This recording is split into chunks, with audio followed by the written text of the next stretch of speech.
Alrighty then, let's get this show on the road. Well, I say that, but I haven't even gotten a mug for my coffee, so give me 1 minute.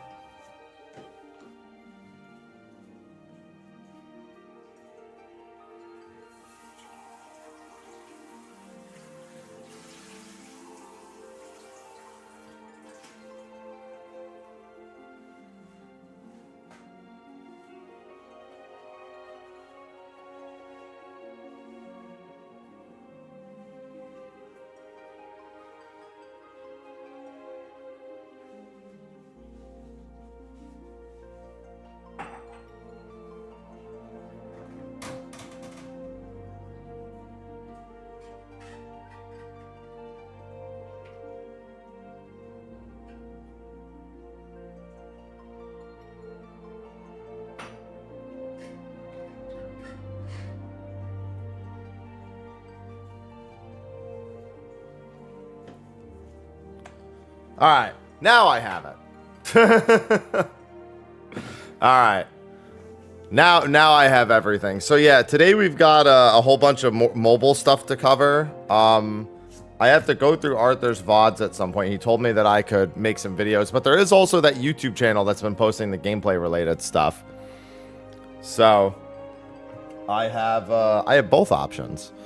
Unfortunately, we won't get to play it for quite some time, but that will be a-okay. Like I said, I have Arthur's permission to grab footage of the mobile version from his stream. So I will be doing that. Probably just go through some of the VOD and look through some stuff later. But for now, we've got... Oh, hi, Ivy. I guess before we do any of that, we've got this. Hi. Hey. Hi.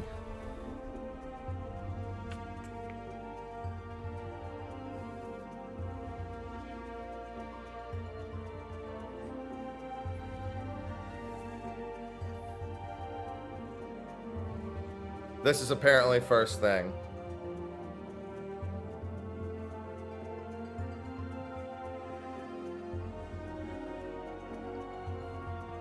She is purring a storm away.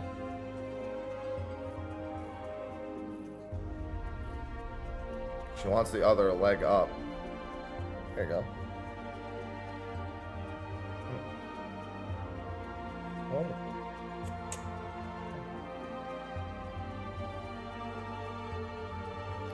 Yeah, Ivy cuddles were first thing.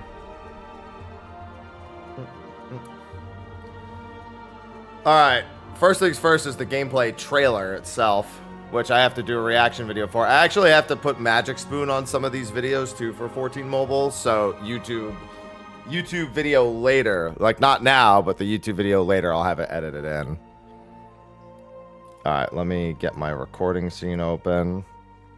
Let me log in while I'm at it and turn off the background music. I'm gonna have to render this, so I won't be able to do Path of Exile while I'm rendering it. Alright, I am gonna head to Idleshire real quick before I start this. Just so I don't AFK in the middle of Limsa. Ivy, stop. That's enough. I already played with you this morning. Ivy, Jesus. Alright. I'm going to go stand on my snowman over here. Let me make sure my alerts are turned off, too. They might be on this scene. Alerts off. Okay. All right, see, now, that way, in between recordings, you'll see that. back in my spot, once again. All right. But I got to get recording for some YouTube stuff. I didn't have any time because we spent an extra 2 hours getting Revenge is Clear. Otherwise, I would have already had some of this done and posted today. Hi. Hey. Hey, Ivy. Hi.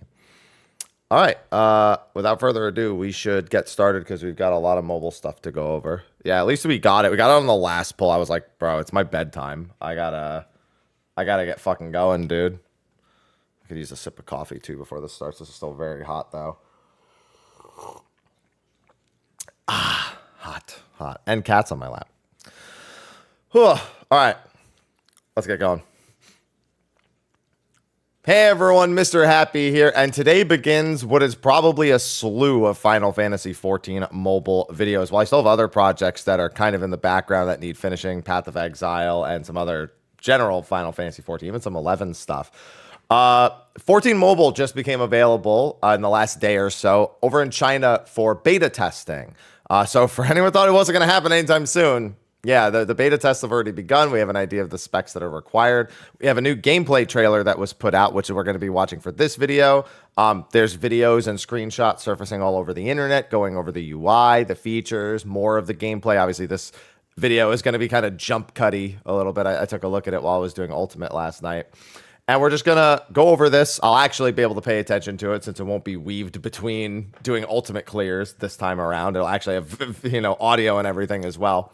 And we're going to just see how it looks. There's a lot to cover here. There's a lot of, relative uncertainty. There's also a cat about how all of this is really going to pan out, especially as we get closer to the 14 mobile release. So, on the YouTube side of things for the video, I do have a sponsor insert to do here before everything gets started here on the live stream, which we're doing it. You won't have to see that, but, editing magic, go now.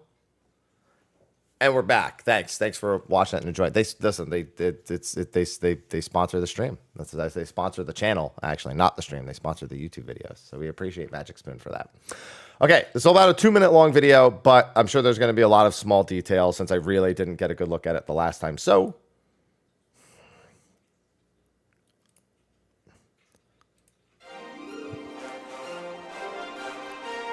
it's so weird seeing this knowing that it's not for the retail game.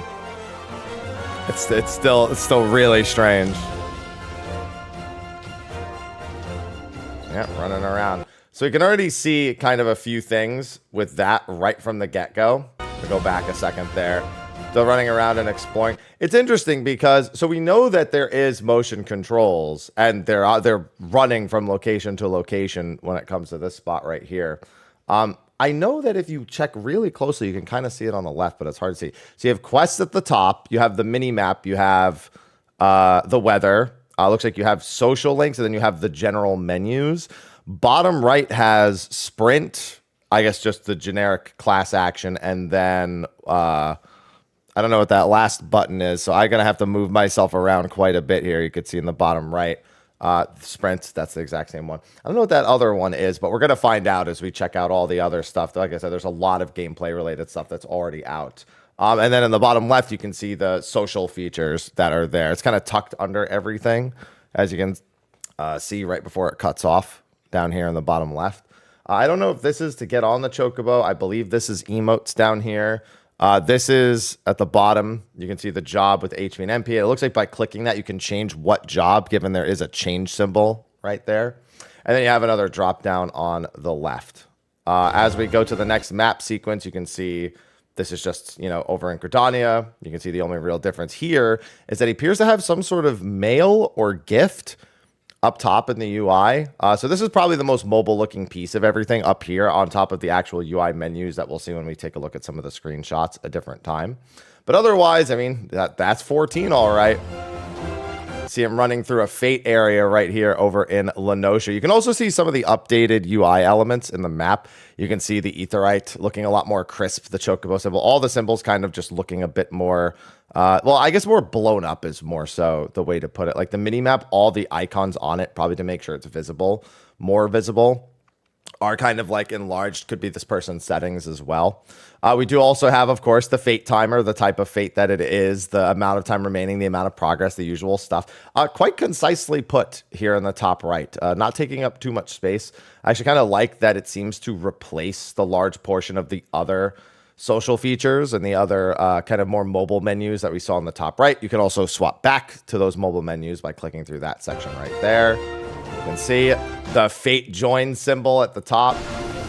See him hitting it with a few skills. See all of the skills right here. Just going through everything. See, he's just AoEing. It's doing just a few different things. This fate, that fate, just running around doing fates here in this gameplay video. You do also have in the bottom left what looks to be the combat log, given that that is an effect being gained and or lost there in the bottom left. Yep. Some monk action, some warrior action, some mount action. So this confused me, but later on in the video, we get a better idea of it. This is not how you fly. You don't necessarily fly at this sideways angle. This was just them doing a cinematic thing. No, movement is as you would expect. It's like 14's movement. You run around the map. They just went for a really cool angle here, and you do have a separate control here on the right that allows you to both go up and down while you're flying, as well as a dismount button here on the right. You can also see the return of a lot of those other features in the top right as well. This is just more like a mount showcase as they're flying through.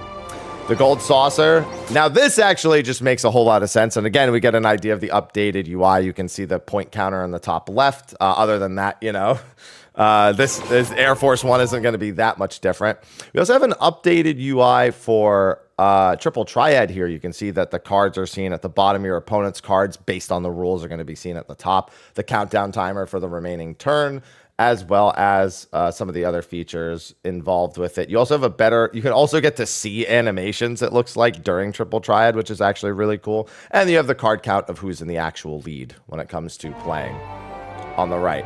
Yeah, we have our gates, which that one's going to be interesting. Like, listen, I'd be lying if I said that I wasn't nervous about doing this on motion controls.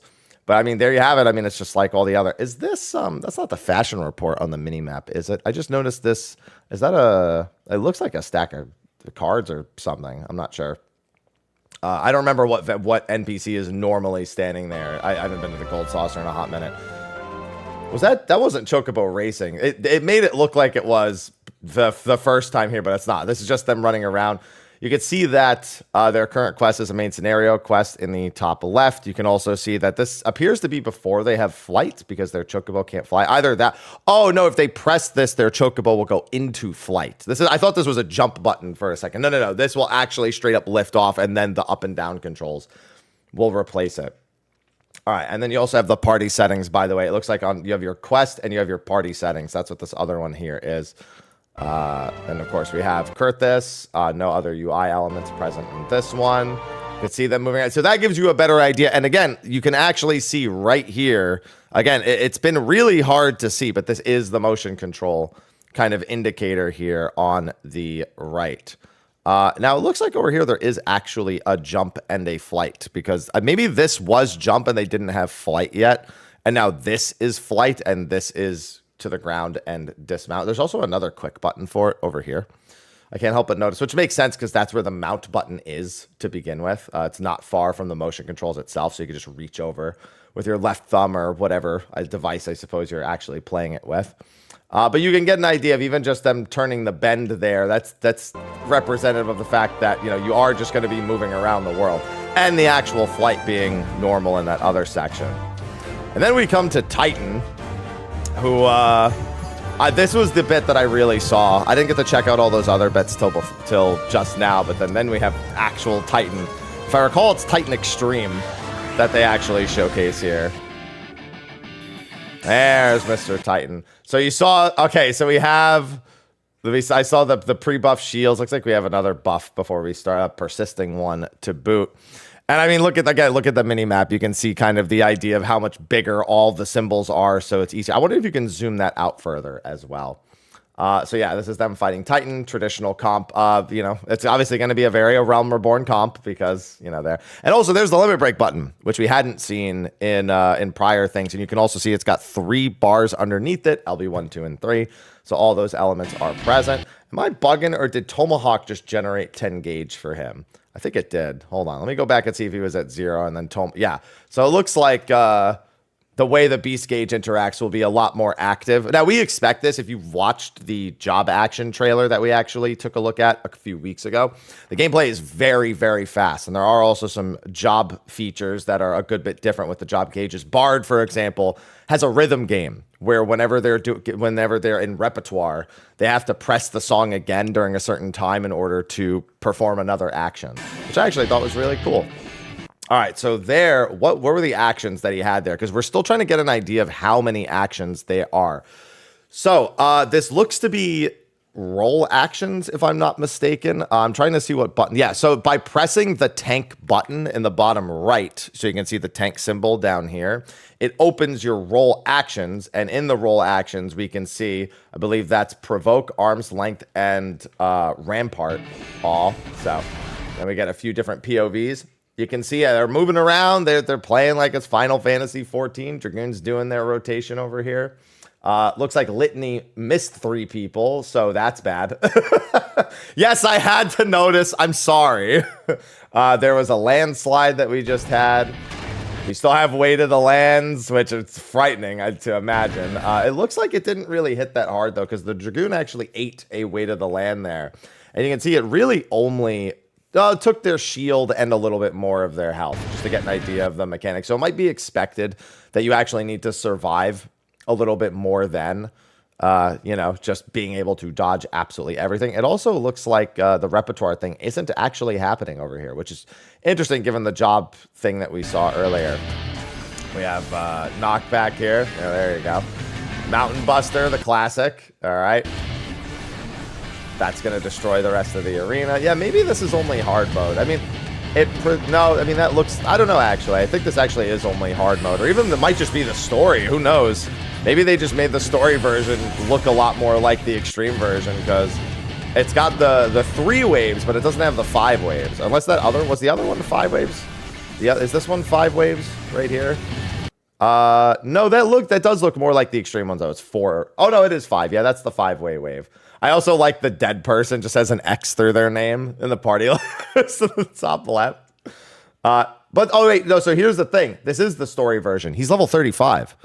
So this is, I guess the story version is just a lot more intense. Yeah, look, if you can barely see it down here, but the warrior is actually only level 35. And I'm going to assume that this other buff then, I mean, I just noticed, oh, that's the bard's song. That's why, the bard doesn't benefit from their own song. Wait, but now the bard does have it. I thought I had it, but then they all had it. I was like, maybe that's something else then, because I don't recognize the symbol off the top of my head. I thought maybe for a second it was Echo.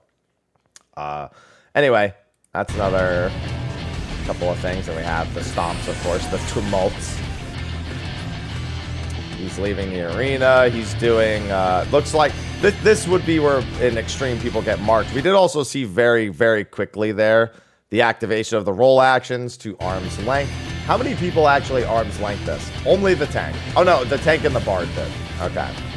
Yeah, and then we could see the jails. Yeah, so this is some sort of alternate version. So the story version appears to be 8 players here. And I also just noticed he only has 750 health, too. That also would have been a tell. That would explain why that attack wasn't lethal. However, they did have a lot of deaths. And they do, of course, have the limit break over there on the right-hand side. Or it's almost 1 bar. Excuse me, almost 1 bar full. I saw the cutscene at the beginning, and I was like, I wonder if this is even extreme. And that's because it's not.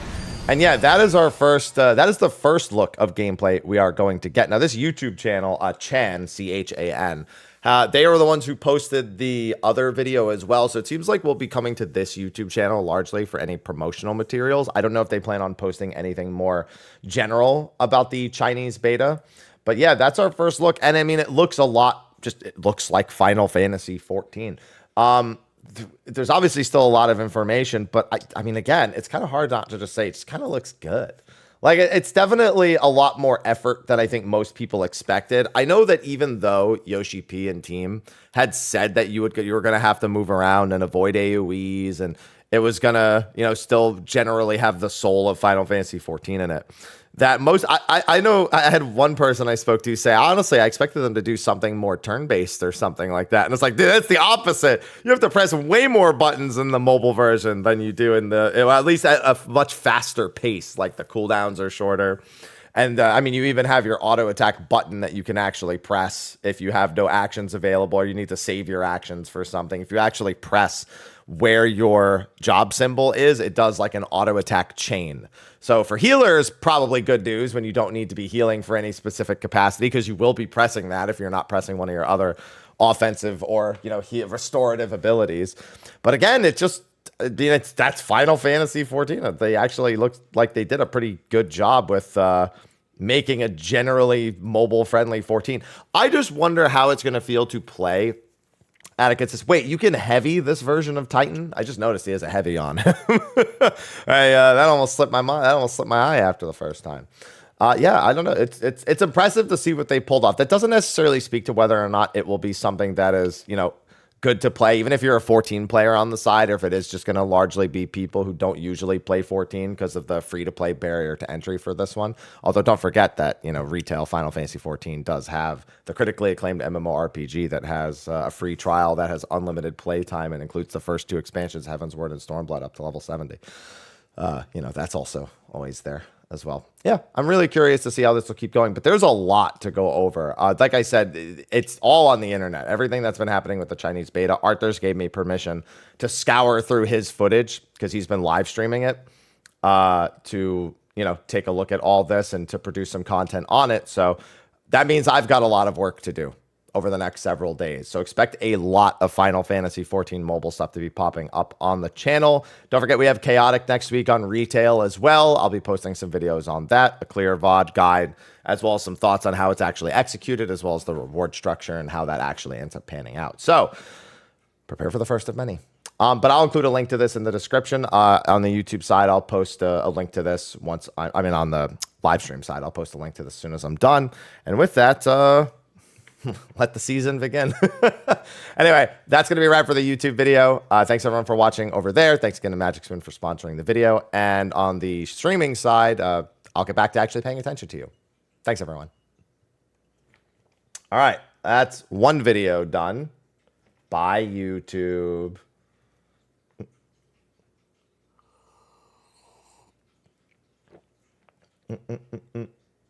No, it's definitely 2.0. Considering 1.0 didn't even have jobs, it's definitely not 1.0.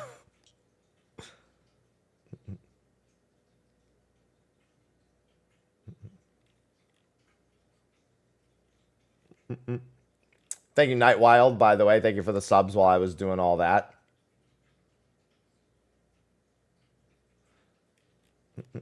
Oh, yeah, there was quite a few of them there.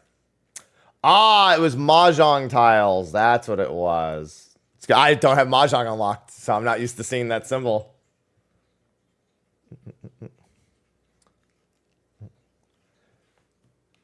Bro, I'm telling you, the mobile version in Japan is going to be the most popular Mahjong app in all of Japan.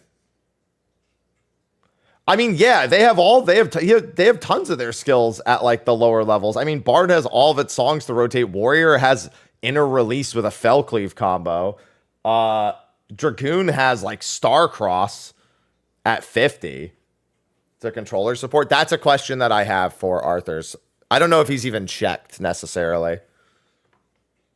Yeah, Black Mage literally has almost their, like, they have their level 90 rotation in some capacity. Like, unironically, like, Black Mage has most of their skills like up to level 90. They don't have Flare Star or anything, but they have like almost everything else. Actually, do they have Xenoglossy? I don't remember. I watched the job action trailer. I just don't remember if they have Xenoglossy. They have I think they do. They might, if they not, they at least had Foul.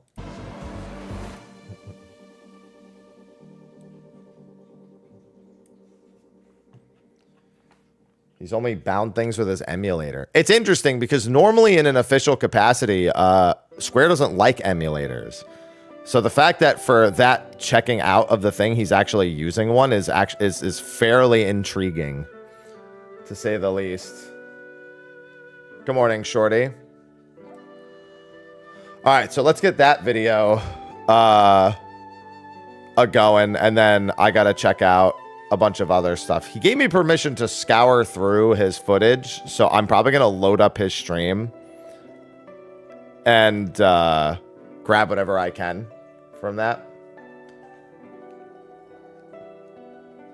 I have his permission.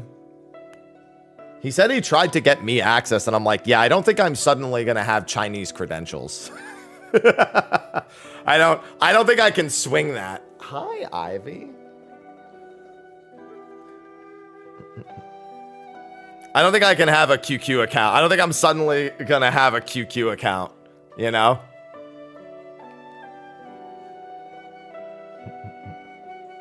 Yeah, not legally at least.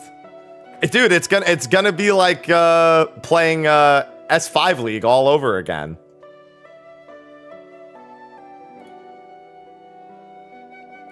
When I was in high school, one of my pals said, yo, you want to play this game S5 League with us? It's like guns, but like way higher quality and not as like janky. And I'm just like, okay, how do I do it? He's like, okay, follow these instructions to make this account. And by the way, never speak in chat. Never type anything. Or S4 League, sorry. Yeah, S4 League, not S5.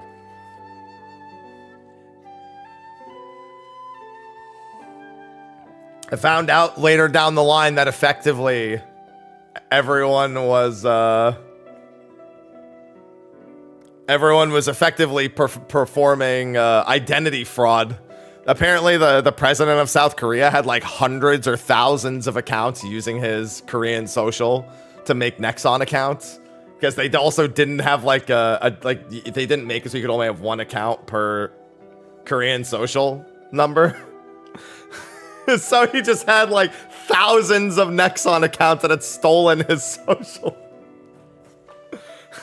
Well, it's because what people did back then is there was a website that generated a random Korean social number and allowed you, and then you would just put that in. That's what it was.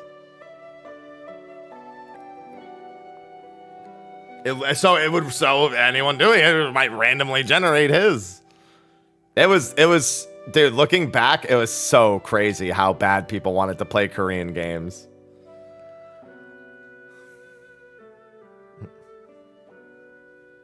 Because there was no European server back then. It was only in Korea. This is 20 years ago practically. It wasn't available outside of Korea yet.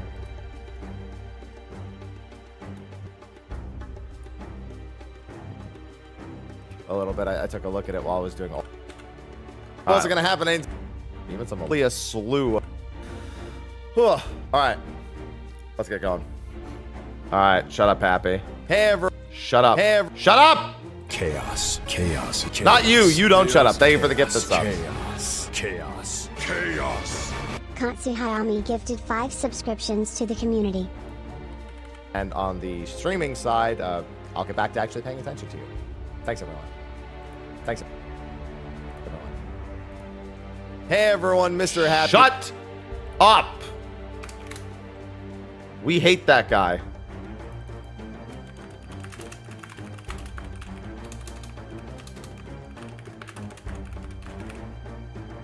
All right. That's our first video. That guy sucks. We hate that guy. Thank you, Katsu. Thank you for the 5 gifted subs. That guy that we hate is me, by the way, not Katsu.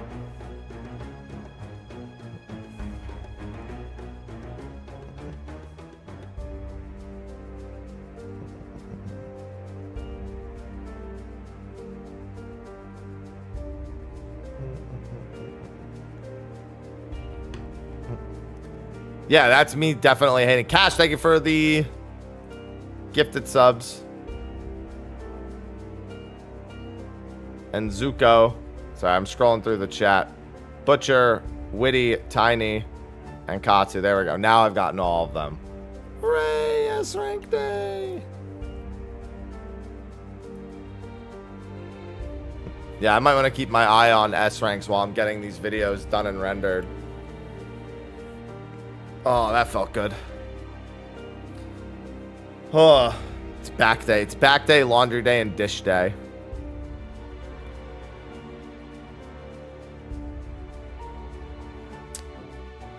I didn't see a mic mute button, no.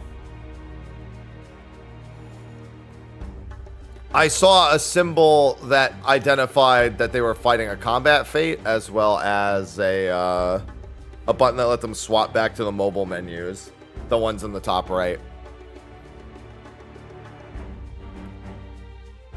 Good morning, Odd. Ivy is, by the way, loving my lap time.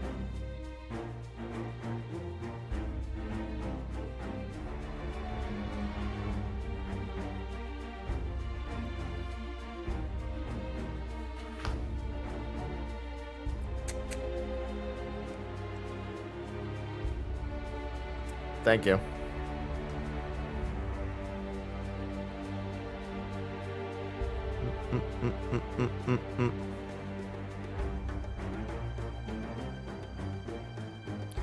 Oh, actually, let me write those down, Guffles. I was actually gonna see if anyone had 348 care. Like literally, I told him, bro, is it all right if I just like snipe your video for like tons of videos?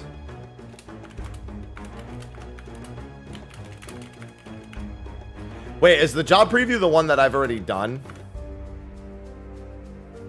There's voice chat and party. Fuck that. Turning that shit off. All the NA is about to turn that shit off. Ah, he clicks all the buttons and tries to read the jobs anyway.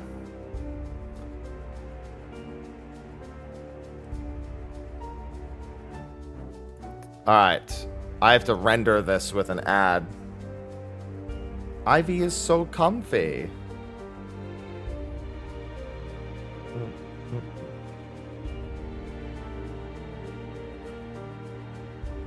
Bro, it's about to be as if I'm making my fucking 101 series again.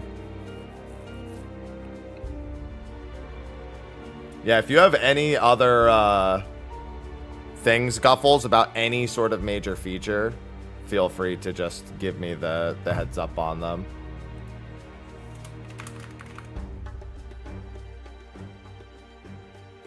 There's a lot to go through.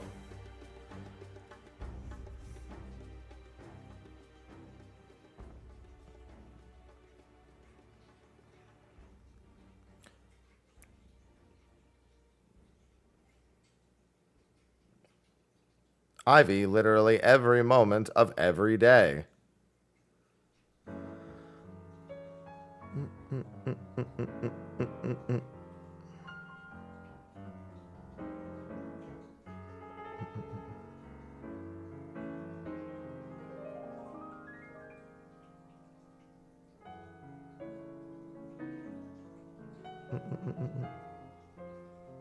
Oh yeah, I see the little clip of the portrait creator.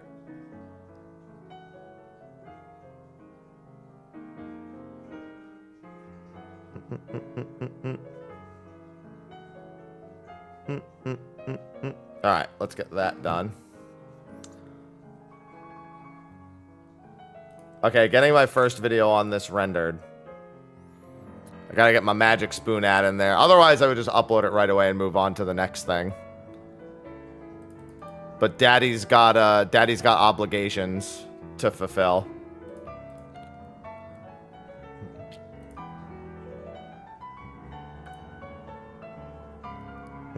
Fortunately, we've got Snowman. Everything this week wants to keep me from playing more Path of Exile. I'm just trying to get to my pinnacle bosses, man. I'm so close.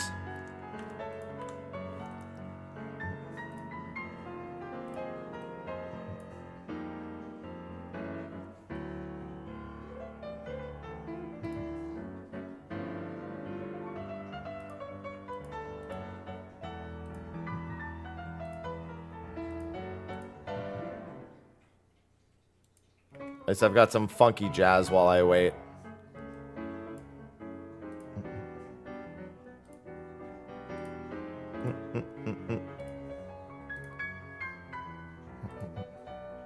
I know I can't play the mobile version, but I've got all the stuff to cover for it.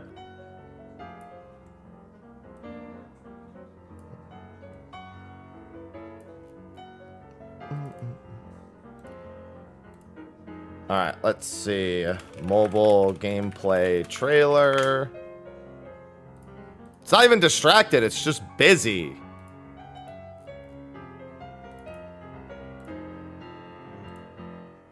Alright. That's rendering. Yeah, it all looks really good. And then I have to go scour through Arthur's VOD for individual videos.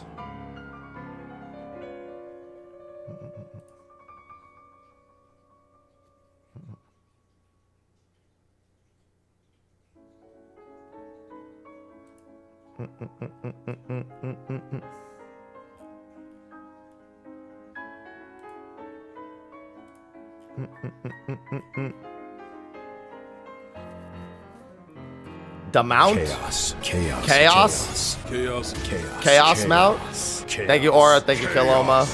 Kellyomer gifted 3 Yeah, it's really interesting to subscriptions see to the adventure community. plates. Chaos. Yeah, I Chaos, saw an chaos, option for the chaos, adventure plate chaos, stuff. Chaos. I saw that on chaos, socials. Orblaze91 gifted 3 subscriptions to the community.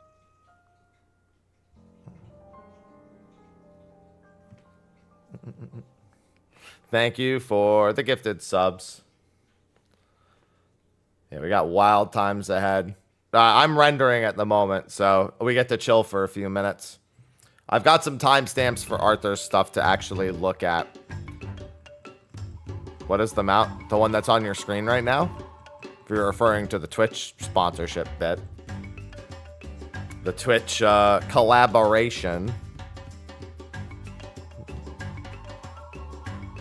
Hi.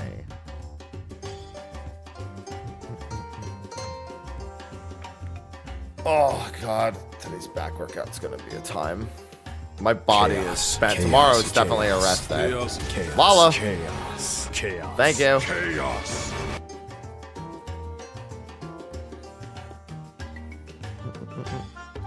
Chaos. Chaos. Chaos. Thank you, Delia. Chaos. Chaos. Chaos. Chaos. Deliataka gifted 3 subscriptions to the community. Thank you. Chaos. Chaos. Chaos. There's 2 from Lala. Chaos. So many names that I recognize whenever I see the gifted subs going out.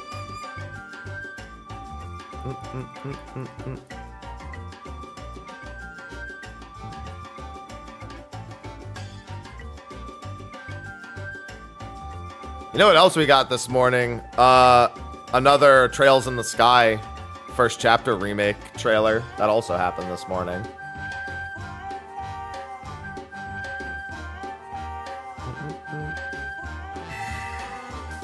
Yeah, refer a friend still works fine. And Lala, thank you for subscribing yourself. Lala Devuki just subscribed.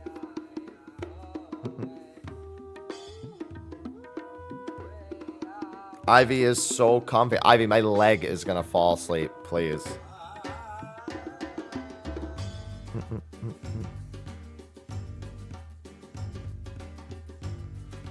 Yeah, I'm not wild on first chapter. I tried playing it and I couldn't even bring myself to finish it, but I'm hoping the remake at least makes that first little bit work better.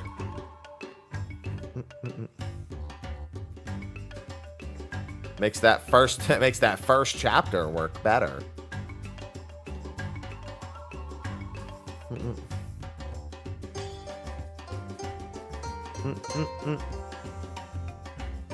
Hi, Ivy. We're rendering a video, Ivy.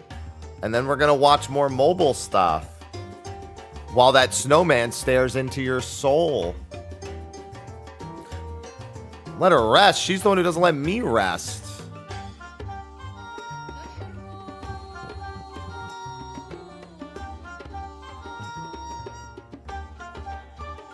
Look, this is my life. This was me the entire, like, video up until I removed her from my lap and then she returned.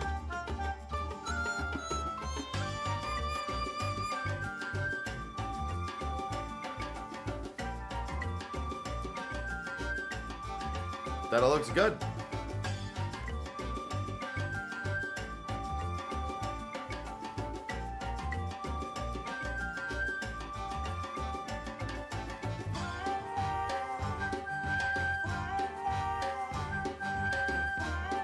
Oh.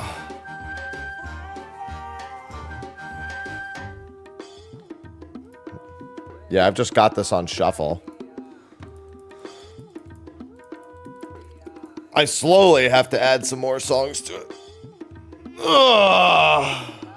Let's go down random. Listen, I need my legs occasion. My legs are beat to hell right now, though. I'm trying to break 3 plates on the squat, and I'm probably just a couple months away from that. And so all of my leg days are massive pain.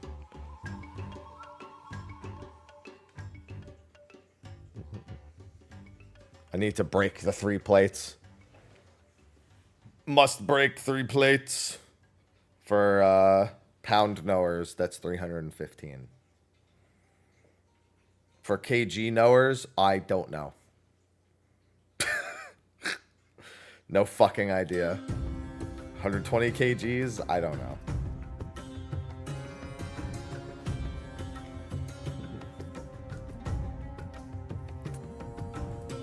I would like to see you try to break one of those with a hammer. You probably break your hand slamming the hammer first.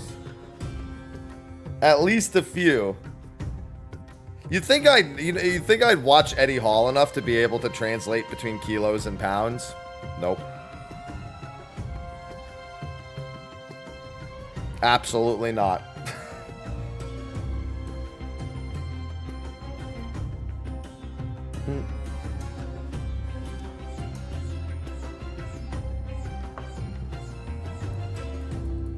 Number of times I've heard him refer to that's like 120 kilos.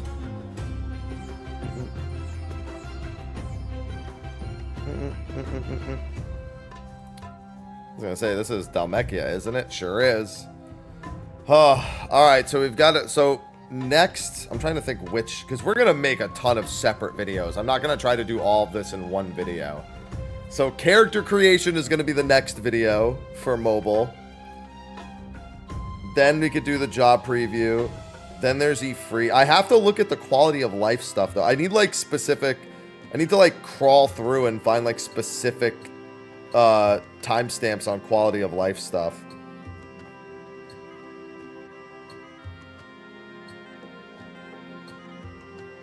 No, but I'm not surprised. I didn't imagine they'd want to do 24 people at once. It seems like pretty much everything other than dungeons is 8-man.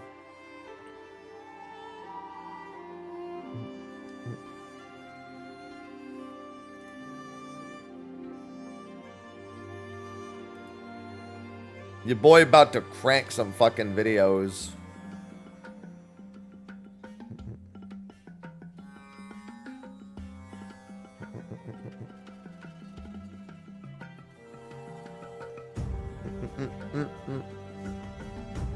Well, I have timestamps for his job previews. I have timestamps for all that.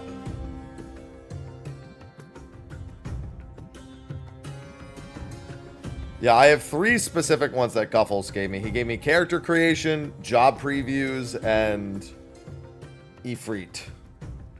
Although I could go into other stuff. Like I said, I have to crawl through the entire VOD and find anywhere he spends a decent amount of time on.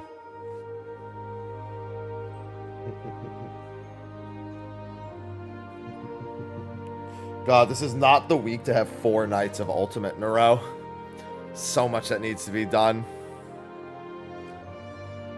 So much. That's why I have to do it during stream. Because I literally will, like, wrap up stream today, go to the gym, come back, and I have Ultimate again tonight. Yeah, Revenge is done, but we still have Pingu.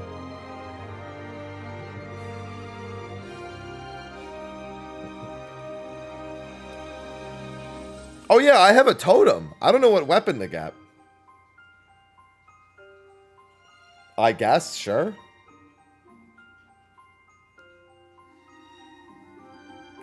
I mean, if we get Pingu done tonight, we don't have to do it tomorrow. Also, we were going to do 2 extra hours of raid tomorrow night to get a clear on OCE. We don't have to do that anymore.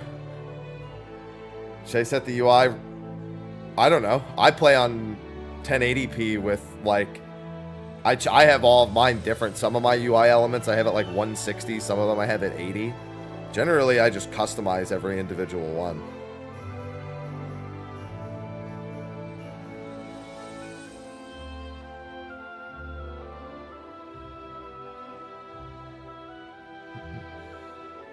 Yeah, I'll probably watch through the Sistasha stuff too then.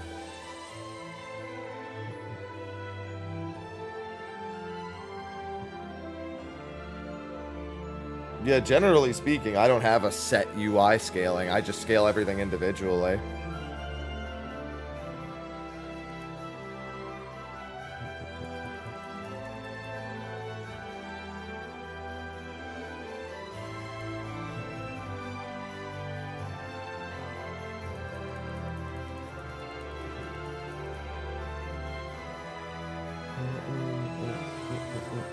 Alright, it's gonna take quite a bit for the video to finish rendering.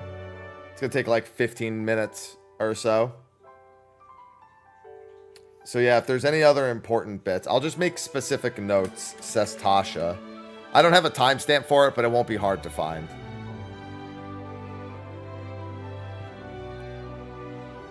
Says Tasha's another thing to take a look at. Chaos. Chaos. Chaos. Chaos. Thank you for the gifted subs. Chaos. Enjoy your mount. Chaos. CyberCorruptor94 gifted 5 subscriptions to the There's community. also don't forget about the high quality UI option. I definitely recommend turning that on. That made everything look a lot better in my opinion. They added that like a few years ago. The high quality UI. That doesn't change the scaling of it, but I do think it looks better. Chaos. Ventrell, thanks for the gifted subs. Chaos. Chaos. Vinderal gifted 3 subscriptions to the community. Thank you. I always forget that was even an option. Sharpens the icon images. Yeah, definitely turn on high quality UI. I thought that worked a lot better. Jobstones are at 15. I mean, I'll notice that in says Tasha as well, but I can take notes. Obviously, I can't read anything, so I have to accept when people like I can't even figure it out for myself because I can't fucking read it, so I have to accept whatever is translated and known.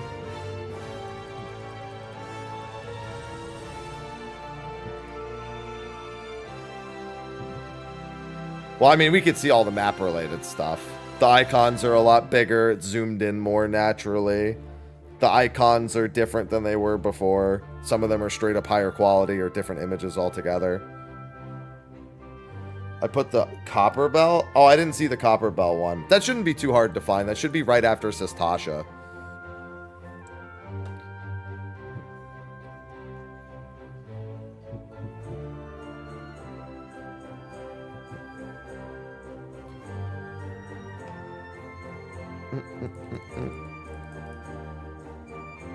It shouldn't be too hard to find. Because all of that stuff has to happen around the same time anyway. Like says Tasha into Copper, but like all of that still happens in the same sequence.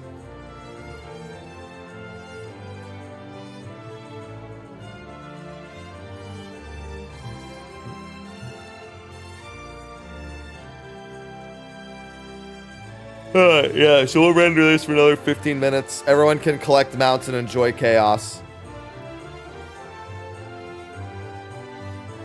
You mean the Ethernet right then, or their bonus small Etherites? I guess I would have seen that eventually by watching the running around of the map.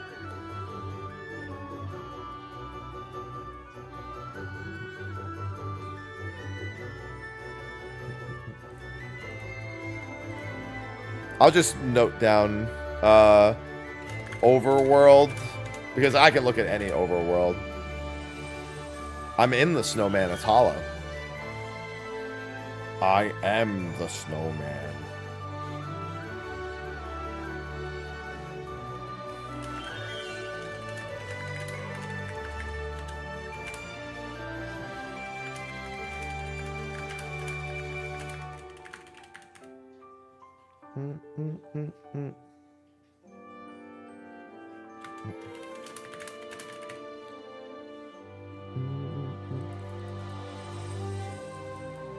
God, there's gonna be so many things. Ethernet. Well, I mean, I guess the point is that you're just talking about the ones in the cities, or do they have Ethernets in the overworld as well?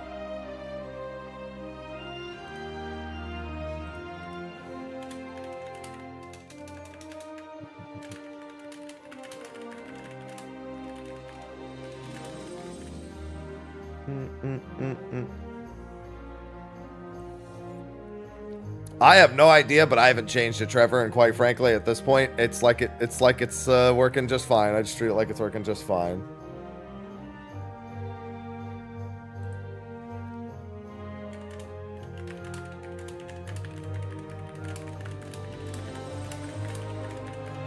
Just the cities, alright, so just the Ethernet doesn't require the big one. Hello, what?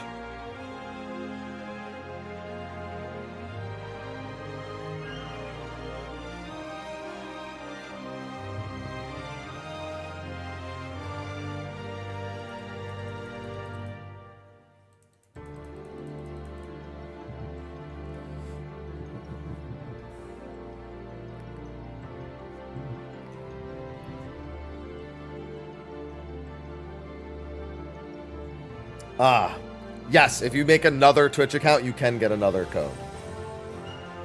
That's the only way to get another code is to use a separate Twitch account to subscribe. That's an interesting bit. All right, so apparently the market board has 12 slots by default, but if you pay for the premium monthly sub, which I predicted they would have, you get an extra 12 slots.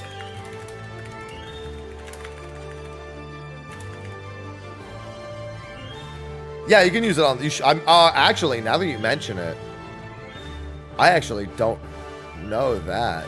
I'd assume you could because it's just a per character account, but actually I don't know. Somebody had subbed to me and said just here for drops, and they did it, and they didn't. Actually, I guess you'd have to read the Lodestone post.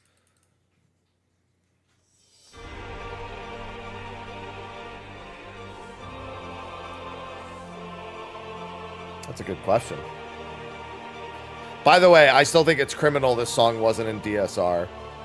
If it doesn't say, then you know what? I'm going to pull a famous line from one of my favorite TCG YouTubers. Does it say that you can't insert more than one per an account?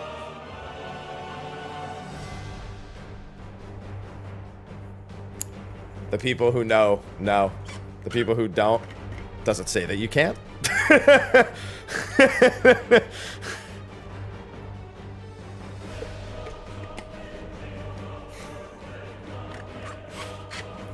I love that line. Can I do this more than once per turn? Does it say you can't?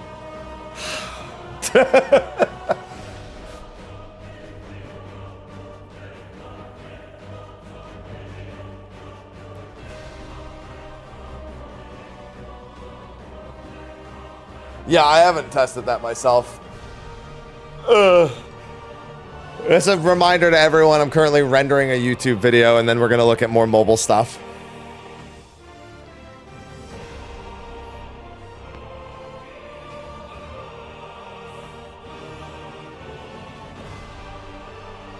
Yeah, that I knew, Riff. That we saw in the gameplay thing.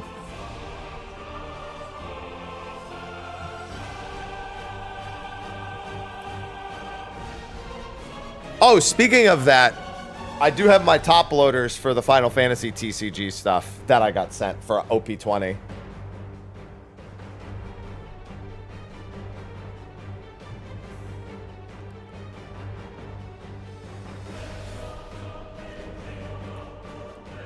Oh.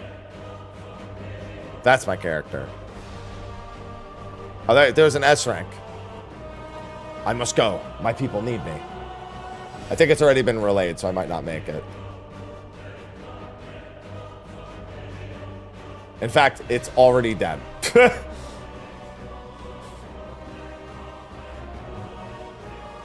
I didn't see how long ago that was called.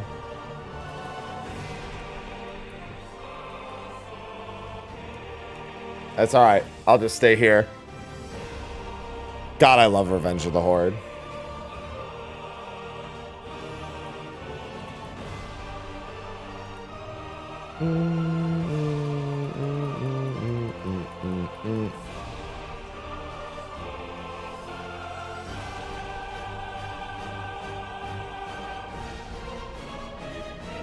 Well, I mean, that if when I make a party, it's generally first come, first serve. However, a lot of the time, I'm just flying around getting... How many mount tokens do I have?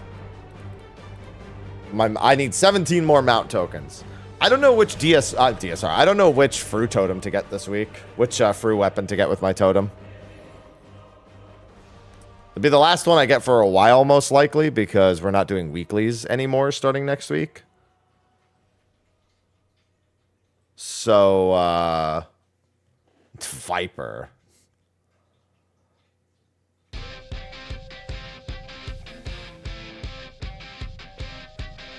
Might be Monk, yeah.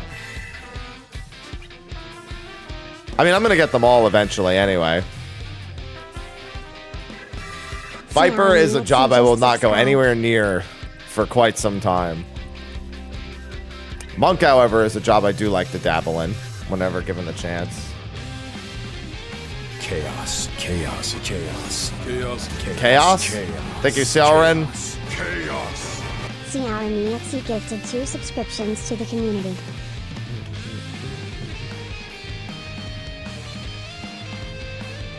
Yeah, except for Machinist. I don't want to be that disappointed. Well, I mean, I'm not making a party right now. I'm sitting here waiting for a video to be done rendering. Yeah, I have the Sage Weapon. Well, I know the mount tokens aren't the Fate Gemstone ones. These are the Gathering ones. I already have the TITI. I've had the TITI since like, what, 2 weeks after the expansion came out? Something like that, maybe 3 weeks. I think I had it before Savage, the TITI. Drop the link again. Link for what?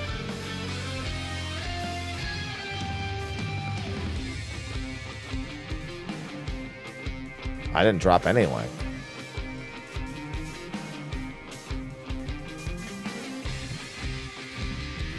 I did say I would link that video, though. And I never did. The gameplay video that I shared earlier, that I was going over earlier. Drop it like it's hot? Yeah, that was the gameplay video I watched.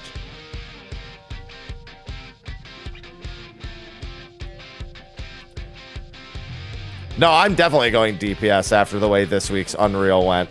That way I don't have to be the one healing that. I just have to be the one panicking over it. Without needing to heal it. Unless you're implying I'm going to go tank. Tanking Bianco is super easy. It's not a whole lot to it.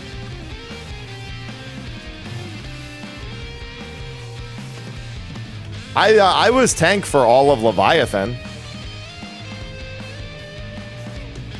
Like, literally, the entire, like, Unreal Leviathan stretch, I basically was warrior every week.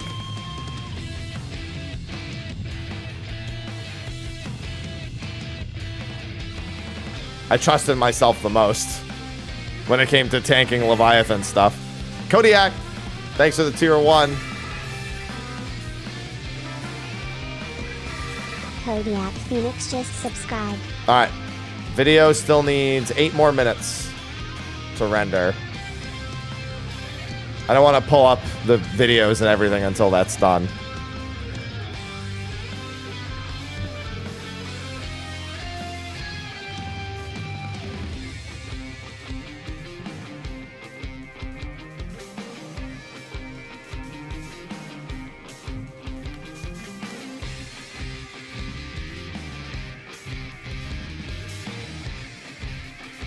Take care, Lala. Yeah, I did Rithian. I posted it on socials.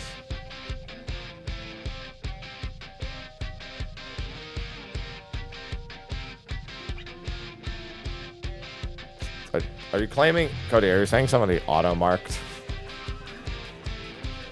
Fucking fight parties kill me. No, Odin. You would have to make multiple Twitch accounts to do that. It'd have to be 1 per Twitch account.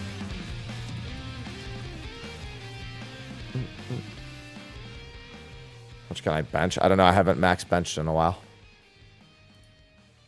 Somewhere upwards of 255 or 265. Probably, though.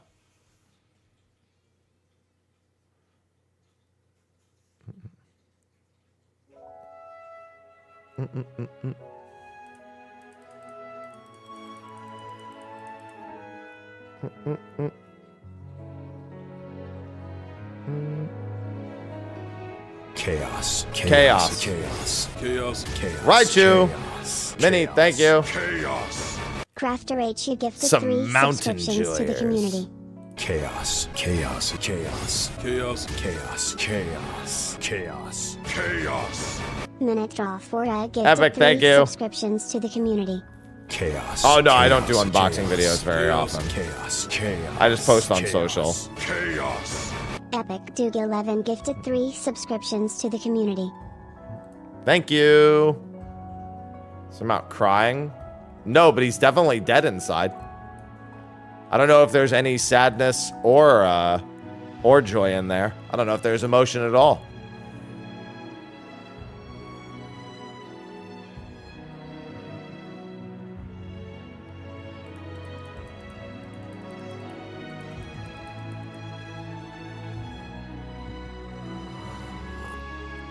Chaos. What do you mean in terms of being emotionless? I don't know. Chaos. The snowman looks more emotionless. The Paisa looks like it wants to kill you. Kitty Cat gifted 5 subscriptions to the community.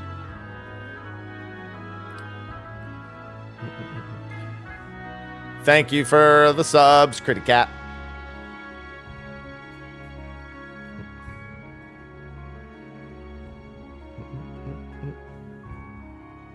The video's almost done. Thank you. Enjoy the snowman. All of the snowmen. Yeah, we're going in at server up time. In fact, let me see if anything's been adjusted. Chaos. Chaos. What about the Chaos. Goose? Chaos. Guinness Pig, thank you. Chaos. Chaos. Guinness_pig gifted 3 subscriptions to the community. Nope, looks like everything's all set for Tuesday.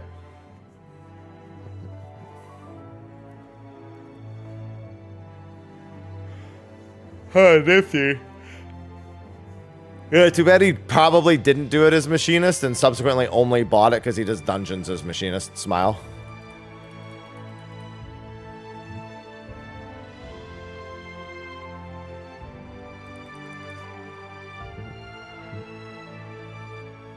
More content creation, yep. I gotta get the video actually uploaded. While it's uploading, I'll make a quick thumbnail for it.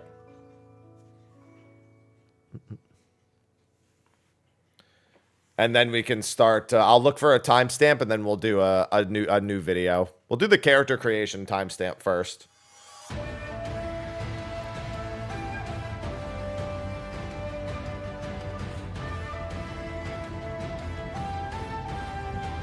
Yep. Also, to be fair, being, quote, geared to the teeth just means you've done Savage. In any capacity, really.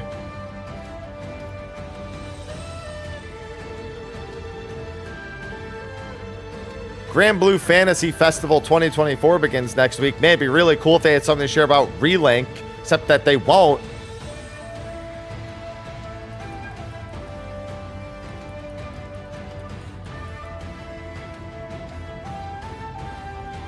If Ivy was the thumbnail. She's not.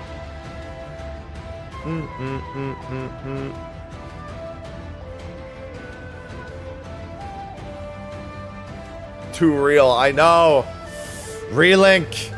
Why couldn't you just... why couldn't they love you?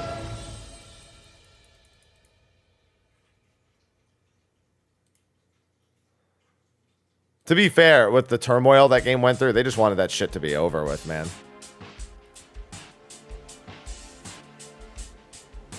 They really just want... They were like, fuck, dude, after everything we went through to get this game out, let's just... I want to fucking move on. I've been that way. I put myself through something to the point where I'm like, fuck it. All right, it's not. I'm out. I'm moving on. Chaos. See you later. Chaos. Chaos. Anonymous, thanks for the gifted subs. Chaos. Chaos. Video will be done rendering in An 3 anonymous minutes. user gifted 3 subscriptions to the community. Then I have to grab Arthur's VOD. All right, let's see.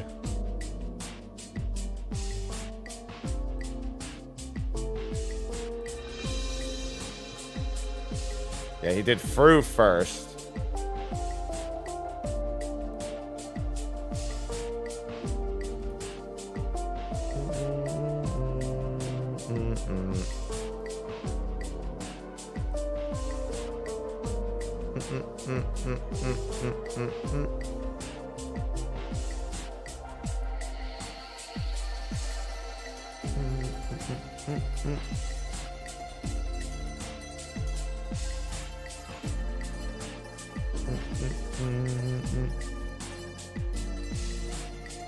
Alright, let's see. Yeah, he was doing the one with Todd, and then there's the character creator. Alright.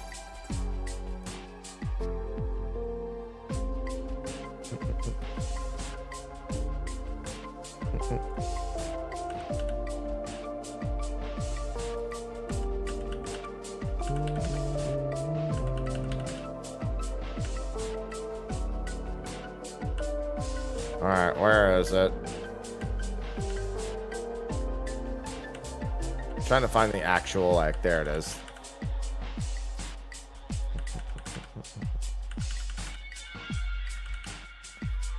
Hopefully it's not too much longer for us to get it in the States. I mean, honestly, it's probably just going to be a few more months. What do we have? Positionals? Wouldn't it be better? No. In fact, I think getting rid of positionals is worse for game life. It's one of the few interesting things that actually happens in combat. I think they also need to keep that in mind when they're designing bosses. Chaos, chaos, chaos, chaos, chaos. Which they clearly don't. Chaos, Chaos. Sopanami But we gifted should 3 subscriptions to the 100% have more community. positionals, and they just need to design bosses around the idea of them being there better. But they clearly don't give a shit about positionals. So if they don't give a shit about positionals, then there's no sense in them being there. Soppin, thank you. Fredible, thank you. Hero, thank you. Underscore Hulk just subscribed. chaos, chaos, chaos, chaos, chaos, chaos, chaos. Chaos. Ear gifted 3 subscriptions to the community. There's a little bit of care, yeah.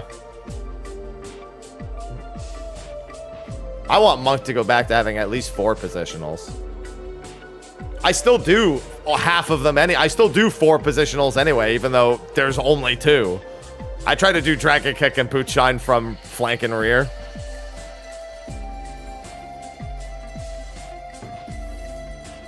You can't stop me from living my dream.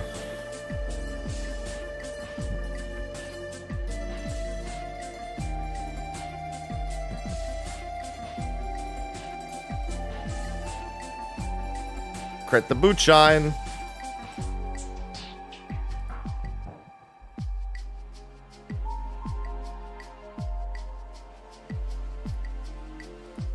Flanking the Dragon Kick.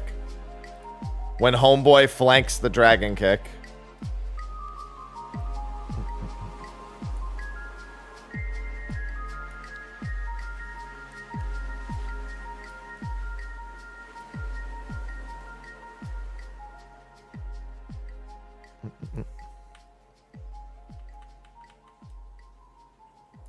Hold on, I'm trying to get the dimensions right.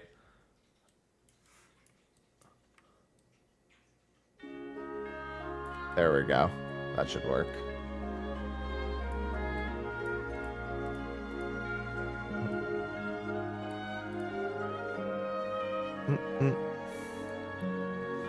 All right, that was the sound of the video finishing. Now I just got to get it posted to YouTube. And we can look at this.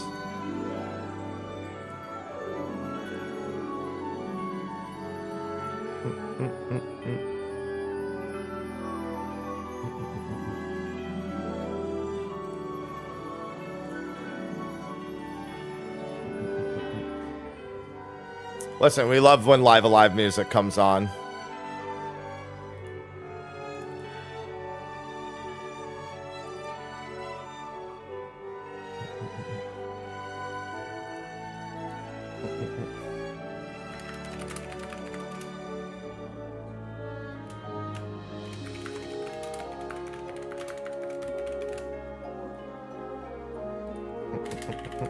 Alright, let me get the sauce.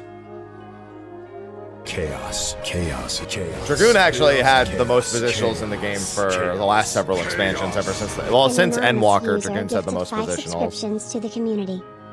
Thank you, Anonymous. Wait, where did I put... God damn it. Alright, let me grab it off socials.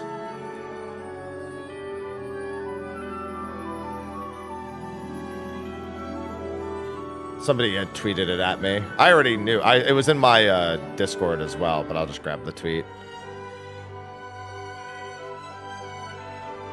Where the fuck is it?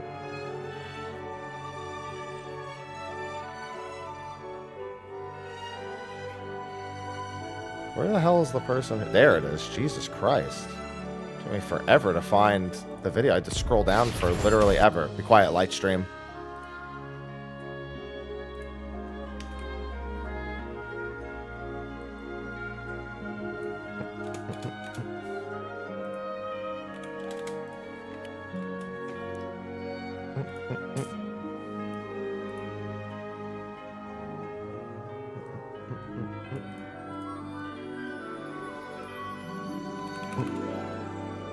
Alright.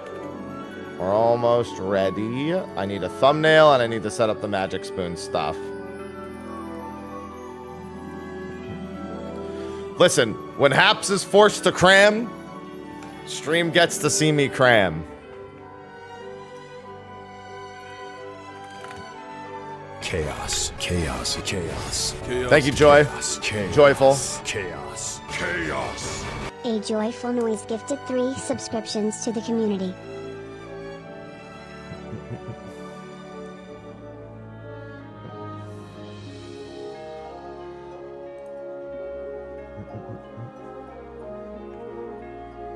Ugh.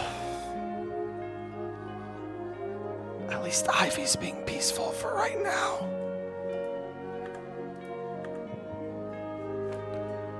Alright, and then let me do this.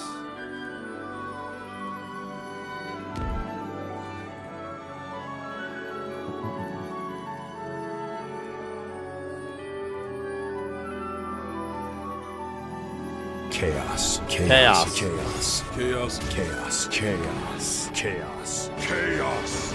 Craster92 gifted 3 subscriptions to the community. Thank you, Craster.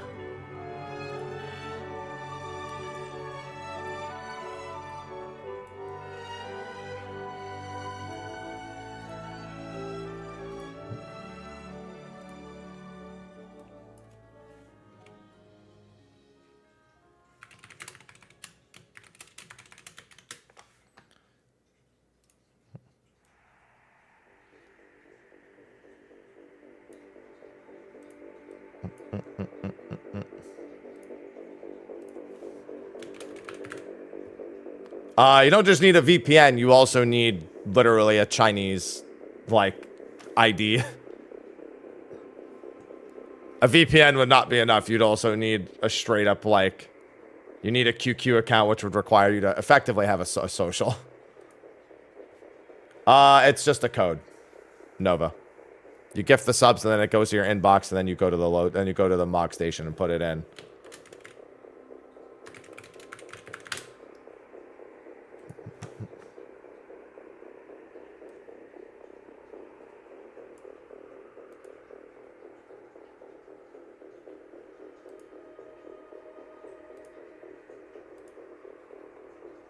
And she's had them before. What's funny is we're probably going to have to watch it roll out in China, then Japan, and then everywhere, and then NA. It's probably going to be at least one more beta cycle after this.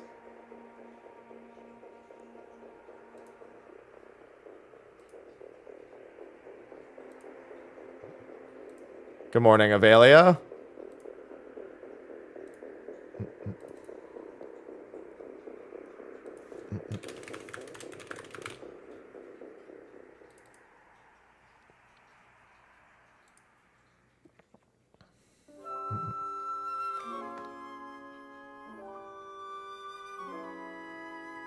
Yeah, I've got a few timestamps of videos to do. Espresso, thanks for the gifted sub. Chaos, chaos, Chaos.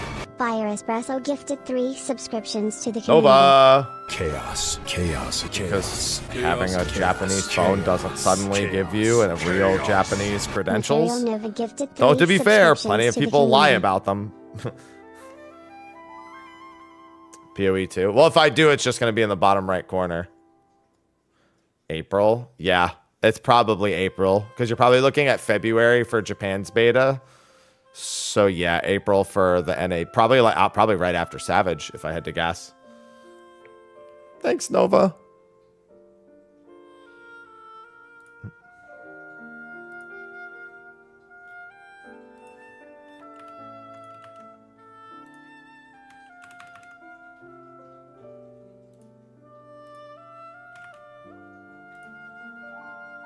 I would like it to be faster than that, but still.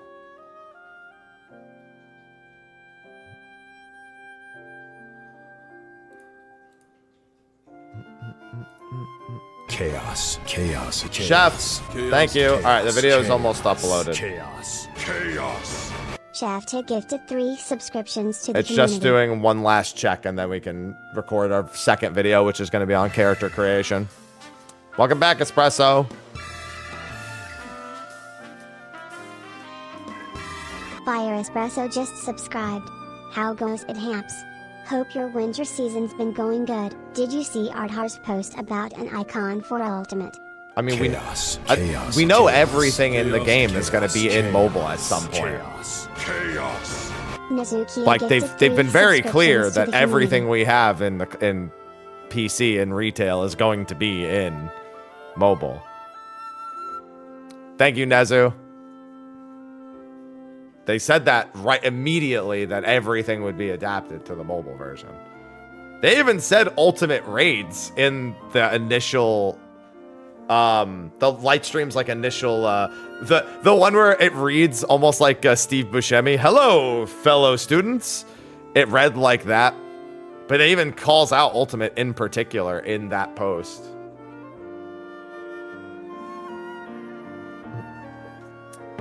So yeah, they've been pretty clear that everything that's in retail will be adapted at some point.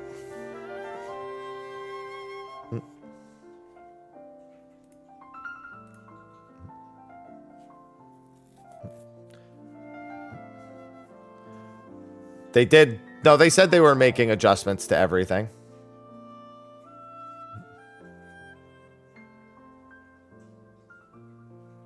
They said they would make adjustments to everything to make it work better on mobile.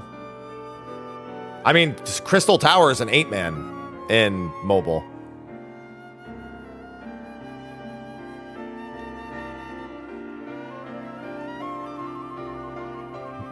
Which obviously means it's going to be very, very different.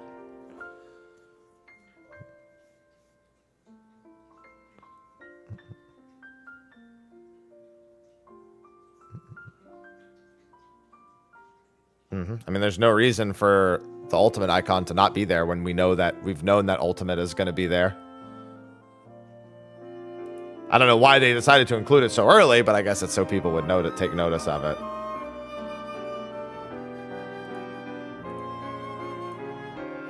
Chaos, chaos, chaos. Chaos. All right, my first video is posted. Chaos. Chaos. Tech Creation gifted 3 Thank you, Tech. subscriptions to the community. Thank you, Sobi. Chaos, chaos, chaos. Chaos. Chaos, Chaos. chaos. Chaos. Yeah, it's probably Sobi just asked specifically so 09 people would gifted take notice 3 of it. Oh, actually, wait, subscriptions this to isn't the the scene community. I want to use. I want to use this scene. Hold on, I need to fix which scene I'm using.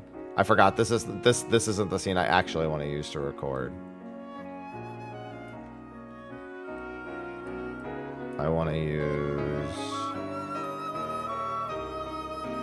this scene.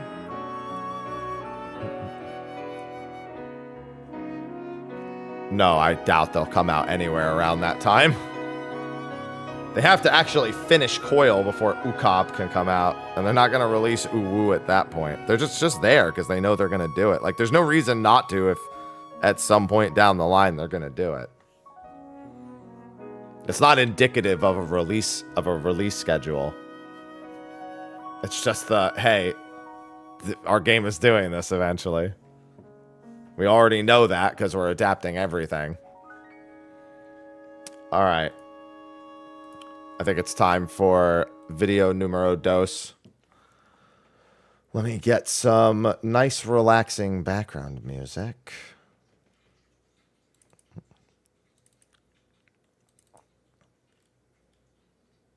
As I like to call it, my generic background music. Put it on loop. Oh, actually, hold on. Before this happens, I think my headset's gonna run out of battery in the next, like, half hour. Which means, yes, I'm gonna unplug my microphone as well.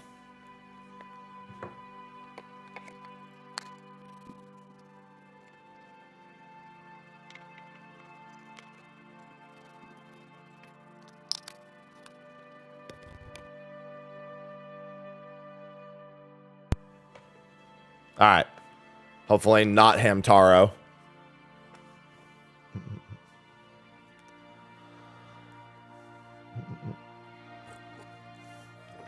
Hopefully not Hamtaro. No Hammy. Okay, good. I'll have my other mic on Tuesday. I got a Steel Series package on Tuesday. All right, time to check out the character creator then. All right. Oh, let me fix the... It's still a little off. Hold on. I just noticed the little black bar on the right side. That's good enough. All right. Hey everyone, Mr. Happy here, and welcome back to another Final Fantasy XIV mobile video. So, I'm going to be saying this at the start of all of them, so apologies for those watching these ad nauseum. The beta for Final Fantasy XIV Mobile has officially begun over in China, which means tons of screenshot and footage have started surfacing online on top of a gameplay trailer, which I checked out in a separate video. So, I'm going to treat it like it's the good old 101 days. You want to go down a history lesson, go back a decade and watch me talk about all of the stuff in 14 back before we had ever really gotten to play it. So, we're going to be taking any opportunity we can to look at any information we can possibly glean from the Chinese version. Obviously, I don't read Chinese, so I'm going to have certain notes and just be as observant as possible. Maybe look over at chat, because I'm sure chat has some inserts to throw in there whenever I don't fully understand something because of the language barrier. Now, as for the footage we'll be looking at, Arthur's was streaming Final Fantasy XIV Mobile, and as such, we will largely be referencing that footage unless there's something in particular that I feel like we can glean from a clip on Twitter or YouTube or another channel as a whole. I have his permission to do so. I spoke with him about it already. So we're going to be looking at the character creator. So this is a very tone-setting thing because, you know, for the Final Fantasy XIV's character creator is okay, but it's definitely, you know, it's shown its age. You know, it's definitely one of the things that people have been waiting to see a major update. And the closest thing we got was some of the fixed stuff when we got the graphics update. Like they said, oh, we have to adjust this, that, and this and that, and make this feature that. Like those are tiny things we got. Those tiny W's. So taking a look at the mobile version, which is not made by Square, not hindered by the engine that Final Fantasy XIV runs on, is definitely going to be intriguing, to say the least. So, without further ado, we're probably going to have to skip through this a little bit. But right from the get-go, it's loading in. So we can just see, this looks like it's very similar to what we already have right now. You know, it's like, oh, you have the male and female base options. You have the race options as well. So there's not a whole lot really to pull from this first one. We're really looking for the actual customization of it. And then it looks like this is just like the event notice. So yeah, this is like a notice board style thing that you can click in the top right. It's hidden, but it's behind his, I think those are guinea pigs. And it just gives you all the information that you need. See, it's got like, oh, here's Triple Triad. There's a Titan challenge. There's, you know, this mount. There's all sorts of the usual like mobile board things that pop up. And then all the different menus that he's going through right here just to showcase he's clicking on each and every thing that you have. So these just look like friends lists, characters, friends lists, and then all options that are available. And then it looks like there's also regions in the bottom right. I don't know if the bottom section was the character, but he doesn't have a character yet, so that wouldn't make sense. All right, so then he just clicks on the different ones. Yeah, so each of the icons on the left is going to be one of the races, as we predicted with that. It looks like you can also scroll through a bunch of pre-made options, because at the top you can actually see a whole bunch of dots as well. And each of those dots probably represents some sort of pre-made model. It's actually, no, I'm sorry. Those are the character creator steps at the top. This is step 1. Choosing the race and gender of the character comes with a little bit of a lore briefing on the right-hand side. If you've been playing the game long enough, you don't need me to potentially get the lore and everything translated on the side there. I think if you cared enough, you care and you know already. All right. So other than that, characters look fine. It's exactly like you'd expect from a Final Fantasy XIV character. There's not a whole lot to say. You know, you have your Mikotes and your Rugadins and your, of course, going for the cat girl. I'm not surprised in any way. Looks like the clan was the very next option, as you'd expect. So you get to choose between the two different clans. which is exactly as ours is now.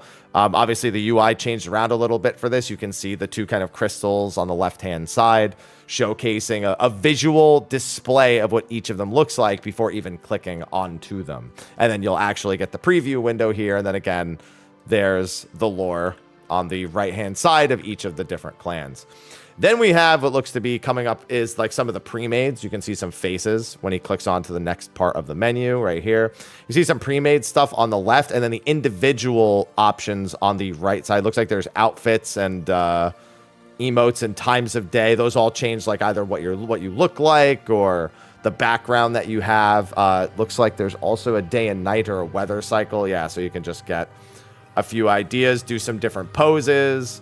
And then again, you have some of the default looks that are available here on the left-hand side.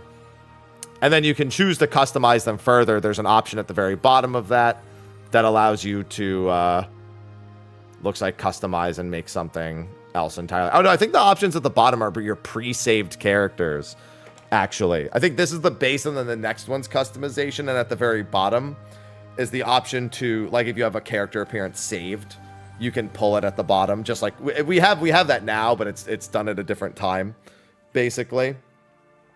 Yeah, just clicking that. They can't really change time of day. Either that or those functions don't work. It might require a different background, but it looks like the time option, everything doesn't work. So we have face. It actually is very similar-ish. So there's a bunch of different colors, as you can see. I can barely tell the difference. I'm colorblind. That number of options is completely useless to me. But it basically just has several options for the actual color of the skin. It looks like a lot of those might be placeholders too, because I think they are all actually the same.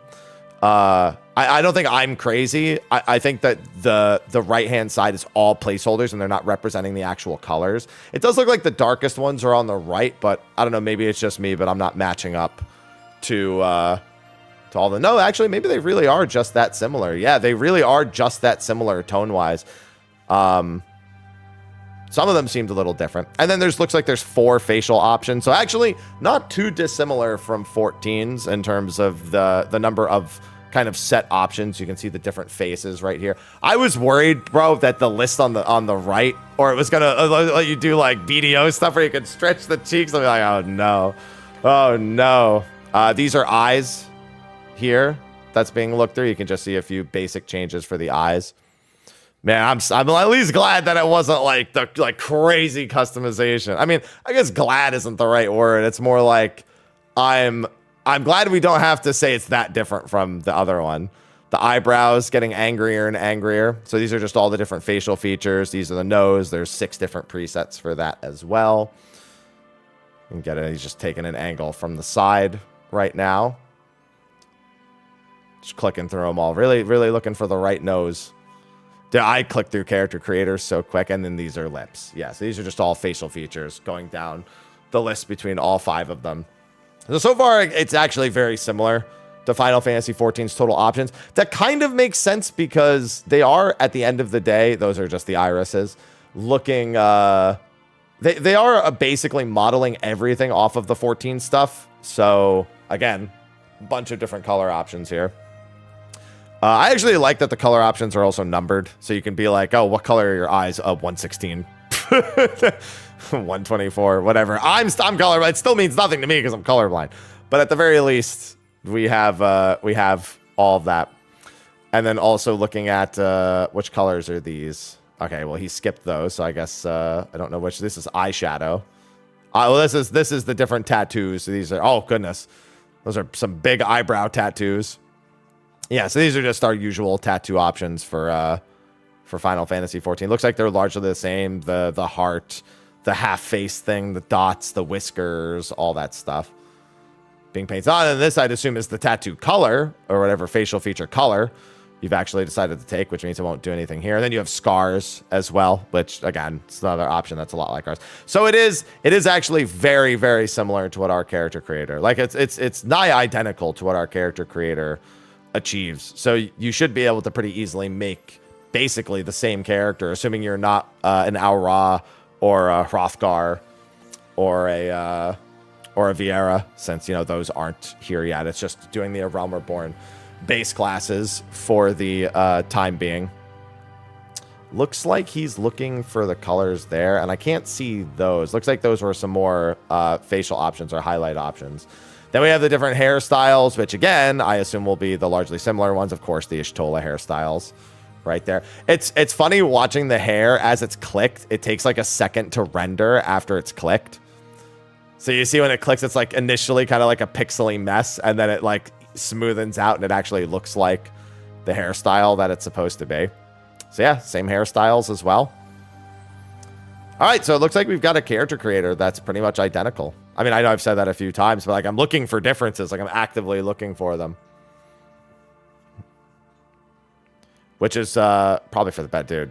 I was so worried their character creator. Like I said, I expect some things to be better if the character creator was better. There are some things that when they are inevitably better because it's being made by a different company and it's not made on 14's engine, when they are inevitably better, they will, of course, cause a bit of a ruckus. But if the character creator had been significantly better, man, the storm that would have followed. Although, to be fair, we really do need both games. I guess it's fair to say now that both retail 14 and mobile 14 actually could use better character creators. Like, I get that this is at least loyal to 14, but the bottom line is most people want more out of their character creator for 14.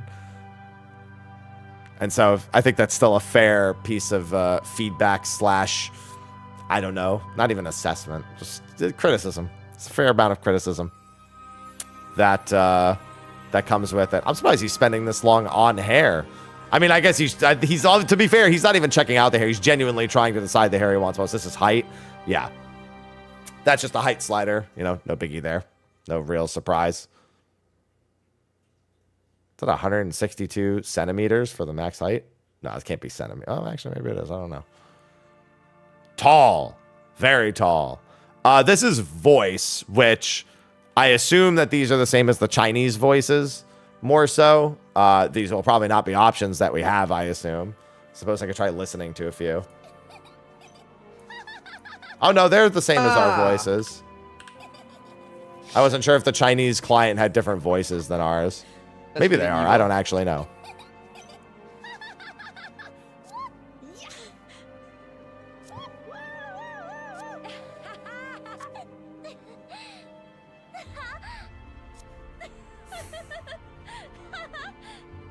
Nah, it's not that fun. Okay. Just very expressive. All right, and then it looks like he's just going over the options one last time. I like that she keeps turning to look at the camera. Stop! She's like, you can't escape. I just want to see the side of your... I mean, it's an option to enable, but it's still funny to me. Interesting. So it looks like he actually had a few options saved there. Look, see, it's like resetting between. Interesting. Okay. All right. And then the different backgrounds. I don't know if it's actually going to work with the different types of day.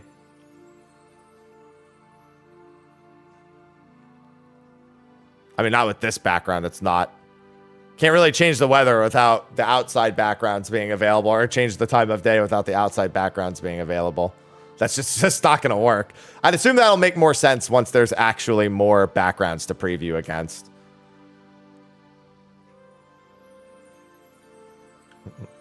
Yep. And then it's just going through the face options again. And at that point, it looks like it gives you the option of saving the character. Or at least that was the option that he took. Like he clicked the save button. And then the rest of the character creation options from there. Obviously, you're going to have to pick your name day. And all the other usual character stuff that we have. So you have the calendar, you know, for whichever month. All the astral and umbrals. And then, of course, have to pick your sign. I'm an Azima person. And then there's a quick preview. Oh, then we have the actual job choice here as well. So it looks like... Well, I guess actually I don't know. I'll have to wait. Yeah, so there's a brief description of the bard. It also has a difficulty meter, it looks like. And it also lists that you need to be a level 15 archer to become bard first in the bottom right as well. So job stones are at level 15 here. So what you're seeing is the job gear that would come with bard. Obviously, we all know that from A Realm Reborn. But you can also see the options on the left-hand side. Pugilist, which will tell you become monk at 15. Lancer, it tells you you'll become dragoon. But the difficulty meter is interesting in the bottom right. So they're saying bard is a 4-star difficulty, so not exactly new player friendly. That makes sense given from what we've seen. Bard is one of the more interactive jobs with their new job gauge that they have that we've seen. The whole rhythm game timing thing for repertoire is something I would totally welcome in retail 14 as well.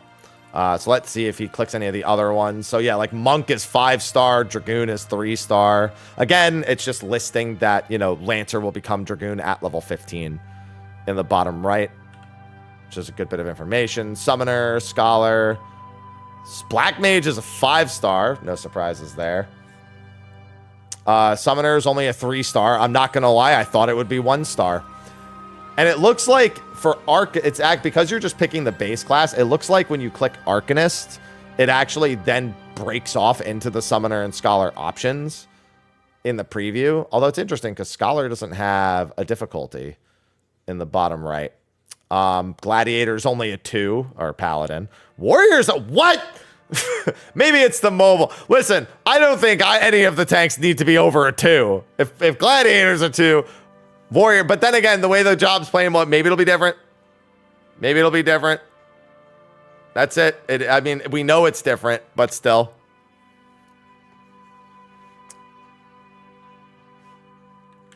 And then the Conjurer being a 1, White Mage being a 1. That's so funny. A 1, bro. It's crazy how this game already knows, like, I mean, based on the retail game, that not only is White Mage easy as hell to play, but that only one person plays it. That's crazy. That's what the stars are for, right? That's the number of people on average who play it. 1 in every 5, right? That's what the stars are, right? When Astro is there, it's going to need to go like 6 out of 5 for every single one. And then actually, so there's a job preview, it looks like, in the character creator itself, where you can actually preview every single action that the job gets. Oh, this is a nice little change for what all your skills will look like at level 50. So yeah, it shows the job gauge in the top right. It's got a few different options on the right side to change things up. It's got the cooldown. It's got the overall effect of the job itself. It's got what your hotbar will look like. So this is another little bit. Oh, we could be here for a while. So the big thing is I obviously can't read most of this stuff, or any of it. Arthurs can translate it technically. Oh wait, what am I talking about? Wait, we have technology. I can just pull up the translator on my phone and just hold it up to the screen. I don't need people who speak languages. I've got technology. Wait. Here it goes. Camera. All right, for example, this is, please let it work. This is, okay, it just translated this move to train stop. Maybe this wasn't the best idea. Main activity. So the bar on the left says it's a main action. So that means it's one of the actions around the bar. It'll transform into another action, it looks like, and it is an attack style option. It has a range of 15 meters. So this is a movement skill. Obviously, this is train stop is their gap closer. I just think it's really funny that it translated to train stop. Come on, retranslate it. I lost the translation. Okay, maybe the Google Lens wasn't the best option here. It's not always the smoothest thing. Bring it back. Give me my words back. There we go. So physical attack causes you to move, can't be used while bound. Skill power 42, learned at level 5. So there you go. That's everything we have here. So the first one is the cooldown, the first action, the first thing that's listed there. The second one is how many resources it consumes. In this case, none. So if you ever see that symbol, it means nothing. Where it says the 15, that's the range of the skill. The next is the actual skill effect. That's just explaining what the skill does. So, you know what the gap closer does. And then it has the skill power at the bottom being 42. That's the potency, and what level is learned is at the very bottom itself. So Paladin gets their gap closer at level 5, which is absolutely hilarious. But with that, we can now learn what absolutely everything does. So obviously we have Circle of Scorn right here, which translates to misfortune on my Google Lens. 12-second cooldown, 5-meter range, area of attack physical with a skill power of 150. So it doesn't look like it actually has a dot component here, according to this description. Then we have Sentinel, obviously. With this, looks like we can already read that it's clearly like a 30%, but it actually has quite a bit of text. Come on, Google Lens, work with me here. How long could it possibly take to translate this? Come on.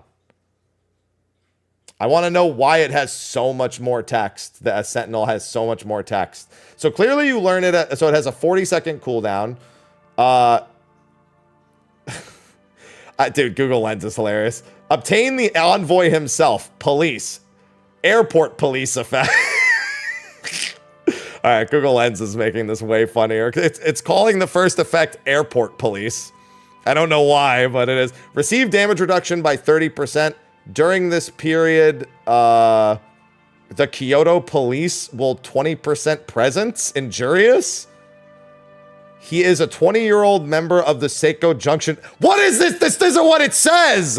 Okay, I don't think the Google Lens is reliable. I don't think we can necessarily use this right now. Like, why is it giving me somebody's history about their time with the Kyoto police as the translation? So it adds 20%. So, okay. Added 20% when that looks like it fades over time. Duration for 8 seconds.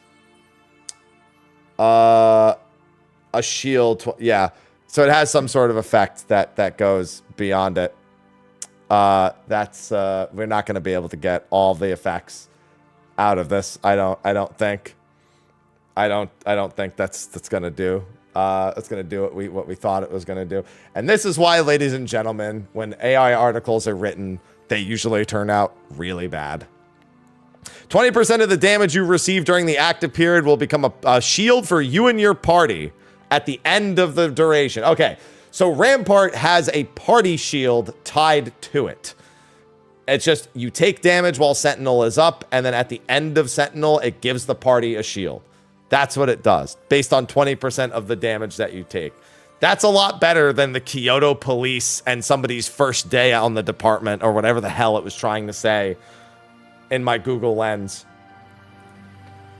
That's funny. It's funny, though. All right, this is Fight or Flight. I mean, this we can see has a 25-second cooldown, has a 0 range because it's just self-taught. Hey, I was reading that. Fight or Flight looks like it increases your damage by 20% for 10 seconds. That's not a surprise. I'm sorry, not for 10 seconds. Come on, translate the bottom. No, that's right. You learned it at level 8, right? Yeah, so it lasts for 10 seconds and you learn it at level 8. That's fine. You learn Fight or Flight at the relatively early level as well. Then we have this.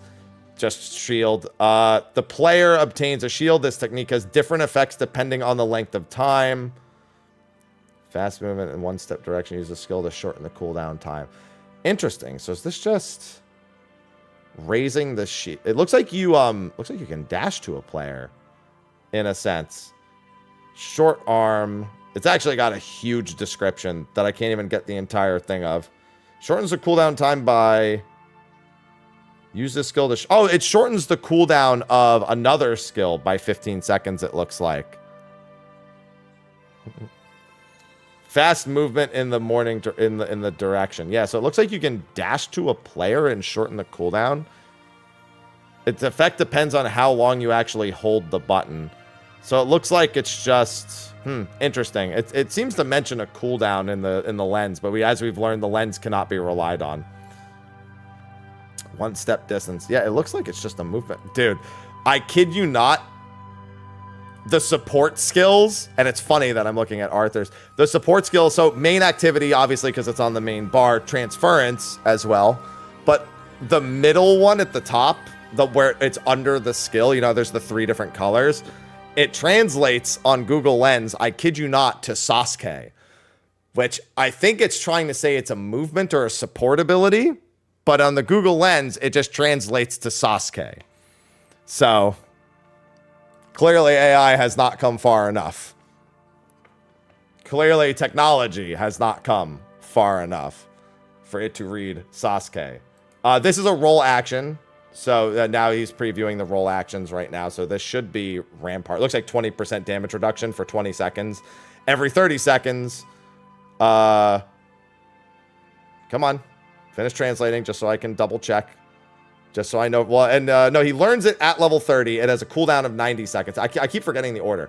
Cooldown of 90 seconds, 20% damage reduction for 20 seconds, and you learn it at level 30. It looks like there's something else at the bottom here. Oh, study conditions. Probably just saying that you need to be on Paladin. Yeah, no, it's definitely interesting to say the least.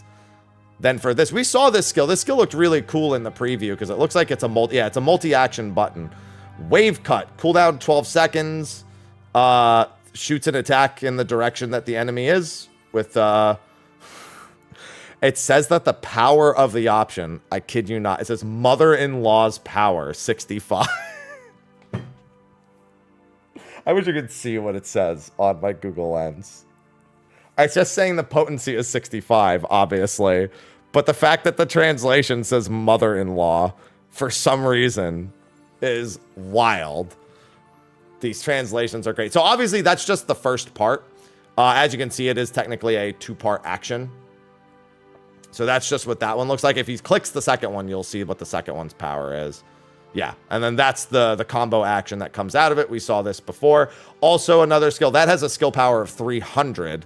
So obviously, that's the main power point. Cooldown of 12 seconds. So you'll be using that fairly frequently. And this only has a range of 4. So there is that as well. Yeah, that's just the combo action. And then the basic attack, which it just gives you the potency of, looks like it's 42. That's just each different part of your basic auto attack combo, which is where you get just for pressing the button when you're not using any of your skills. Just not too much potency. It was like 20, 30, it's 20, 25, 42 for the potencies of the basic combo right there. Yes, and the area of effect did say AoE. Anytime it's got like a range or anything listed, that automatically means it's like some form of, well, I guess it doesn't mean it's AoE, it's just the range of the skill. But this says all enemies in a line, and then the second one is all enemies at target destination. Yeah, I've got that here as well. So that's for Paladin. And then this is Sentinel again. This we managed to figure out. So this looks like, oh, and then these are the traits right here. So obviously there was Shield Bash, which looked like it had a power of 120. But then we have the actual traits right here. So this is Enhanced Circle of Scorn. Oh, maybe Enhanced Circle of Scorn. Oh, and then you've also got the Limit Break preview as well. I actually want to see what Enhanced Circle of Scorn does. It probably, does it give it the dot? During the course, yeah, okay. Wait, no, the enemy, let's see. Interesting. So this is, during the course of Circle of Scorn, the enemy is given a debuff, damage equal to... Oh, no, I think this is the dot. Yeah, this is the dot. It's saying that it does like 20% of the damage as like a dot. Or something in that capacity. That's a big old one. Gain a shield equal to 20% of your HP when you hit an enemy. Oh, wow, it says that the enemy takes an effect on this. This is why I'm glad that we have people who can actually read it. Or have already found someone who's translated it properly. Yeah, directional movement, range 4 meters. Directional movement, small force, physical attack. Yep, skill power, range is 4 meters. All right. That's Paladin. Yeah, and then we had the... I'll go back to that one more time. Oh, come on. Yep. Shield strike, yep.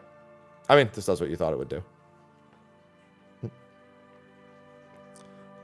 All I'm learning is that there's a lot more to learn. And that's just one. There's all of them still now, too. Goodness gracious. The fact that they have all of this, we're about to be here for a real hot minute, as far as I'm concerned. All right. I mean, this just looks like it's got a handful of effects on it. I remember wondering, because this seemed a little bit different. So this costs 20 beast gauge. That's what the... So under where it says 120 is the skill power, right under that is its gauge cost. And then if you're in the middle of inner release, it looks like it costs nothing, which we saw in the gameplay trailer. Yeah, so that's the other thing. So while you're in the middle of inner release, this won't cost anything. Let's see. Next, just have to make sure. This is a skill power of 130. This is Fell Cleave, obviously. So cost 50 gauge, skill power of 130. And you learned it at level 20. All right. And it's got a range of 5. God, the Fell Cleave animation is so fast. We also have the 3-part combo that comes with it. Oh, hold on. I just realized I accidentally sped up the clip. Either way, that's in a release. So fortunately, we should be able to recognize. Yeah, this is just saying that your Beast Spirit will cost nothing. Yeah, the player gains primordial liberation as it translates to. It says, yeah, well, when the stone is released, necessary for, yeah, lasts for 5 seconds. Okay. Yeah, it just says that doesn't give it any beast gauge. Once every 30 seconds, it looks like. Yeah, duration is 5 seconds. Wait, is that inner release or is that? Yeah, that's inner release. It's not inner or one of the other ones. All right, yeah. And then you just go, go, go. Yeah, because that I know that there's a 3-part action to Fell Cleave as well. All right, well, this is just the AoE. This is just saying an AoE that's 105 potency. So, nothing fancy there. With a cooldown of 13 seconds. That's an interesting amount of cooldown. Ah, that's right, but you have to swap between... you have the swap between the action, yeah, because it's not just that, because you can swap between... I don't know if he took notice of that. Well, I guess that's just the 2-part combo. He just doesn't click on the second part of the combo, it looks like. Yeah, because he didn't click on the second part. At least it doesn't look like he clicks on the second part.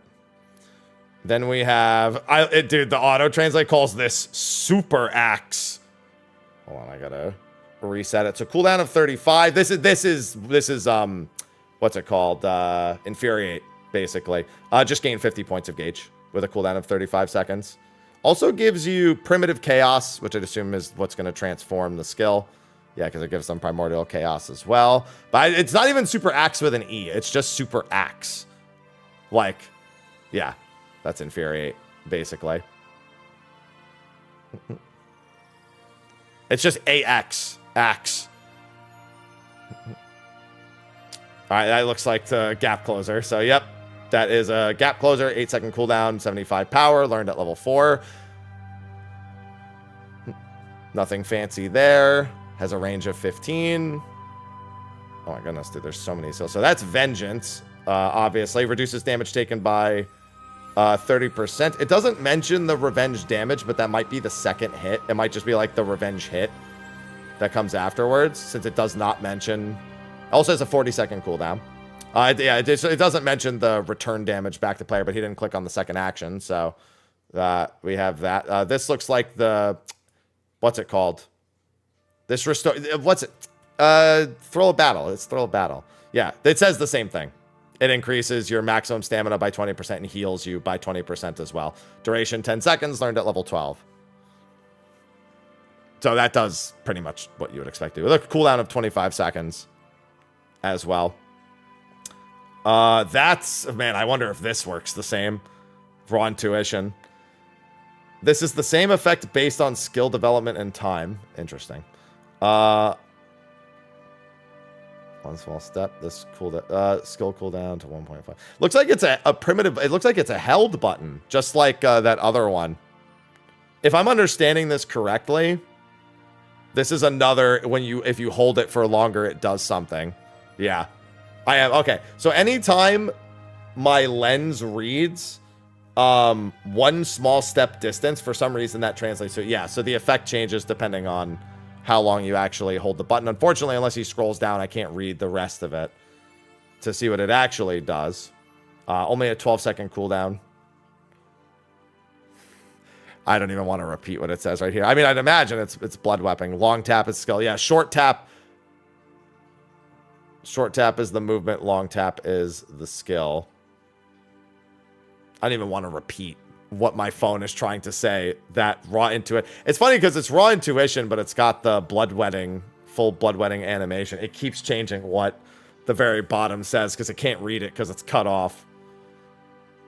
Yeah, unfortunately, I can't get a translation for that while he's covering the bottom text. I mean, I'd assume it works identical to the current raw intuition and bloodwetting and all that. So, I mean, if it looks like it, it probably does something at least very close to identical. All right, provoke. Do we really need to do provoke? 20-second cooldown, learned at level 8. Yeah, we already did throw battle, basic combo. Their basic combo is a little weaker. I can't help but notice. Yeah, there's interlace. He's just clicking to the beginning. He's going to click onto the second action this time? No, he's not going to click onto the second action this time. All right. Let's start skipping through since I've started to get a rhythm for actually understanding. Oh boy, here's White Mage. All right, let's see. Come on. I can see it. I mean, it has a potency of 95. It's just cure. How many friends are in the middle position? Interesting. So, this isn't just cure. This is, it's cure 3, I believe. Obviously, it's not going to translate well. But I think it's saying, or it's Medica, sorry. 190 MP cost, cooldown of 0 seconds. And it looks like... What's interesting is it doesn't just read that it does an AoE heal. It seems to imply... I think it's just saying it's AoE in this description. It's a very weird way to read it. Heal the target if you're not targeting a friendly character with auto heal the lowest. Yes. Okay, that makes sense with what it says. It does say the lowest physical stamina of a friend. It just doesn't, the whole auto target thing isn't taken into full account. Listen, I'm doing my best. This is a cooldown of 19 seconds, consumes 300 MP. This is just an attack. It's a 300 potency of attack. Physical strength. Looks like it heals slightly. Oh, is this a size? It doesn't say a size, but yeah, this is the 300 potency on an opponent, and it looks like a 30 potency heal on everyone around the opponent when they're hit. Lightning fast singing. Yeah, that's definitely what it's called. 500 MP just increases spell casting time by 20 seconds. 10 seconds, own and surrounding personal's physical strength. So it has a special effect at the bottom. It increases their cast speed by 20%. We already know how that works. And then, no, actually, that's fine. And then duration of 10 seconds. No, okay, it does what it says. And then you learn it at level 12. That's fine. It was just translating weird. Trying to go... What? Nope. We gotta do this one now. 5-second cooldown. This is their movement skill, as you can see from the preview. This is a very recent skill. Theirs looks so cool, though. Look at that. Yeah, it's saying the cooldowns. It's just Pia. It's just the same skill that we have now. It obviously is going to reduce the recast, but it's reducing the recast of other skills as well. There's the Blood Lily. Skill power of 429. Blood Lily obviously doesn't take much explaining in this particular scenario. Yeah, potency of 429. Learned at level 30. Cost of 180. And then that's what's the AoE of Flatus called? Well, that's what it was. Yeah, obviously you need your Blood Lily to cast the Blood Lily, and then you also have the heal. Looks like a potency of 120. Cost 1 regular Lily to heal yourself and those nearby. Obviously, that's just how it works. Flatus Rapture, that's what it actually got it right on my phone. They called it Heart of Rapture, but it said a Flatus Rapture. And then this is...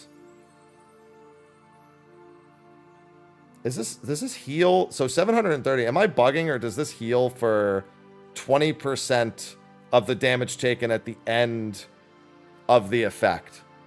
That's what I think is happening here. So you put that on, and then after the duration finishes, it heals for 20% of the damage taken. If I'm understanding this correctly. Yeah, add Annecy. Adds 20% of the effect. Add 20% to the effect of the treatment received. Increase heal effective. Okay, so no, it just increases healing received by 20%. I'm trying to get all of the words, but some of them are too similar. And then I think that's it. I think he's previewed pretty much all the... Oh, no, well, we've got Holy, which is on target, by the way. Can't help but notice that Holy is on the opponent.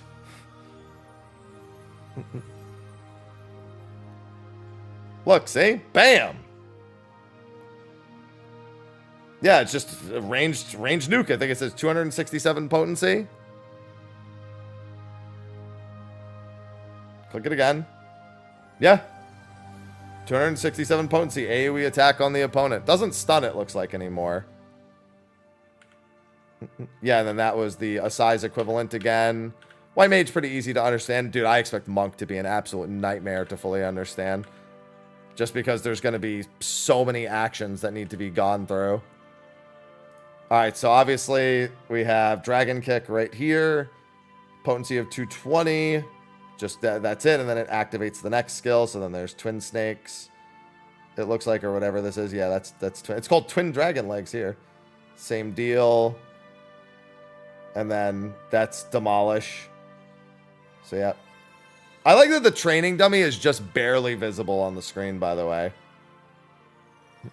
5-star difficulty. Yeah, so it looks like you have your different combos. You have the, because this is the rear combo right here, or what we would deign the rear combo. But it looks like the idea is the same, to go between the two combos back and forth. That seems to be the idea that's there. That's Anatman, but Anatman does, we saw that Anatman did something different in the preview. It would help if I didn't cover my lens. 2 seconds, user can obtain no... Yeah, so we saw that Anatman basically at the end of it gives you a buff in the job action trailer that we saw not too long ago. It's got a cooldown of 1 minute and begins accumulation at the start. Yeah, it says it gives an effect called No Self, which I'm assuming just gives you access to another skill. I think we saw... I forgot what it did, because we were able to break it down when we did the job action trailer. We were able to, like, largely figure out what it did from that. But it's already left my mind. It's also got a whole bunch of text underneath that I can't translate. Because, again, you know, he's in front of it, so I can't read that part. This is form shifts. Does it still do the same thing? 4 levels fist. 50% higher physical. It looks like it also buffs your next attack, by the looks of it. Because it said that it increases. I think it gives you a 50, because it's got a 15-second cooldown, so it looks like it allows you to use any of the skills and then also buffs it by 50%. If I'm understanding, it might only buff one of the skills by 50%, but it just says 50% higher physical damage. And then this is, you know, chakras. Forbidden chakra. You press it, it gives you your chakras, and then you forbidden chakra. Then we have tornado kick. Consumes 5 levels. Yeah, I can see why, because it looks like there's like a whole bunch of levels that need to be consumed by things. Yeah, so there's that. That's just saying it goes up to 5 levels, and then you release all 5 to do Forbidden Chakra. Then we have Tornado Kick, which has a 27-second cooldown. Looks like it just does damage. Doesn't look like it does anything else. I mean, you get it at level 2, basically. It's just, yeah. It's just a long cooldown big hit that you learn at level 2. Yeah, unfortunately, he only clicked on part 1. Forbidden Chakra is part 2, though. And then there's Elixir Field, which, you know, we saw the updated animation to that already. So we already knew that this was going to be the case. Come on.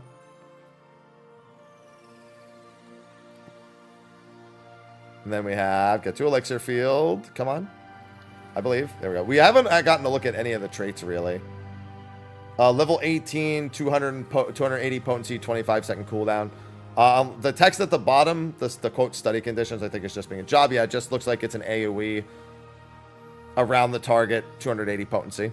So, basic function. Back to Tornado Kick. These are the auto attacks. That looks like it's just second wind. 90-second cooldown. Looks like it heals you for 25% of your max health at level 8. Yep, 25% of your max health. That's just Thunderclap, 2-second cooldown. And then, yeah, I'd assume it's based on how long you hold the action. It does have a follow-up action, which looks to be a follow-up somersault kick. It looks like that action all the way on the right is almost always a tap and hold option. Every single one. They also have 4 basic attacks that go through all the different animations instead of just 3 like the other jobs do. And the last one does not have any sort of special effect. All right, so that was it for that. He didn't look through all the riddles, I think. Did he look through Riddle of Earth, Wind, and Fire? No, I don't think he did. I mean, we can assume Riddle of Earth, Wind, and Fire work at least somewhat similarly. We know they all have different cooldowns, so you can see on the right-hand side the leaning options. Like, you basically press the button and lean in the direction. It'll pull up a wheel. We've seen that with a bunch of other skills. It does the same with the roll actions at the bottom. There's 4 different outside sections. So, like, you would press that and then go top left, and it would activate Riddle of Wind. If you go down, it would activate Riddle of Earth. If you go top right, it would activate Riddle of Fire. We can at least assume that those are similar enough. Riddle of Wind is probably a little bit different, but I imagine Fire and Earth are largely similar. I don't know about their follow-up actions, though. I don't really recall from the job action trailer. All right. Then we have Dragoon as the next one here. And I should probably not hold this up to the screen when there's literally nothing on the screen. So that's jump. Looks like jump to target position, physical attack, the jumping position. Okay. So it's... Oh, so that was... Hold on. I gotta put this back at normal speed.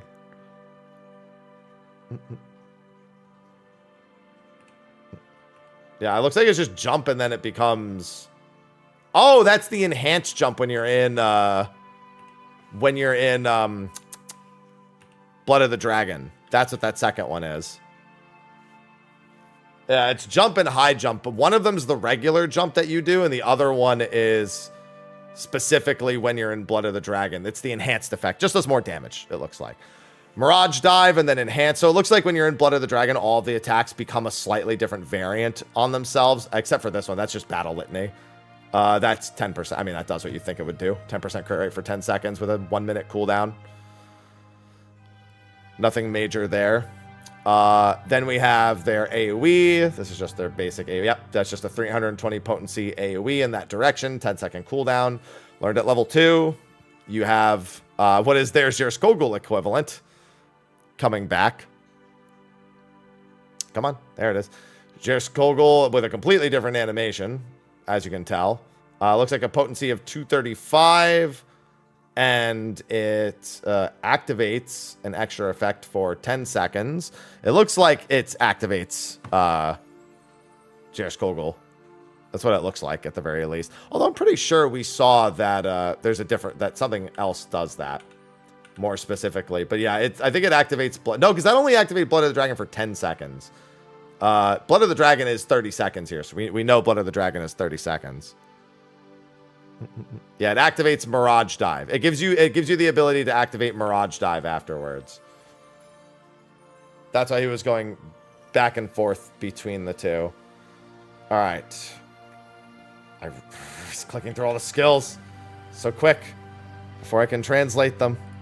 All right, here we go. So this one has a potency of 420. You can't do it while you're moving. This is Dragonfire Dive. And it also... Oh, I think this gives you access to the enhanced jump for 10 seconds. So the other one gives you Mirage Dive, and this one gives you the enhanced jump. It's not specific to Blood of the Dragon. That's what's happening. And this is a 30-second cooldown as well. Yeah, that's what's happening. That has a skill power of 420, and then that allows you to access the high jump for 10 seconds afterwards. Okay. That works out. Next we have... This is a 30-second cooldown. And it looks like this is Blood of the Dragon. Or it gives you Blood of the Dragon. Because this says increases your damage by 10%. But it does have the follow-up version of the skill, which has a 35-second cooldown. This is Blood of the Dragon. Looks like when you're in Blood of the Dragon and you activate it, it's 20% instead of 10%. That's what it looks like based on this. So maybe it's saying if you have... Yeah, because it also, you can see that the eye becomes the blood eye. Oh, no. That's just what it always looks like throughout this, because you can see the Blood of the Dragon is active pretty much the entire time. It's just interesting because it has two different versions. So maybe when you press the first one, it gives you the 10-second buff. It just makes sure the gauge has anything in it. And then when you press it the second time, it activates Blood of the Dragon. But Blood of the Dragon has the longer cooldown of the two. That's what it looks like. Okay, let me just go back to that. Because this has a 30-second cooldown, and the other one has a 35-second cooldown. Which is interesting. And they both have pretty much the identical effect. So yeah, I'm guessing it's just Blood of the Dragon. I mean, this is literally says red blood. So it's just the way that they're kind of chained together. And without being able to read all the text underneath his face, it makes it a little hard to understand it fully. But yeah, that's Blood of the Dragon. That's the animation for Blood of the Dragon. So there is that as well. I wonder if that button just looks like that unless you have the prerequisite for blood. So like maybe the button turns red when you can actually activate Blood of the Dragon, but if you need to activate it without Blood of the Dragon, it at least does something. Yeah, and then you can see all the enhanced abilities over there. This just looks like it replaces Dragon Sight. Instead, it looks like it's just a buff on yourself. Let's see if there's any sort of effect. 30-second cooldown.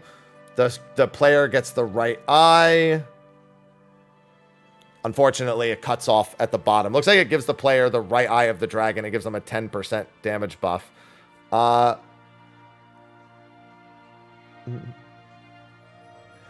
can't read. Bro, the translation...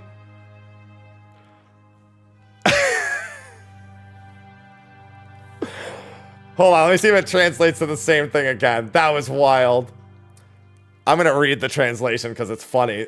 AI has not come far enough. The servant himself recently acquired the dragon left eye, and when he was 12 years old, he was born in a group of friends with a friend who was not present. I don't think that's what the ability does. You just have to get closer to the left eye. Pretty sure. That's a whole fanfic and a half, yeah. It affects you and a player near you, basically. But if you're too far away, it will only affect you. It's Dragon Sight. That's all you need to know. It's Dragon Sight. And it has a 12 yalm range, is what it is. All right, this is elusive jump, but I can't help but notice that it's actually 3 different. Oh, wait, no, yeah, it's a jump back. It looks like followed by 2 follow-up attacks. So it just looks like it's a 3-part combo. That's the actual jump back that we've seen that has a 10-second cooldown. And then the last one looks like Spine Shatter Dive. So I'm waiting. Yeah, these read the same, but it looks like this primes the second one and only has a 2-second cooldown. That's weird. And then those are the jump. Click the third one! I like that the pot is on. This is arm's length. Does exactly what you'd expect. These are the potions that you can carry on you, it looks like. That's just to activate your pot. I'm trying to read what... Dude, that other ability, the auto-translate, calls it pumping. This one right here. 90-second cooldown. Increases outgoing damage by 10% for 20 seconds. And it's learned at level 30. This looks like a personal damage buff that everyone has once every 90 seconds. Or at least the DPS roll action does. Oh, no, I think it's actually faint. Hold on. It's saying the enemy does less damage, not you do more damage. Yeah, that's faint. It's just a very interesting looking bit. Activate. In the case of damage, the physical strength itself is increased the amount of damage. Oh, no, I think it actually is Bloodbath. I think you're right. It says that the strength is increased by 10%, but I think what it's saying is that they're healing for 10% of the damage that you deal. Yeah, that's Bloodbath. That makes sense given that it's just melee roll actions. Why wouldn't they keep the same icon for that? And then this was the follow-up skill. We saw this one earlier. That's the enhanced Mirage Dive right there. The 600 potency Mirage Dive. Then the jump and the high jump. Yep, just going back and forth. And then now we get a look at the traits. This is probably just Blood of the Dragon at level 50. Yeah, that's just saying you get Blood of the Dragon at level 50. That's all that's saying. It looks like the rest of it, you know, levels up as you get to those different level breakpoints. Like, it looks like it's 3 Life of the Dragon and then a Blood of the... Yeah, so it looks like it's Life of the Dragon is a different percentage for each of them. And then at level 50, you actually get Blood of the Dragon. All right. Then we get to Bard. Oh, man. Bard's going to be wild. Bard, the rhythm game job. The fact that Bard is only a 4-star is actually kind of wild to me. This is a 480 potency physical attack. I mean, it's pitch perfect. What do you expect? What the hell? That's a giant explode. That's a 550 potency attack. Those are probably both related to timing your songs, I'd assume. But those are just two really strong potency attacks on the same button with the conditions that are being covered up. Rain of Death, no cooldown, physical attack, AoE. I believe that that doesn't have a cooldown. So if that doesn't have a cooldown, that's because it only can be used off of certain skills. I'm trying to read that bottom bit to see what it says. Yeah, it just has a condition for release. Okay, it looks like you have to do the other attack next to it first in order to actually release it. Or at least it has an optional thing after you use it the other way.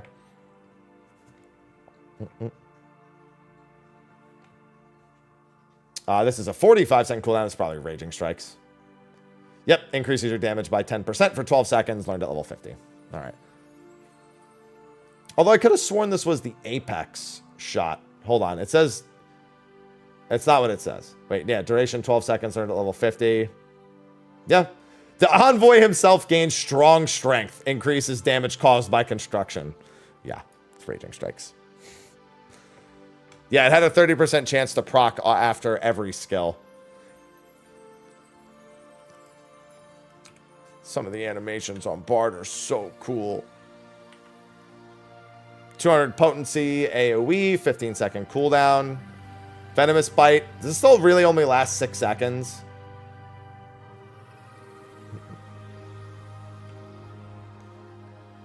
Yeah, it looks like Venomous Bite gives access to a follow-up skill based on the description that it had briefly there.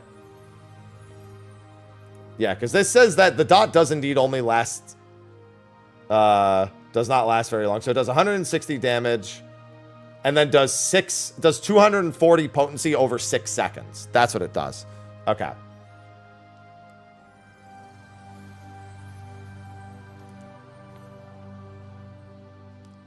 And then this is 200 potency. Looks like it's just AoE, 15 seconds. Learned at level 4. No surprise. That's how most of the jobs seem to have worked. And then this is Leg Graze. Hold on. We got to go back to Leg Graze. Looks like Leg Graze has potency attached to it. 100 and inflicts a heavy. So yeah, inflicts a heavy does 100 damage. 100 potency worth of damage. Okay. Nothing too fancy there. It's the songs that are coming up that are going to be, like, disastrous to understand, because there should be a lot of text for all of them, especially because they should all have some sort of different song. So this, I believe, was Ballad that he just hovered over. So we know that these are on target. 140 potency, 48-second cooldown. Grants... Oh, this is Army's Paeon right here, actually. I didn't see that. And then it does what Army's Paeon does. It says increases attack speed and reduces cooldown by 10%. Okay, and I can't read the rest. But it does what Paeon does, basically. It makes you attack faster.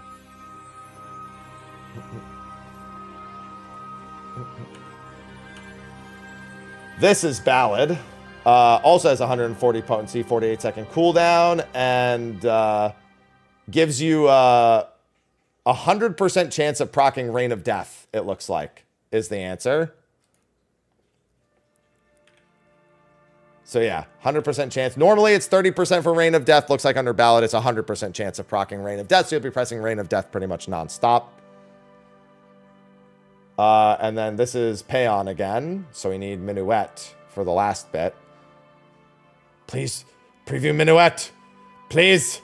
No, click the top right. Thank you. The job I actually play. 140 potency, 48-second cooldown.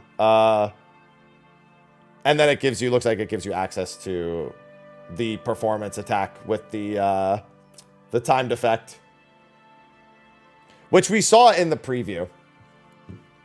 Because we know that when you activate Minuet, at least based on what it looked like in the job action preview, that it activates a different form of repertoire where it's not those three. It's a separate timed gauge, and doing that let extra timed attack does a ton of damage. That's what it looked like when we did it before. All right, yeah, those are the songs. Pitch Perfect, Rain of Death, Raging Strikes, Apex and Blast. Still has to press Apex and Blast. All right, there's Apex and Blast. So let's see. Those are coming up here in a second. Apex and Blast. Apex, there's Venomous Bite. There's the follow-up attack again that we were looking at before. It looks like it's just Apex. 270 potency. Learn at level 8. Oh. It's just a 20-second, like, line AoE. Does a bunch of damage. All right. Learn at level 8. And then you have Repelling Shot in that last section, it looks like. And hey, look, Peloton. No, go back to Peloton. I need to see if Peloton is actually used in combat or not.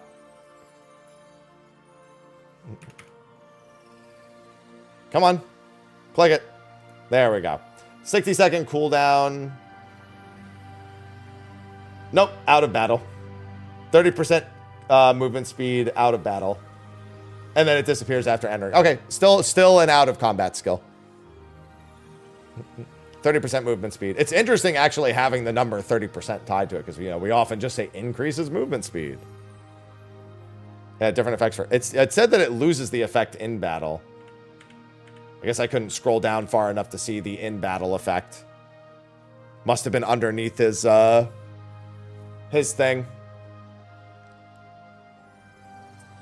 All right, so it does have an effect in battle. It's just a different one. Probably just less movement speed. It's probably just 10% or something.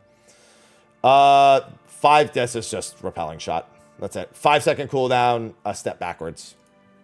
Yep, that's all. Okay. All right, Bard, pretty simple to understand. Yeah, can I see the effect? Yeah, I can see, yeah, there's another effect underneath that I can't read. When he goes there. Yeah, you can see the text continues underneath. And the text at the top says, I think it said something about there being a different in-combat effect. Same effect. Oh, actually, no, it doesn't say that at the top. Oh, yeah, the only thing we can read is the out-of-combat effect there. And then you can see the auto attacks, which the final one has a potency of 60, interestingly enough. All right, so that's actually pretty similar to what we had. So Black Mage is a 5-star job. So this is ley lines. Looks like I see the number 3, but I also see that 15% increase to spell cast. Looks like it says it requires Astral Fire, Umbral Ice 3. Oh, no, yeah, that's what it says. I think that's what it says. Or either that or it generates it immediately. But yeah, it increases your attack speed, your casting speed and everything by 15%. For, well, I actually can't see the duration because it's underneath again. We have Foul, 420 potency, learned at level 40. And looks like it just requires you to, it requires a polyglot. So that works as you'd expect it would.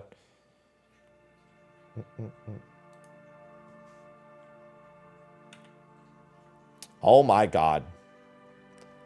These are like those little, yeah, I was wondering what all of these did. Because again, we got to preview these. We got to see these in the preview that we went over the other day. Magic attack without any movement. So these are scathe replacements for each element.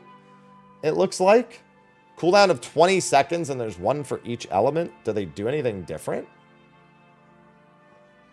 100 potency. If they do something different, then it's in the text beneath his head. So I can't see that. He looks like he's reading it, so he probably was able to do it. Yeah, they each have a different... They do have slightly different effects. This one has a percentage listed at the bottom somewhere. So they do have a different effect depending on which element it is. But they are all also instant cast. And then we have, looks like Flare. Potency of 220. Looks like a cast time of 2.5 seconds. Yeah. And then you need the effect. I don't remember. We saw in the gameplay preview, we saw a whole bunch of stuff that like interacted with each other on Black Mage. Consumes 100% of your MP. That's to be expected. Skill power 220. Okay, and then that's all I can read. Unfortunately, there's just so much text. 2000 MP, potency of 160. They both have a potency of 160. And they both have a 2-second cast time as well. And then they probably, they swap between Astral Fire and Umbral Ice with that one. That looks like it's just thunder. So, first stage. Oh, it's a multi-stage. Oh, no. It's saying that it deals damage and then it applies a dot, I believe, is what it's saying. Unfortunately, again, there's just so much text that I can't read underneath. So, Black Mage, we can't really do too much with the preview of it without finding, like, an online translation from all of this. We'll probably have to do another separate thing on this altogether. What does this do? It gives him an effect. Oh, it gives him the Starfire. Oh, that's Enochian. Sorry, that's what that is. And then it gives access to Fire 4 and Blizzard 4. The lightning tap. Ah, the lightning tap is tap for single target, hold for AoE. All right, that's interesting. Yeah, so that's effectively Enochian, which turns the action into Fire 4 and Blizzard 4. And then for Blizzard 4, 80 attacks per stage. Is that implying that this is held? Was that oh, I think it... No, never mind. That was because it went over to freeze. I don't think... Yeah, that's because I thought it was holding Blizzard 4. He actually went to freeze. 80 attacks per stage. Is this another held skill? It's saying per stage, and it has, like, separate attack values associated with it. Interesting. That's between the lines. Do I really need to say anything about that? That just teleports you back to your ley lines. That skill in that spot is almost always a movement skill of some kind. There's Addle. Alright. And then, alright, that was actually a lot quicker than I thought it would be. I didn't get to read Blizzard 4 and Fire 4, but they might have been underneath again. Honestly, I don't know that we even really need to read Summoner. Summoner looks like identical. Yeah, this is just, you know, Festers, 230 potency.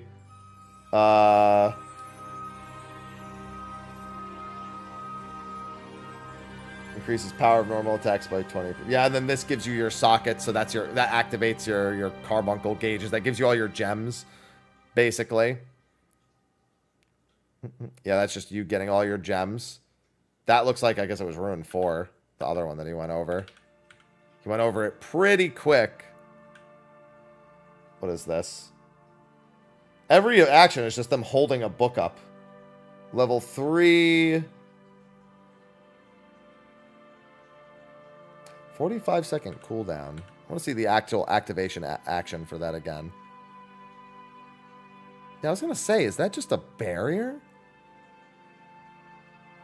Is that a 10% barrier on everyone? It looks like it's the carbuncle barrier, but it looks like it's... It looks AoE. It's got a range of 23, so... That's what that looks like. 10% barrier. Yeah, that's what it looks like at the very least. That's how it sort of reads that way too. And then that action is in the bottom left. That's either like Ruin or whatever the base action is for whatever gem you're in. 1% damage buff to the team, 10% to self. Okay. So it's not a shield. It is a damage buff. All right. That works out. I closed my translate thing by accident. Hold on. Not that it's been doing great. Yeah, and then these are all the different spells depending on which summon you're actually using at the given time. And I think you get 2 casts of each of those, if I'm not mistaken. Whenever you actually enter a summon, yeah, 600 potency gives you, looks like 15 seconds to use the 2 stacks that you get. And then they should all read almost identically, except for the type of effect they give you, because it should be changing the type of gem that you get. The summon has turned on us! All right. I like that for the animation, it just stands in front of us. It doesn't even look at the training dummy that's right behind it. It looks like it's turning on us.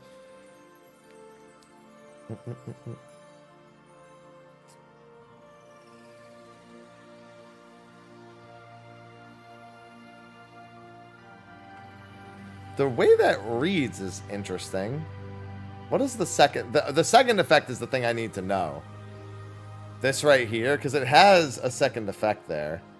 Oh, it gives you access to another skill.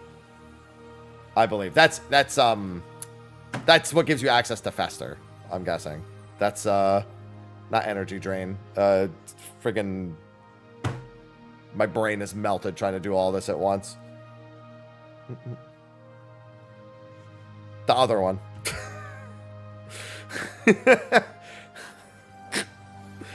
It's giving you access to Fester. Surecast, Addle. What does the shield do? What does that button on the right do? Wait, what was that actually? Hold on. I got so lost in the other skill, I didn't pay attention to their... I'm assuming that was their personal barrier.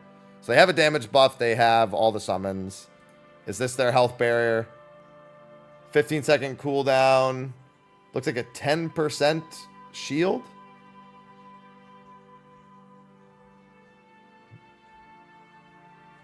Is that a 10% shield and a 10% damage reduction? Am I bugging? Or is it 10% health and 10% damage shield? Or 10% health and 10% damage reduction?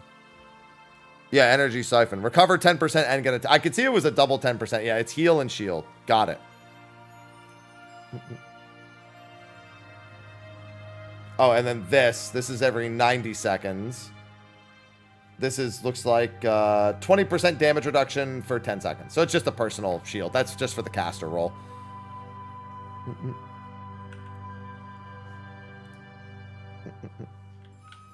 Wait, that was one more I wanted to check.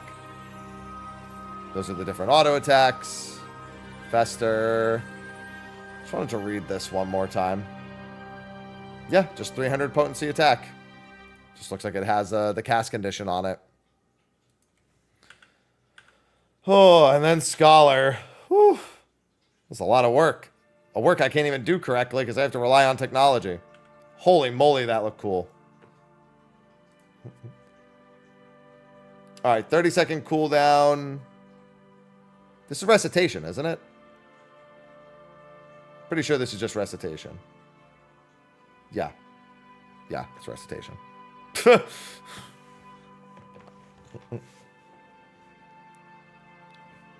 Oh, I saw the fairy ability.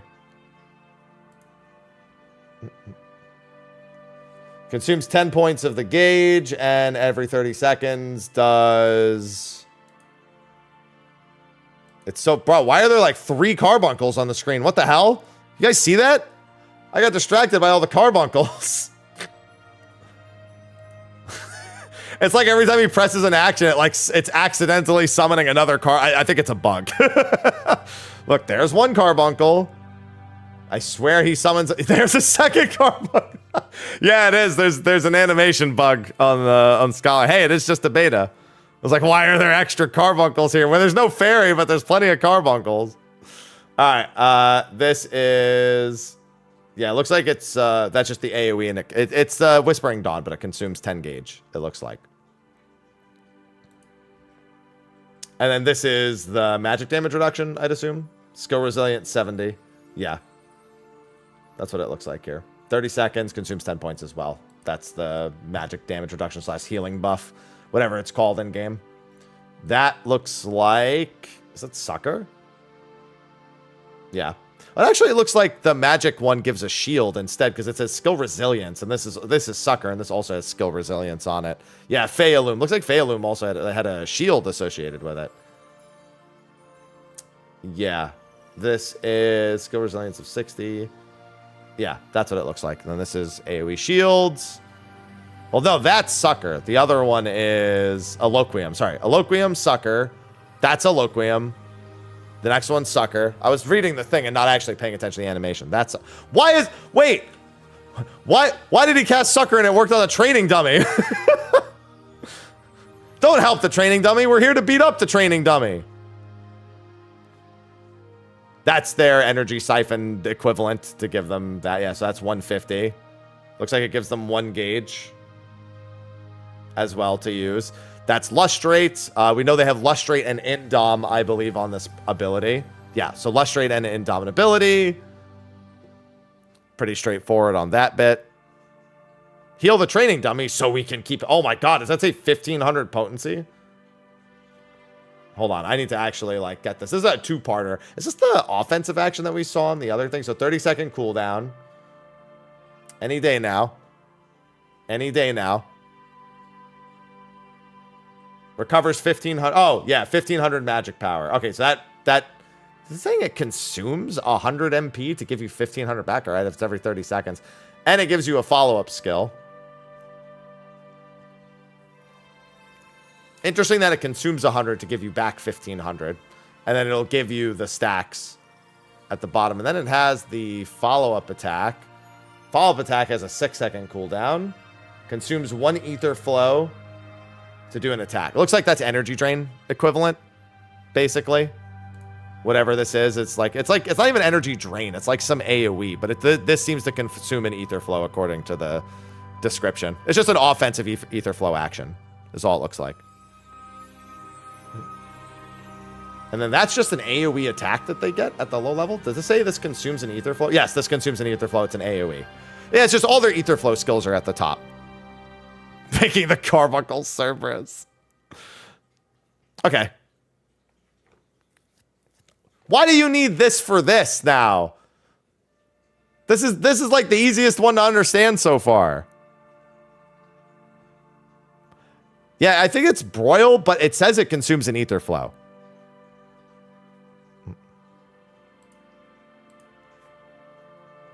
Does this consume an ether flow? No. Increase. Oh, this is expedience. Yeah. Only lasts for 3 seconds, and it doesn't look like it has any damage reduction on it. But it's just the movement speed part of expedience. Learned at level 15, it looks like. Yep. There's the animation. Increases movement. Bro, I feel like I'm going to walk right off a Titan with expedience here. Right off. That's raise. It looks like 1500 MP for raise. Yep. Mm-hmm. That indeed was raise. Was that everything? Wait, did we just get through all of them? Wow, that was actually not that bad. Yeah, understanding all of that, obviously with the thank you to chat for helping with the translations for that, because that was wild. I didn't expect to just go nuts. I might break that into 2 videos, one going over the character creator and one going over the job actions. Nah, I'll probably just make it all one video.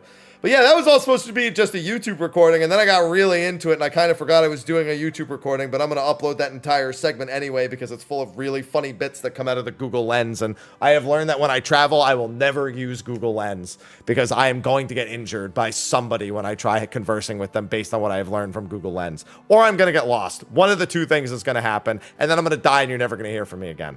So, that's our first look. We're going to continue looking at the footage, but I'm going to chop up a video right here and get this over to the YubTubs.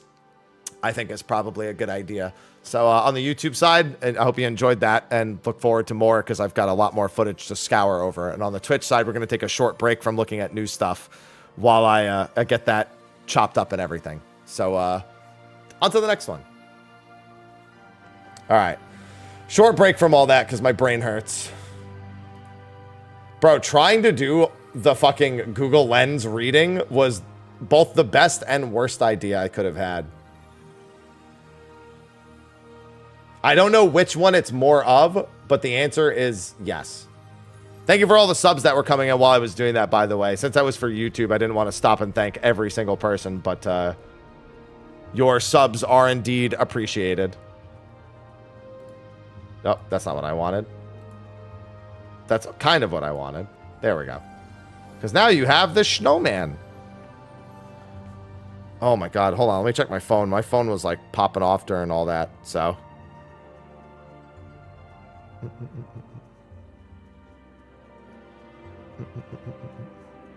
Alright.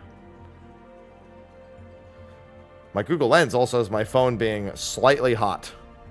At least a little warm.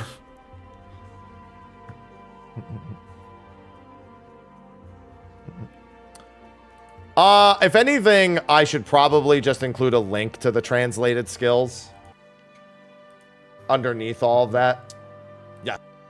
All options. So actually, not right from that way everyone has the references. Looking at, go over at chat because I'm sure on top of a gameplay trailer with Shut Up Happy. Hey everyone. Hey everyone. Shut up, Mr. Happy. Shut up.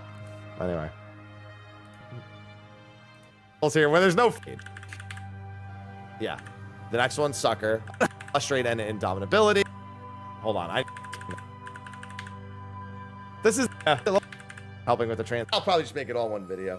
And I have learned that when I travel, and then I'm going to die and you're never going to hear from me again. Good idea. That chop. Bro, trying to do. So, on to the next one.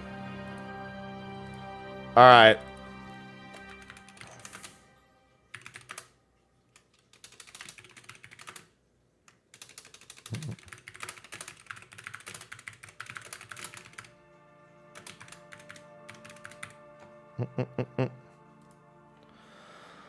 Oh, my soul. It's leaving my body trying to do all that. Thank you for your patience.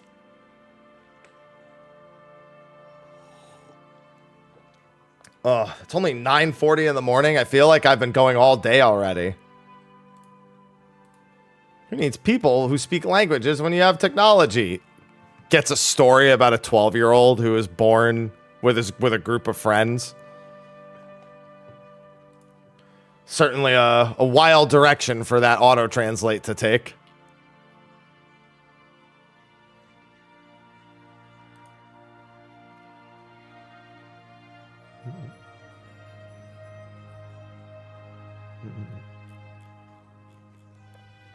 Yeah, it's shaping up to look pretty good. And you know what? I'll take the... And now Ivy has realized there's no clickety-clacks and no talking. So Ivy has officially taken over while I get this chopped up and posted. As you can see, cat. We know there's a monthly optional premium sub. I think that's the only thing I know for certain at the moment. There's probably some other stuff. There's like cosmetics and whatnot are probably there as well. The only thing I've seen tied to the premium sub that I know of so far is more market board slots. I don't know what else comes with the premium option. Yeah, like Fantasias as well. What I'd expect.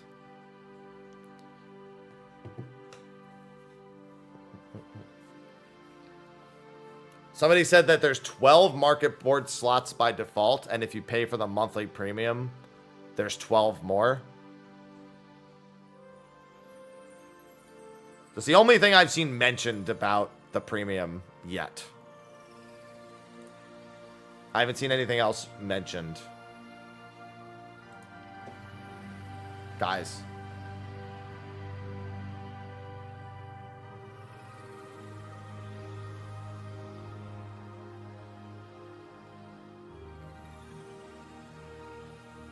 Cat.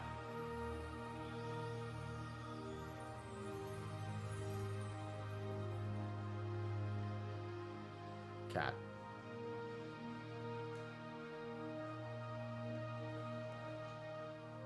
Ivy.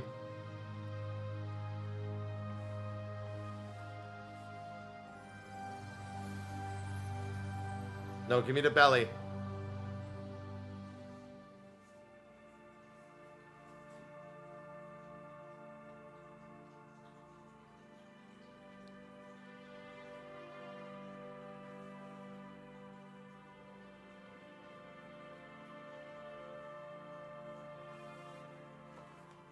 What?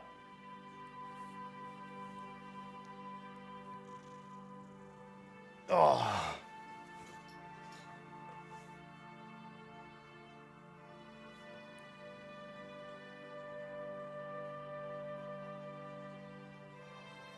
Belly.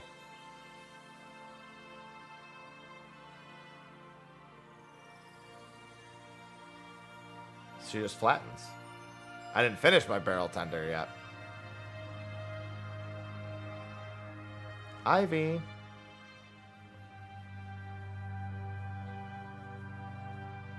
Belly. Belly is mine. Your paw's stuck. Let me get it out for you. Let me get your paw out of the thing. There you go. Now, Belly.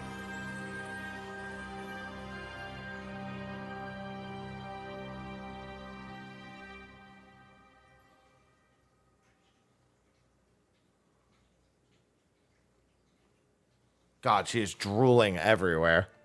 Anyway, Snowman.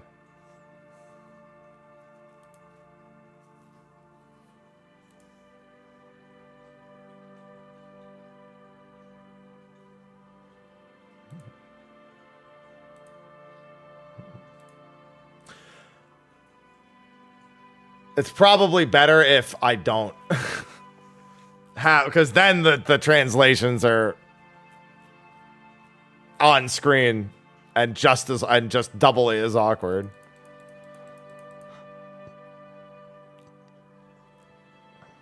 But at the same time, it would be pretty funny just to Google Lens it.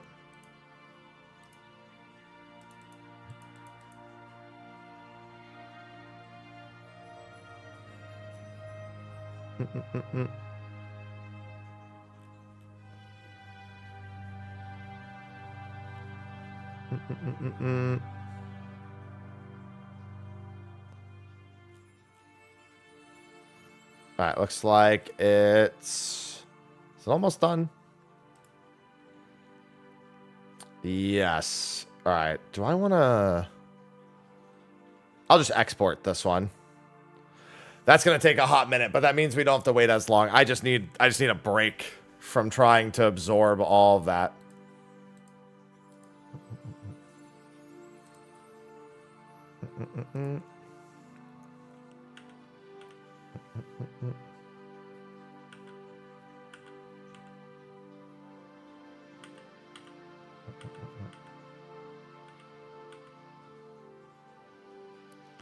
I'm just going to quickly click through and see if there's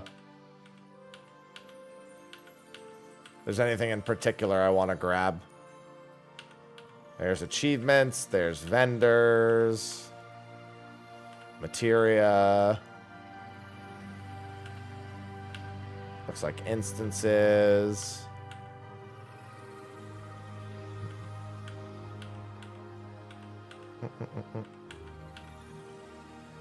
Equipment, glam.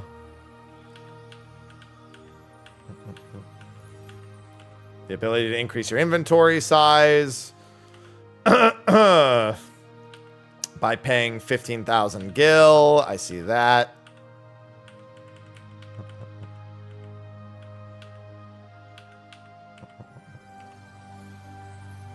Looks like there's also quest-related inventory as well. Oh, no, that's probably just a gift. Oh, yeah, I'm just quickly clicking through. Chaos. There's Chaos, a fate chaos. log, it looks like. Oh, no, that's the Chaos. hunting log. Chaos. Looks like it's a hunting My log Athens per gifted 2 city-state. subscriptions to the community. Thank you, Mia. Enjoy your mount.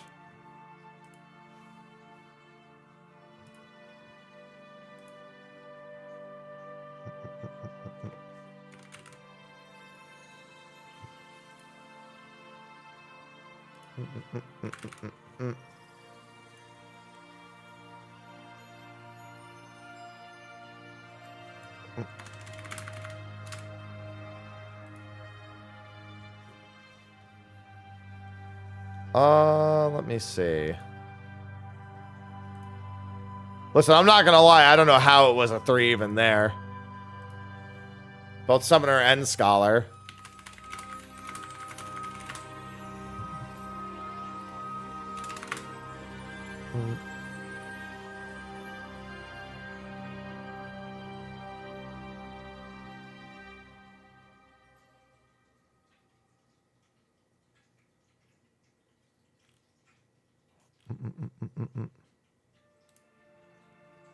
Because there's 3 summons.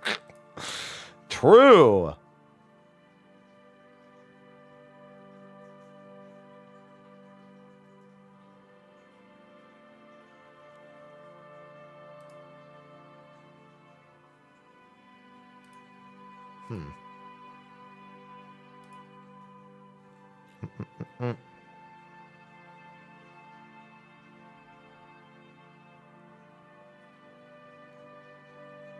Hi, Ivy.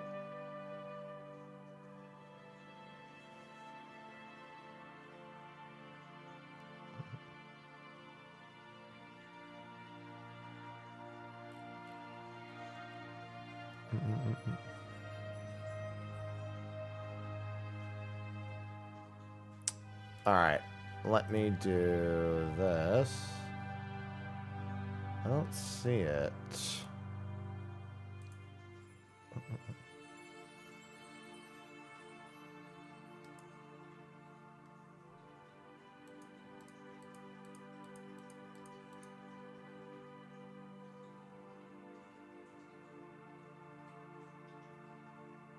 Huh.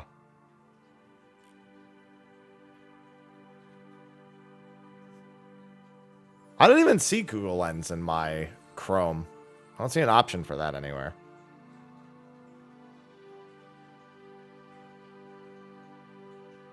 I have enhanced video. The fuck does that mean?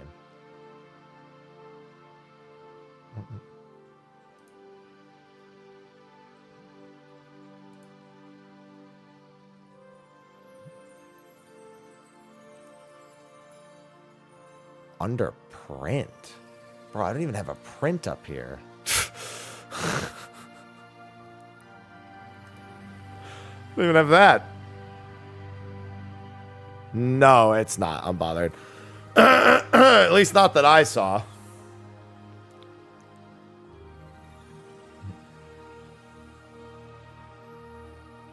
Although I don't think Google Lens works the same.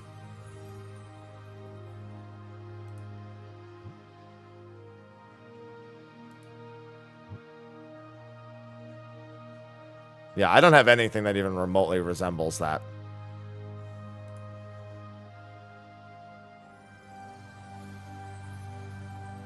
Oh, you know what? I'm fucking stupid. Hold on. Let me do this.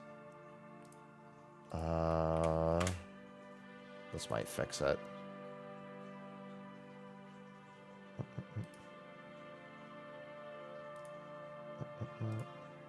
I also have to use the restroom so bad right now.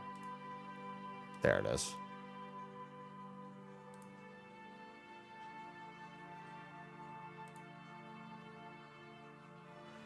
Oh no, this sucks. This is way worse. This does not do this is a pain. I mean, I guess yeah, because what it does is instead of hovering it over the image, it opens an entire bar on the right-hand side. This like fucking sucks. I'm not using this. Hell no. It's actually better to use it from the fucking phone, shockingly. What the hell is this? There we go. It's somehow unironically better to use it from the fucking phone than it is to do anything else. I gotta pee. I gotta pee right back.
I also grabbed a banana.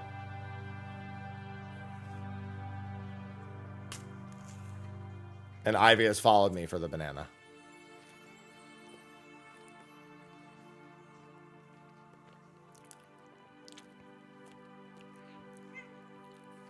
What?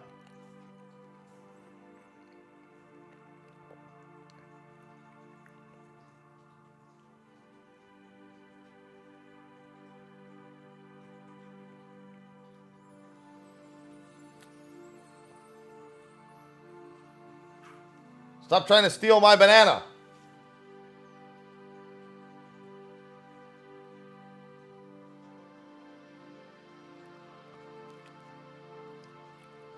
You're a little too fast. How long does it take you to pee and wash your hands? My bathroom's 2 steps that way.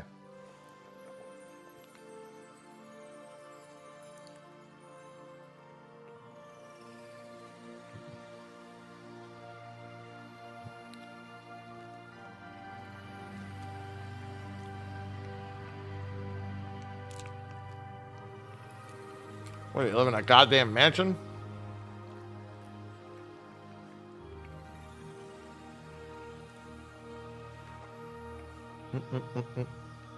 Ivy, the banana's gone. I need the potassium for back day.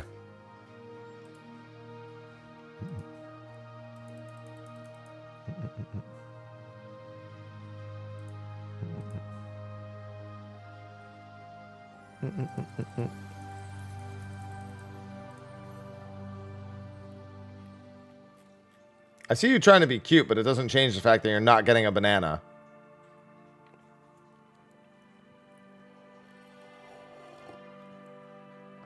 I just want to sip on my coffee for a few minutes, Ivy. Yeah, dude, there's still so much to go over.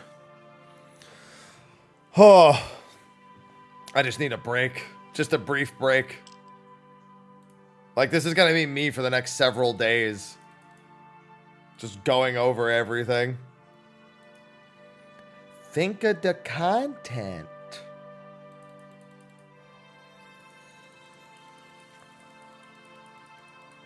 Normally, I would do all of this off stream, but I don't have the time to do it off stream until, like, maybe tomorrow. It depends. If we beat Fru tonight for Pingu, we're done. Because we already have all of our re-clears on OCE, so that Theo and Nuber have weapons on their other characters. Ivy! Jesus! Every time! Look at this. Why is it that this cat only wants one thing?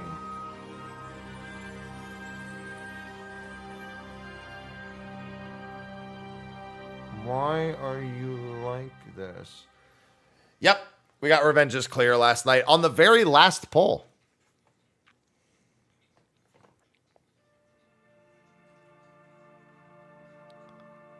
Revenge was literally 4 hours from needing to get on a plane. Hadn't packed yet. And I was like, all right, this is my last pull. It's getting late for me. And then we cleared. Well, actually, no. I said that, and then we wiped in Shiva, and then I said, okay, one more. And then we cleared. That's really how it happened.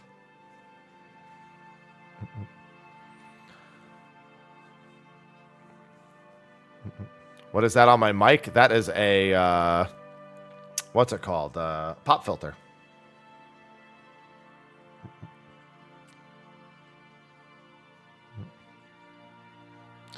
I always pack way in advance. Yeah, we only have one more person to clear, but we also only have 2 days left to do it. If they're not cleared by Friday, then, that's it.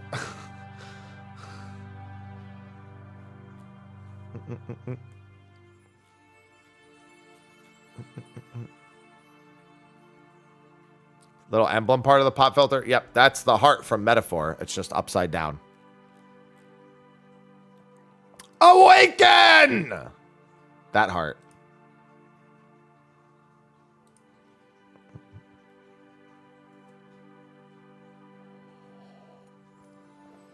It's designed so that the microphone is facing this way, and the pop filter right side up would look like the heart. Now, it looks like a squid.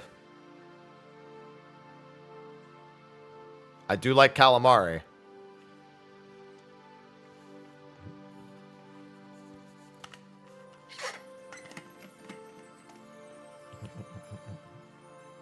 Now it makes sense.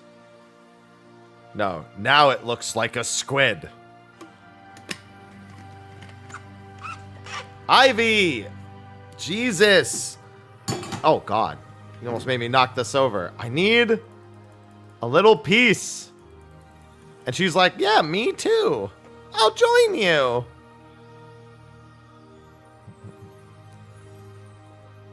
Look at this. This should be my Christmas card. Look at this. This should just be my Christmas card.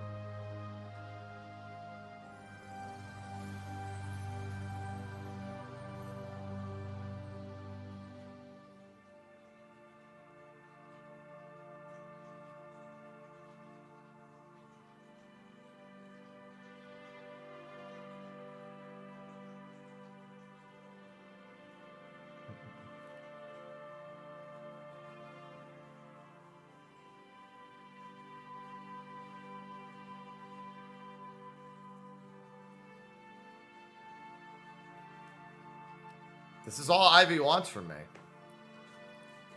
Ivy, the people want me to keep going over mobile stuff. Ivy, the people want me to keep going. All right. Oh, give me 5 more minutes, and then I'll continue. We'll continue right where we left off, with him going into the start of the game.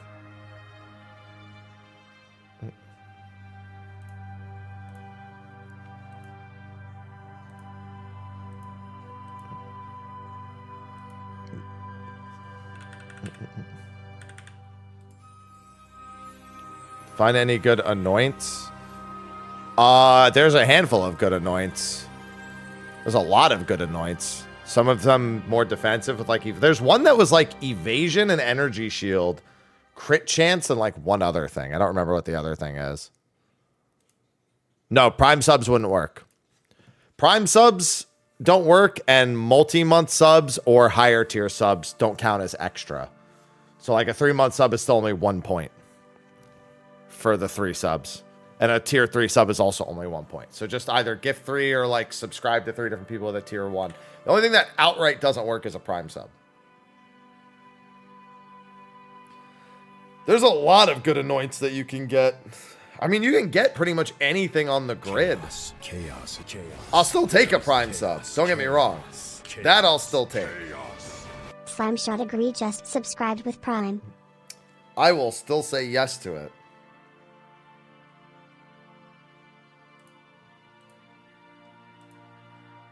Good morning, Wicked. What the hell?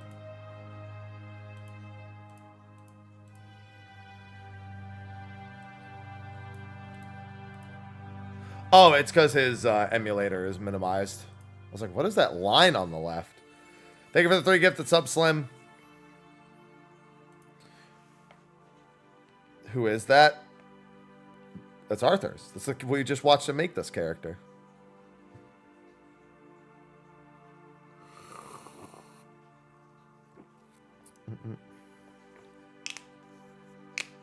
Yeah, he gave me permission to effectively go through all of his stuff and just make whatever I want. Oh, if somebody has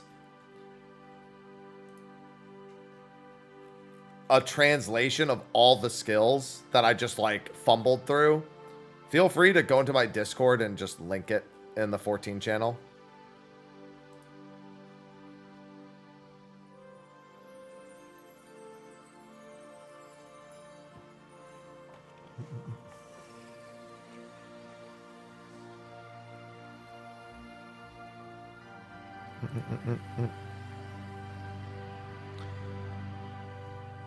Hey, thank you, Soxic. Thank you, JT. Yeah, because I know that there's some translations out there.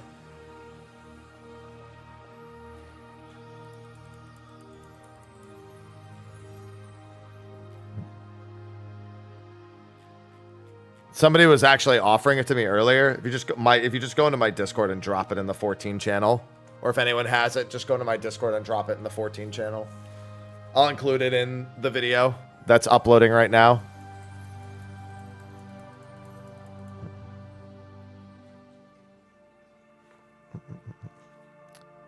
Hello, Larian. See some of the quality of life in combat. Well, you can move while casting, if I recall.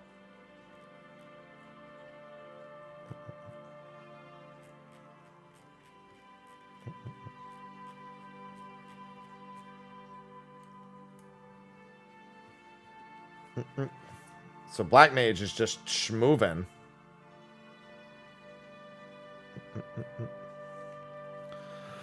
Oh, we've got so much more to look at. Doing a whole fucking second Final Fantasy. Bro, I'm gonna have... It's gonna be so much videos to make on 14 Mobile. I have to make sure I don't release them all too close to each other. I'll have to, like, separate them by, like, 12 hours, probably. Will depend on how many more we actually do, because he's about to go through all the menus and everything.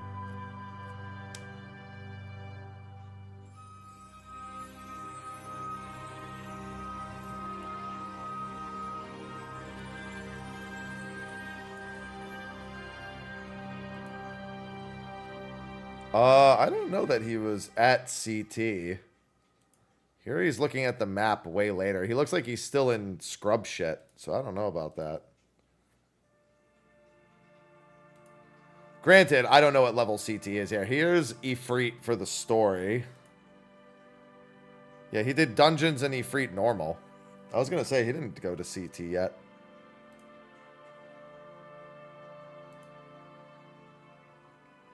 Yeah, because Ifrit should be right here.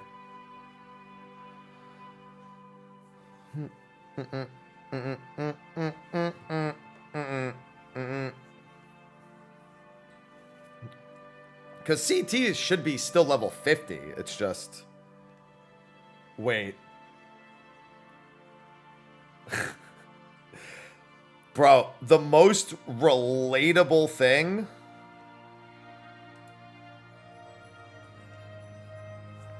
The most relatable thing about this. Can anyone tell me what it is? Can anyone on this tell me what on the screen right now is the most relatable thing about what's happening here?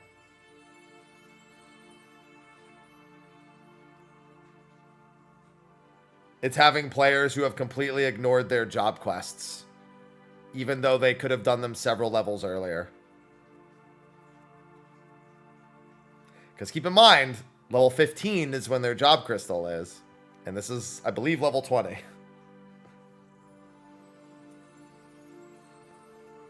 Oh, no, not just the tanks have no job stone and the archer has no job stone. It doesn't matter whether it's mobile or retail. Motherfuckers still ain't doing their job quests. Motherfuckers still ain't doing job quests. It's like, bro, you don't need to do this in the beta right now. Yeah, and then you have all the voice options and everything there.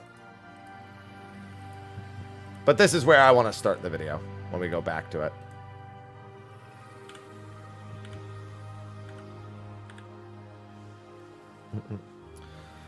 Level 50. No. No archer bis.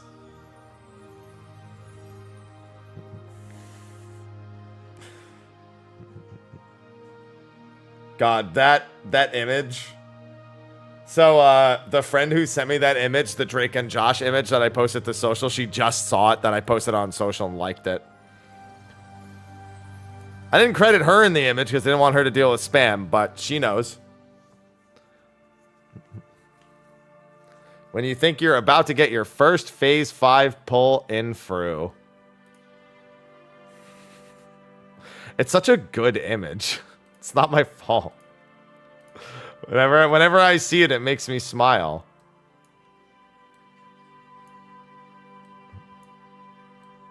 See? It just makes me laugh.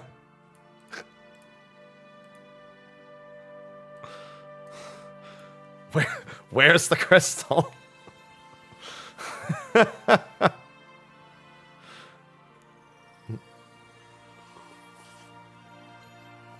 That happened to us in Prague so many times, though normally it was before this.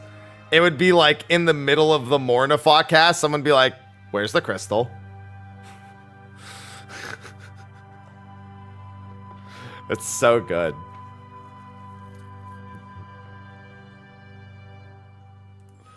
No phase 5 pull for you. I still have to grab my monk weapons. Yeah, I'm going to grab my monk weapons.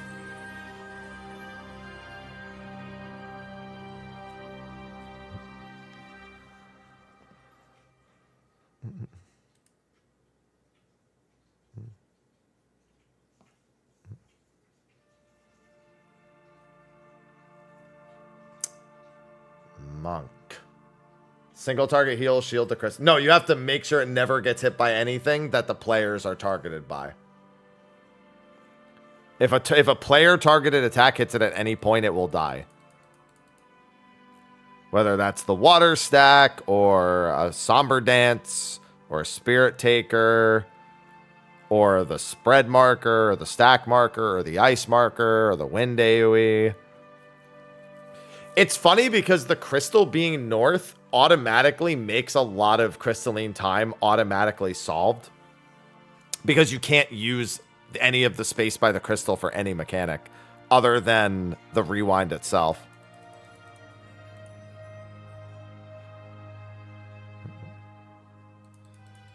It's one of those cases where having something extra on the arena in some capacity actually makes everything easier to solve.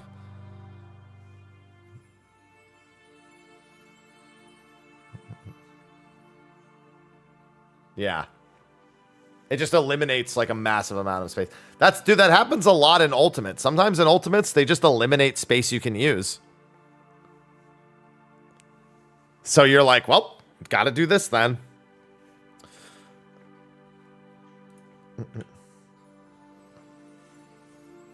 All right, let me get to the starting point that I want. I don't think there's the cutscene from before. Like, I don't think it does the actual intro cutscene with La Habrea. No, it doesn't. Oh, no, maybe it does, actually. Might do it right here. Either that or the load time is just... No, I think the load time is just super fucking long.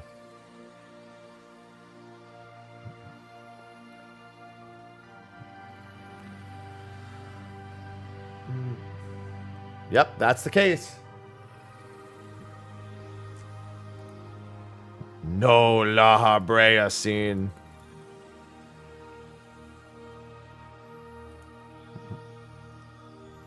All right, let me let it go just a smidge longer.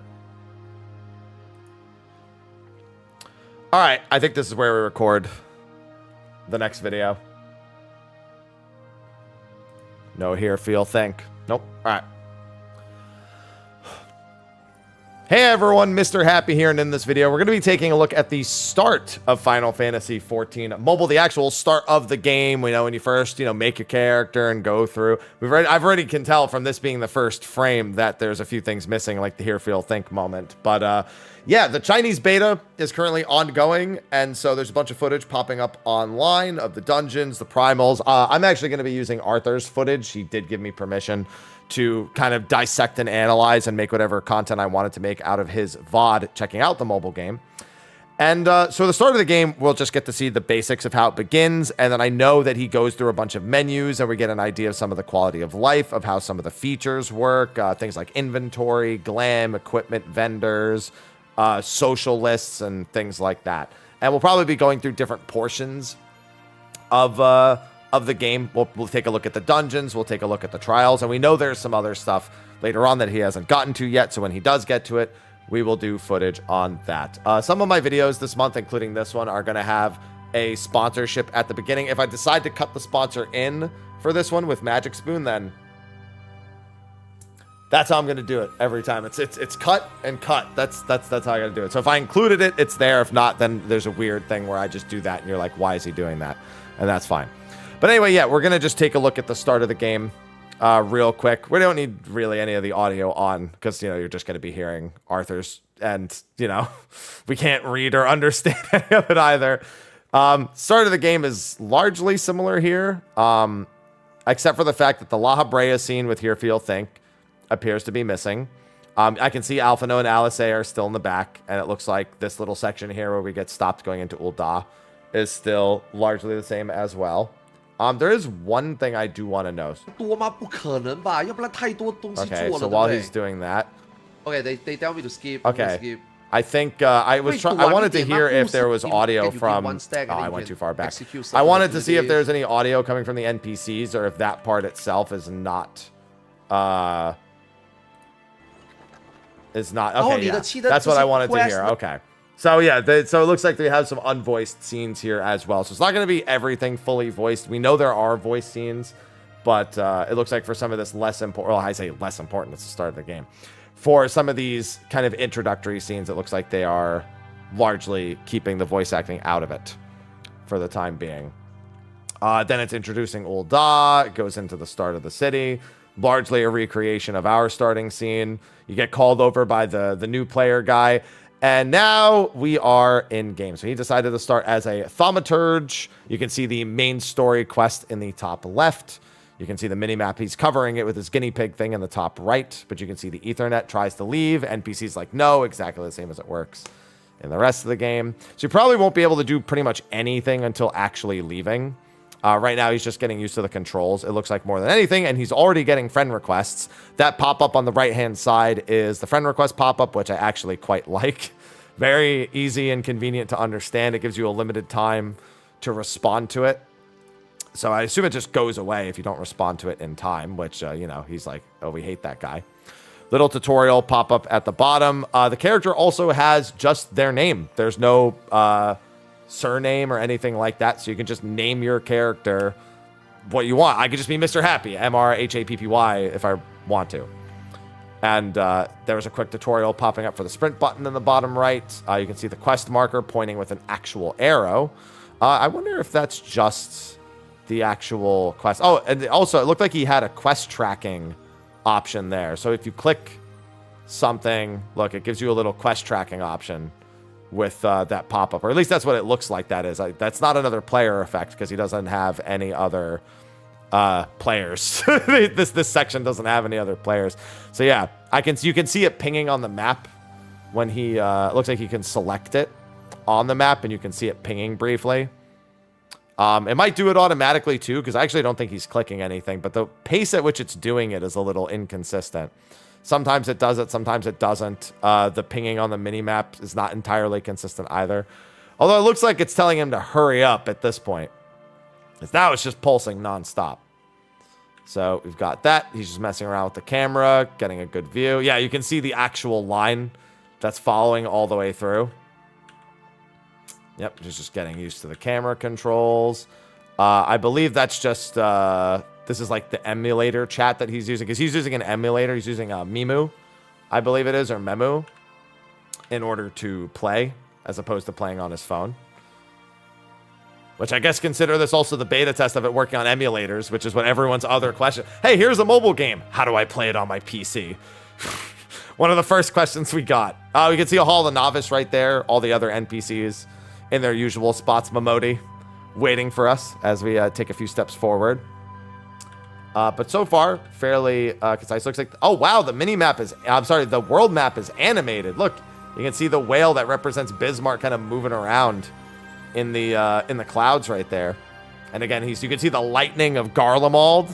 That's actually really nice. See the dragons and the ships. All of the little pieces are animated to the world map that we're used to seeing.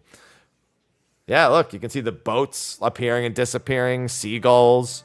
So a lot of motion, a lot of attention to detail on the world map itself. Definitely brings a lot of life to the game. That's definitely one of those things that we look at and go, wow, you know, that's like, would it keep me subbed longer technically to have that? No. Is it a really nifty and neat detail? Absolutely. So it looks like you can, from this menu, also pull up quests. He pulled up his main scenario quest. Looks like this is the Aetheryte list for teleporting between everything. If it has a star next to it, I'm assuming that means you've actually attuned to the Aetheryte itself. So it's just a bunch of fast travel options. You can see the various city-states that are all present here. Not sure what this is. However, as bad of an idea as it was last time, I think we hit up the Google Lens that did not work so well in the previous one. And it looks like it's tagging characters. So you can choose to display all duties or just main story missions. And you can also choose what other duty options and characters that you can display. So it's just some display options, basically, for the duty list. And for other players as well. Looks like it's just a filter for generally what you'll be seeing and what you'll be dealing with. I also noticed that his action bar, when he actually is in combat mode, oh wow, and then that's like the actual like map of the zone around. You can see what level everything is unlocked. So you can see he'll learn this at 5, this at 10, 18, 12, 15, 50, and then there's more skills on top of that. But yeah, you've also got just kind of a permanent visual representation of when you'll actually learn all of your various abilities. So that's a nice little thing to have seen. Yeah, he backs in and out of this like 3 or 4 times trying to figure out what he's doing. And then you get, oh, that was actually a pretty decent look at the mini map. I mean, the map, you know, you can see all the icons and you can see the Ethernets and everything. So yeah, he's swapping between like there's you know, town mode and combat mode. So like now he just has, you know, sprint basically enabled.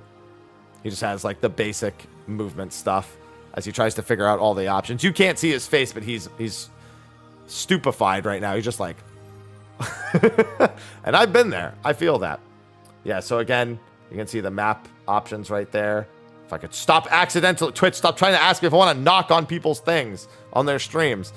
Yep, vendors, mail, all the usual icons we're used to seeing, grand company stuff, you know, the different zones, towns, ethernets, etherite, yeah, all that. I mean, what else are they the same?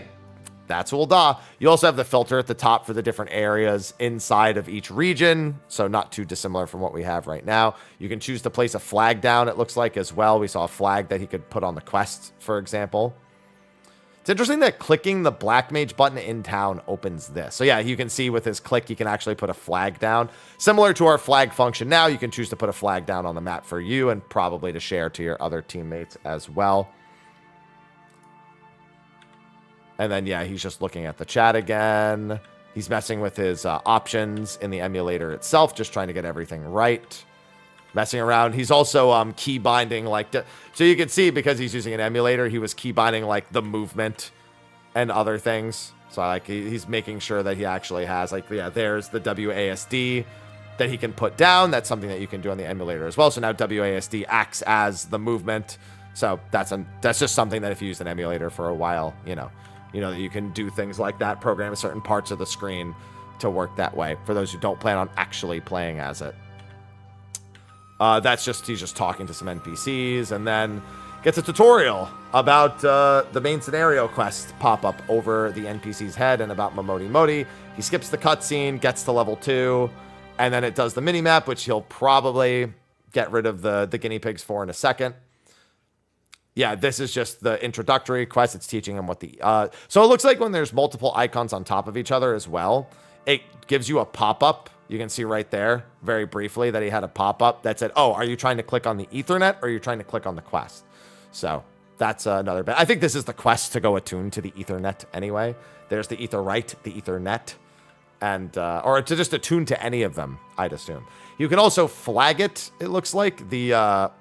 Yeah, you can choose to flag it so that it's trackable with that option right there. So that will deflag it so you won't, it won't show in your tracking, or you can choose to flag it so it'll actually show in the tracking. The same type of tracking he had that was leading him over to a Momodi Modi. And then I think that's just the friend request pop-up that he's accepting. He's going into the friend request now, or the friends list now, which is a pretty nice looking friends list. To no one's surprise. He had to draw attention. This guy's level 20 already? Listen, man, you weren't playing for like 3 hours, dude. Come on, man. We could get to level 20 in 3 hours easy. These are achievements. Those were his pop-ups for achievements. So let's go to that. Yeah. Oh, okay. Hold on. Hold on. We've got a lot to dissect. I've actually seen a screenshot of all of those things dissected. Let me go to this. So we've got a lot. I mean, I could see a gathering log. I could see a fishing log. I could see a crafting log. I can see the market board. I could see inventory. I can see glam. I mean, you can actually figure out what most of this stuff even is without even looking at it. You have the toy chest even, it looks like. Achievements. And then a handful of other things. Obviously, the Google Lens is not going to be great. Treasure maps. You can see a new player guide. Yeah, marketplace. The actual vendors, the exchange, collection. Wow, there's actually a lot. It's quite a lot. I can't see all of them. There's also your mounts right next to your inventory as well. So he goes into the achievement menu, which looks quite nice. I'm not like crazy about it one way or the other, but I definitely can appreciate the way that the achievement list actually looks there. Keeps getting all the friend requests, so you can see those in the middle as well. Looked like there was a gold saucer button as well. So what did he just click? I want to know what he just clicked. I think he clicked marketplace. No, he clicked the vendor option. So from what I understand, these are all of the vendors around the world, and you can search through them for their various items, and you don't actually have to go to them in town. So like these are like level 1 weapons that are like 10 gil a piece. That's the starting sword and shield. These are a little bit higher level. These are level 5 items instead of level 1. So you can see the levels on the left-hand side, that just represents the level of the item. So as you level up, if you have the gil, you just go in and purchase an upgrade. Obviously, there's dungeon loot and everything that's going to be more desirable, but if you just need something in a pinch, those are specifically weapons. Looks like the second one, you can see the one on the top right is probably armor. And these are vendors that he doesn't have unlocked yet. You can see tomestones here. Looks like you can buy materia with tomestones. So he has some tomestone vendors. So yeah, materia for tomes and the stone for tomes. Is that a relic item? Those are the capped tomes, it looks like, which are locked at the moment. But you have, it looks like bicolor gemstones on the left. Yeah, that's bicolor gemstones right there. So these are all sorts of various things you can buy. You can see like the skull eye patch, pretty much all glam. Even the wind up sun was one of the things that was on there. And there's also bicolor gemstone vouchers, which are 10,000 a piece. You can see you can use 3. In fact, wait, are they 10,000 a piece? So some of these items cost bicolor gemstones. Some of them cost tokens. Yeah. So the tokens are 10,000 bicolor gemstones a piece. We're going to assume the actual acquisition rate is higher than it is in the main game, obviously. And some of them were like 2 vouchers. Some of them were like 3,000. So if it's less than 10,000, it's going to cost gemstones. If it's 10,000 or more, it'll be bicolor gemstone vouchers. But then you could also see there was poetics and looked like mythology and philosophy. I think those were the 3 that we saw tombstone wise there. I think this is the actual market board, but there's no listings on the market. So it's just as zeros across the board because none are being sold, I'd assume at the moment. You can see crystals, you can see food, potions. So this is just the market board and going through everything that we have right now. I also got to scroll up. I just realized that the top was a little messed up there briefly. Yeah, so we can see all those various options. So the market board, yeah, it's very quick. That looks like, okay, so that's a feature that unlocks at level 10. It also, when you click on the things that are locked, it tells you when they will be unlocked. So it looked like the gold saucer was unlocked at level 10. This is glam. So effectively, you just click on the slot. You check to see if you have the piece that you're glamming over. And if you have it unlocked, then you just, yeah. The glam systems. To no one's surprise, the glam system is better. Effectively previewing glams right now with the various item IDs that are present in the game. Yep. As expected, the glam system is much, much easier. You can preview everything, even if you don't own it.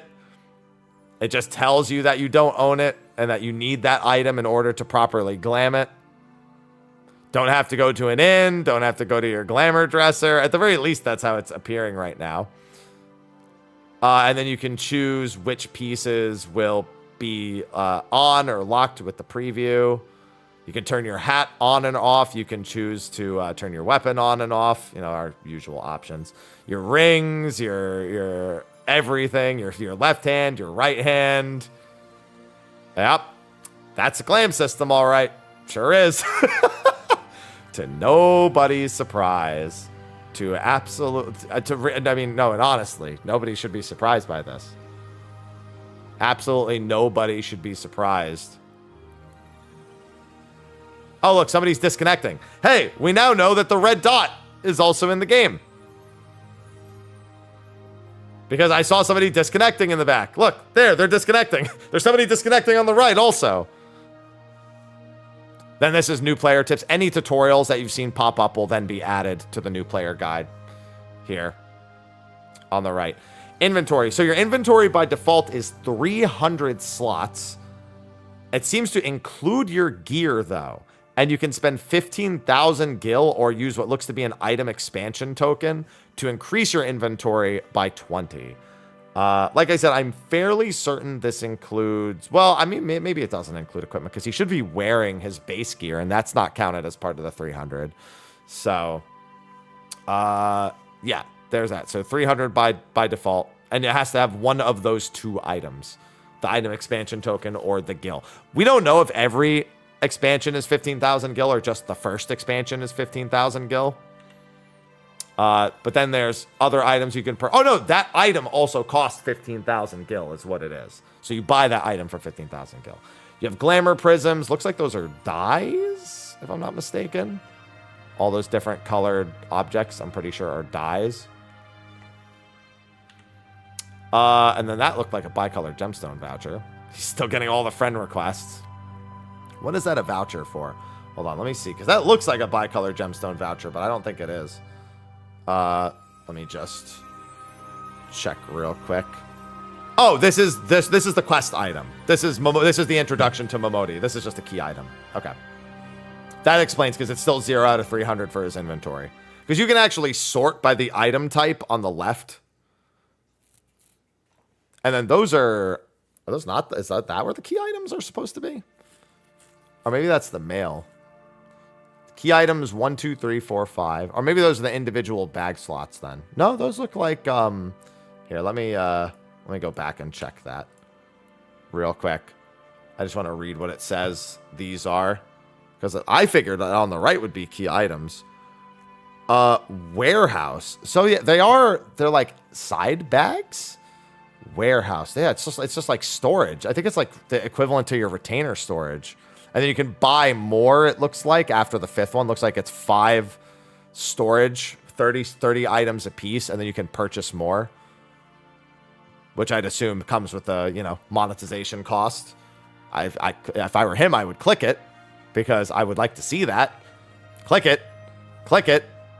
Oh, well, he doesn't have any of them unlocked other than the first one. But, okay, he clicked it, and I think it told him he can't do it yet. Yeah, it wouldn't let him do it just yet. I think it says it's a coming later feature. Yeah, because you have to click the housing item to go and see your storage. All right. So, yeah, Mount Hill unlock at level 5. Minions unlocks at some point later. That's your Chocobo fighting with you, I think. At level 30, so that's like the ability to have your Chocobo fight alongside you in the world. And then this is another... What the heck is that? Was that the... What option did he just select? He selected the book, and it's got fish, it's got combat stuff. It looks like just a log of everything that you... Oh, it's a collections log. Okay, these are triple triad cards. That was a mount collection, minion collection. Yeah, that's what it is. This is a collection log. It's everything you've collected. Okay. Hunting logs as well. These are, there's a percentage on the left. And it looks like upon completing a certain amount, you get vouchers, bicolor gemstones, gil. For completion's sake. So yeah, you'll want to probably complete through all of these by killing at least one of every enemy. Oh. Sorry, I had to swap legs. And then it looks like each different one has its own collection rewards. I assume this is a bicolor gemstone voucher. Time to check real quick. No, it's a map. Okay. So by doing the first few of them, that's how you get your map for each zone. Interesting. Yeah, because this is a map of Mordona, I believe it says. Oh, it's a riding, right. It's a riding map. This is for mount speed. So yeah, you'll get mount speed with this. Okay, that makes sense. Yes, this is a riding map. Dude, I honestly forgot about riding maps. I haven't purchased one of those in so long because they're useless. When am I ever on the ground? Like, by the time it would take me to get it, I can fly by then. I don't even need it. Yeah, but so it's the riding map, it looks like, for completing the first few. You only need to kill a couple in order to get that first bit. And yeah, he would have to unlock fishing and everything else here. This is the song collection in the Orchestrion, which you can access anywhere. I can't help but notice. I don't know if it'll work anywhere in terms of like where you can play the music. I'd assume you can preview it anywhere at the very least. And it also tells you where to collect it in the top right as well. Yep, mount collection, song collection, minion collection. Yeah. I mean, these are just all collection menus to everything. Not much more to take away from that. Needs level 15 in order to unlock that. Yeah, gathering, fishing, all this stuff. What's this? And then this is his like account information. This is just like his settings and everything. I mean, I guess I could quickly try to translate the settings of everything here. Yeah. Movement methods and all sorts of stuff. Yeah, these are your settings. He's circling that one. Why is he circling that one? That's the one that won't translate for some reason. Yeah. These are all, I mean, what do we really need to go through with these settings? Automatic movement selection, target border highlighting, indicator lines turning on, Yeah, it's all the stuff that we already have. These are all the volume settings and everything. What are these? Sorry, I keep hitting the microphone because I'm trying to be fast. The new player guide pop-ups, getting rid of them. I think these in general are getting rid of pop-ups. It's not translating some of the stuff. Target markers, scenery, let's see. Sometimes I have to reset it. Scenery markings. Yeah, so this is that's like the immersion settings, it seems like like pop-ups teaching you about like certain things. Bro, I can't get a good angle for this. Self small first others. These are more filters. It looks like. It looks like this is how long the names are. There's also the frame limit at the top. Oh, combat effects. Combat effects and frame limit is what that one was.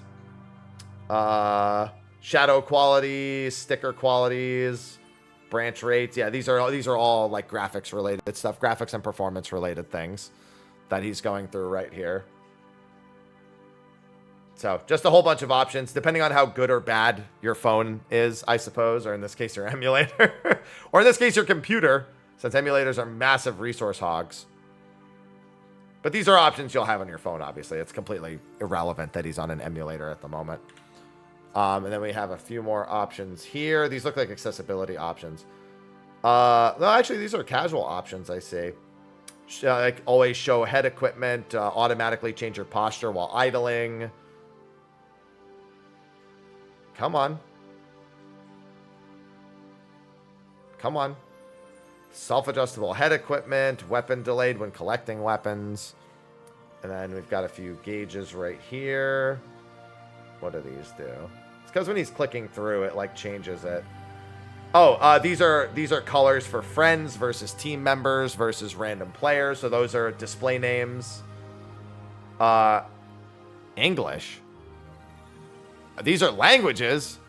Yo, download English. Those are voices. And also the download sizes for each voices. And one of those is text, one of those is voices, I have to assume. But either way, download it. A lot of people disconnecting. And he's still getting those pop-ups automatically. That's kind of annoying, so I'll probably turn that off, to be honest. Yeah, it was language and voices. But either way, the download of the download one is voices. Oh, hey, what's up? This is the Moogle Mail. Gift records, letters from other players at the top. Nothing in his mailbox is what it says in the middle of the screen. Of course, you can hold up to 100 system mails. Yeah, and then obviously, and then a currently free gift list. Gifts received. Okay. So there's gifts, and then there's the actual system records and everything like that. I like the Moogle and its animation there as well. So we're getting a pretty good look at all the basic quality of life related stuff with this one. We're also seeing how many people are disconnecting. Somebody's AFK, a bunch of... Bro, it's just like NA last night. There's either a bunch of people AFKing in town or everyone's disconnecting. That's like my average night with DDoS attacks. And these are emotes that he's going through right now. So he pulled up the emote list. Little pop-up overhead. These are just... That's his chat log, it looks like. And then these are the filters for his chat log, yeah. That is... Newcomer. Oh, that's the novice. The novice, whatever it's called. Novice network. Those are the one of those was Grand Company chat. Did I see that correctly? Was that Grand Company chat? So there's Say Chat, Grand Company chat, Novice Network. These are all the different networks that you can have, that you can show. Area chat as well. Also there. So those are just all the different chat windows that you can access at any given point. Wait, he turned off the quest tracking and then did it just turn itself? No, okay, I don't think it, yeah, it did. Did it just turn itself back on a second later? Somebody has the role-playing tag on right there. So he's attuning to the Ethernet. Gives him a little tutorial pop-up. and then it wants him to go over to the other one. That's to the ether right itself. So it's just a similar introductory quest that we have here. Overall, though, really, really clean. I'm really impressed with what the team at Lightspeed has put together for this. It looks really good. It's pretty, even with the language barrier, because of the familiarity to 14, it's pretty simple to understand. A lot of icons that help with the visual clarity of stuff. Those are friend requests on the top right as well. It has little things like the path follow. The glam system, of course, is going to be much more modern. The job preview and the character creator in my other video was actually really, really impressive as well. Really glad that they had that. We definitely could use that as well. And while we have a lot of menus we don't see, there's certainly a lot of style and fun that's put into them. Pretty good even for a mobile game in terms of immersion, oddly enough, to have all of those separate functions. It's also nice that the pop-ups here, oh my goodness, he's recording a voice chat. He just recorded a, you can record a voice chat and send and then send it. Oh my goodness, voice clips. Yeah, so something I had missed in the gameplay preview that I looked at prior is that you can actually use voice chat in duties. You can choose to enable or disable voice chat, and you also can apparently send voice clips into chat itself. You can record voice notes and everything. Yeah, voice and speech to text at the same time. Yeah, this is, oh, so it has a maximum time of 20 seconds, and he was testing right there to see how accurate it was. And he seemed impressed by how accurate it actually was with the text-to-speech. There's proximity-related voice chats. Yeah, and then he can play it back. And he can hear it. And yeah, you can't see him, but he's freaking out that it actually even has these options. Yeah, it just plays it back. Just plays it back immediately. So, that's also another impressive bit. I'm just seeing a lot of really, really impressive bits. Yo, Zeno, your DPS is really low, man. Can you please turn off your DPS STS? And then somebody else replied, ha ha ha ha ha. Or ha ha. I like that the text-to-speech said Zeno with the Z instead of the X, but, you know, that's not really much of a surprise. And then this allows you to share items in chat. Looks like you can link. This is the ability to, like, link things in chat, like auto-translates and whatnot. And then we have his actual account stuff. Yeah, this is all of his account information, basically his profile card, in a sense, similar to what the lodestone would display. And then he's just going through a handful of different options. Like, he's just looking at, like, a random friend. Like, this is going to have the usual, like, friend options. You know, like, send a message. So clicking on a friend opens up an individual chat window with each of those individual friends, which also is a vast improvement over what we have, you know. Those are different sorting methods in the top right. And then he just, then, you know, it's a matter of how many new notifications he has, etc., etc. That's also a very impressive. Obviously, this is much more intrusive in terms of actually having a conversation. You know, it's not like when I'm in the middle of something and I just, like, see my chat in the bottom left and I just go, oh, whatever. But I mean, in terms of a communication method that's not too dissimilar to how we use Discord, that's him receiving a party invite, by the way. He declined it. It's very, I'd say it's very well thought out and very well done. I think here in the States, we'd probably still opt into using Discord because it's so uniform. It's just uniform. Everyone uses it. But for an in-game function, that's pretty well put together. I gotta say, it has the different objectives in the top left for what he still has remaining, by the way. I did notice that. It has his party options over there on the left. Obviously, there's the quest objective here. All the people with the sprout icons. Quick tutorial on Aetherites. And yeah, this is Arthur's Madge. This person's so mad. Oh no, it's Honeybee. You don't want Honeybee to be mad at you. Why is Honeybee so short? That's not Honeybee. Imposter. And there's him recording audio for them back in return. Oh my goodness, dude. Yeah, no, this is really, really, really good.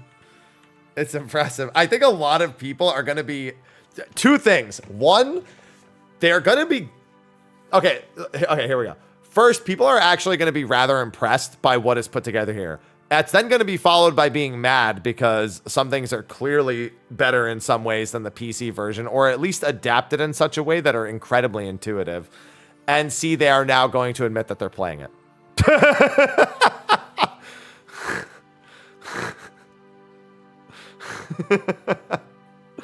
The load time there was pretty good too. That's the first time I've seen him go between a zone line with the little load screen at the bottom. Yeah, you can see that. You can see all the quests for unlocking the Crafters Gatherers. So, you know, that's all stuff that we recognize as long-term players. So quite a lot of basic quality of life. This is just him going up to the NPC to do the quests. And then he gives him Momodi's note. So Momodi's note to progress the quest. And then he skips around and then goes back. Oh, so when he clicked on that player by accident, it looks like, yeah, he pulled up their adventure plate. Which, am I bugging or were they not in it? Yeah. Yeah, that's a plate. There's just nobody in it. Maybe they have to actually modify it before they'll actually show in the plate itself. I want to see if he gets to doing anything with adventure plates here if he waited until way later. Yeah, walking around the world. Look, I mean, that's outside Ul'dah. Ain't no denying that. Look, somebody's fighting the turtle. He's just going through some settings again to see if there's anything he wants to change. It's almost at 60 FPS. It's pretty good for an emulator. He reset his... By the way, that's his background. The one that you briefly saw there. That's been his background for God knows how long. Arthur's is a person of a very particular taste, and that particular taste is all the tastes. It's apparently every sweet imaginable. Yeah, just running around doing quests. See his gauge, his auto attacks. So this is more so to see game. He's literally just running around doing auto attacks, which you can do as Black Mage. That is worth mentioning. Obviously, he needs to stand still to actually cast his longer spells like Fire 3 and Blizzard 3, which, by the way, he had at level 1. No Fire 1, Fire 2, like Blizzard 1, Blizzard 2 shenanigans. But if he needs to move, on top of having certain buttons that allow him to move, you can, as a Black Mage, just do your auto attacks, which is just the big button in the middle of your bar over there on the right. So you see, he clicked it, he went into combat mode, and now, you know, if he clicks it again, it does the attack. And then if he really wants to, he can cast a spell. And again, you can see all the different spells. You can also see that Umbral Ice is lasting. It looked like it had 18 seconds there briefly. So he had 12, and then he cast Blizzard 3 here. It had 20 seconds. All right. Yeah, so it looks like 20 seconds. Although, oh, was it just not showing it until he entered combat mode again? Oh, yeah. It's just the remaining time. I was like, oh, why did it pop up with only 12? It's because it hides it even there. So, it was still counting down in the background, basically. But the job gauge was just not visible because he wasn't in combat mode, it looks like. Then running around, just doing quests, handful of other people. Just doing quest objectives, nothing really to take away from any of this. He learned a new ability. It pops up in the middle of his screen right there. The button becomes active on the right-hand side. He just fried that thing instantly. Just has a little bit of a cooldown on it. And, yeah, I think that's enough for one video. I think we kind of have the gist of things. Also getting to see, like, Black Mage being able to cast while moving, specifically with their auto attacks. He's messing around with Memu a little bit here. Also, I mean, again, it's probably a good thing that people are seeing that at the very least Memu seems to run the game quite well. I wonder if that, like, Google Play app thing will work, you know? Square's never been a big fan of emulators, so I'm surprised it's working so well. We've seen, like, there's a pretty big track record with the mobile games that aren't made by Square firsthand, technically, so maybe it's less of a problem with them and more problems with the companies that have had licensed stuff with Square. So, yeah, it might not be Square. It might just be whatever companies they were licensing to do their other mobile games. Like, it feels like it's just a disaster, like, most of the time. Which means BlueStacks will probably work pretty well also for people looking to play it on PC. But this is really clean. I've seen mobile games that are way less intensive run way worse on things like Memu and BlueStacks before. So this is actually going pretty well. And, yeah, I mean, at this point, I'm just watching him play Final Fantasy XIV. That's just a pop-up. I think that was something maintenance-related for the game. And I was just running around killing stuff. Got to do his hunting logs. Got to do his quests. Looks like he's just doing all the main story quests. Like, he can just run past enemies and just, like, nuke them into the ground briefly. Just instantly with a thunder spell. Oh, it's a survey. Right. Yeah, there's probably going to be surveys for feedback. Oh, and then he's got a solo duty right here. Yeah. Gotta protect her. That's the one where Thancred joins in. And Thancred joins in pretty much immediately. Let's see how fast this goes. Yeah, so he's just going to do 3 fires and then probably, yeah, he should go ice. Go ice. Yeah, then goes ice. And then now he can either do, does going ice again? No, so once you're in ice, no. Yeah, it looks like ice just generates your MP back really quick. It just generates it back in a way that's very unusual to 14 players. So yeah, just the mana tick is like every like half a second. So it's like 1, 2. Yeah, it's like every half a second getting mana back at a rate of what looks to be like 470 a tick. It looks like his basic attacks are also generating MP because he starts generating at a very unusual rate. It's very inconsistent. It could just be that the rate of it is very inconsistent. I actually think that's all it is. I think just the actual rate of the MP coming back is not like a flat number. It's like a set amount per second or like a set range. Because he's definitely not gaining back then a very exact amount there. Yeah, because you see that he does that. And even when he's not doing anything else, sometimes it's just a little bit more or a little bit less than the time before. Text on the screen popping up, all that stuff. Load screens are going really quick. Overall, though, I mean, I'm genuinely impressed. Like, this might be the most robust. I mean, to be fair, I haven't kept up with the way mobile games have gone. Obviously, you still have stuff like Genshin and you know, the other Hoyoverse games where those are technically mobile games, but honestly, every time I've seen them on mobile, anything other than Star Rail or like Third Impact on mobile, I don't know, just it hasn't. I haven't liked it. So this is like for something that's not that like this is really like this is Final Fantasy 14.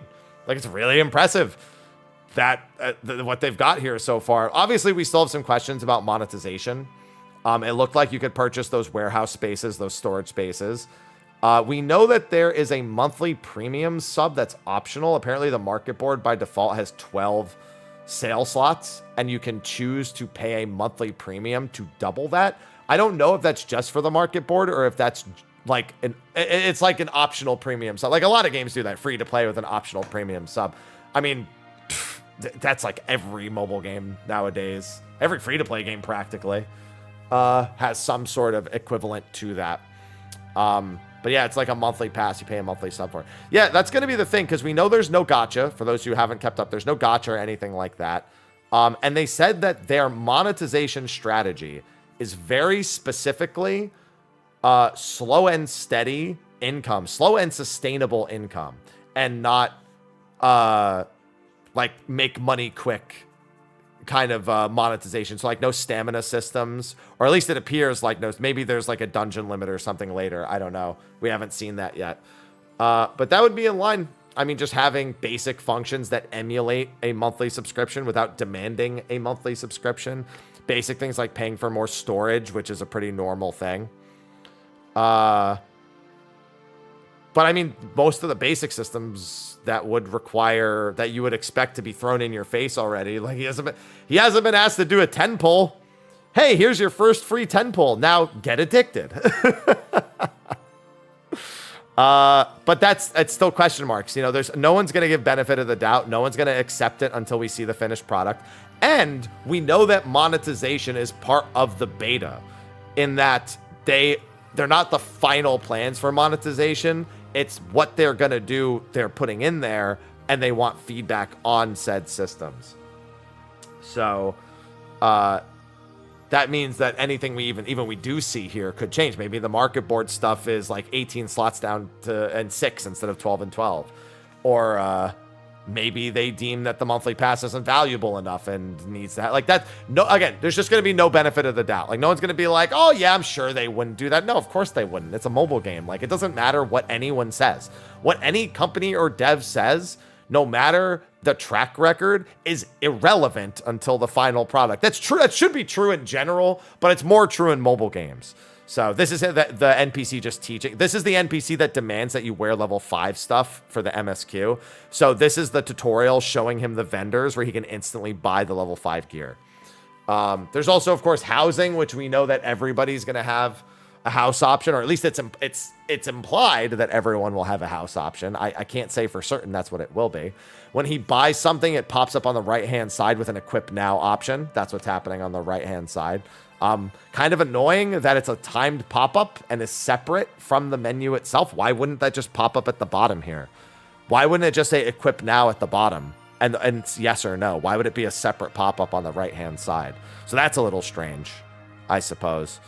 Not that big of a deal, but, you know, that's the quest rewards he just got. So he got a few armor sets. Closing the notifications in that particular case. Might just be him closing the notification. No, because he completed the quest, so he was just equipping them. Maybe it was not equipping them right away. Those are like new item indicators. These are... Yeah, it did. It equipped everything. Looks like 10 defense. Or no, these are level 10 pieces. It looks like, wait, is he already level 10? Because I thought that's... Oh, no. That is the, like, defense or whatever stat. Because there's no way, because his level 1 armor said 5 next to it. That's normally level 1, though. Yeah, that's the level at the time. No, it is 5 and 10. Interesting. I wonder if the beta just started him at 5 in the first quest, then. Because it's just a little strange. Because I feel like he was just... Hold on. It's item level. I'm fucking stupid. It's a level 1 item with an item level of 5 and a level 5 item with an item level of 10. Idiot. Anyway. Oh, and then we have... Oh, these are previews for unlocking other jobs. It's telling him, you know, Conjurer, Scott. Like, this is him directing him how to unlock the other jobs. And also doing a job preview in-game, which is also really cool. So, like, anything you don't have unlocked, you can preview it there and decide, oh, do I want to go unlock that? And yes, job stones are at level 15. It said that in the character creator, too. So you have a side quest and a main quest. The pulsing of the main quest is a little weird. I would like you to stop pulsing, main quest. Please stop pulsing. And then he's going over here. Yeah, I mean, at this point, it's just not much else to really say. Oh, yeah, do the fate. Oh, it's dead. Never mind. Fate joined. Fate ended. Yeah, that Fate gets massacred, so that's no surprise. That's the spiked butt guy. Mr. Spiked Butt. Something of the spiked butt. Quest rewards. More Aetherites. Yeah, the map. The fog of war of the map, since this map isn't entirely unveiled, you actually have to walk across the map in order for your local map to be properly unveiled. It otherwise has like a basic fog of war until you've unveiled all the areas. And not unlike our old maps, but for a while now, we've had the kind of like auto reveal for a lot of the old maps. So it's a little strange seeing that again, but it's just been a little while. You know, I haven't really had to think about that other than like on expansion launch. And a Realm Reborn areas are instant now, so it's nice. You zone in and you just get the full EXP. I wonder if he's getting exploration EXP. I didn't notice. I didn't really notice. I wasn't paying attention for it. Yep. And then you can see the quest and the tracking. Another. So, oh, this is the golem. Yeah, you got to do 3. Oh, okay. So we have our first kind of visual bug with the beta. So hopefully this is feedback related. This hits home for me because this reminds me of Fru already. The AoE is under the water. You can see that it's kind of like on the right-hand side right here. The golem's AoE is under the water. Fru had a bug that just got fixed for that, where like AoEs would get obscured under another effect.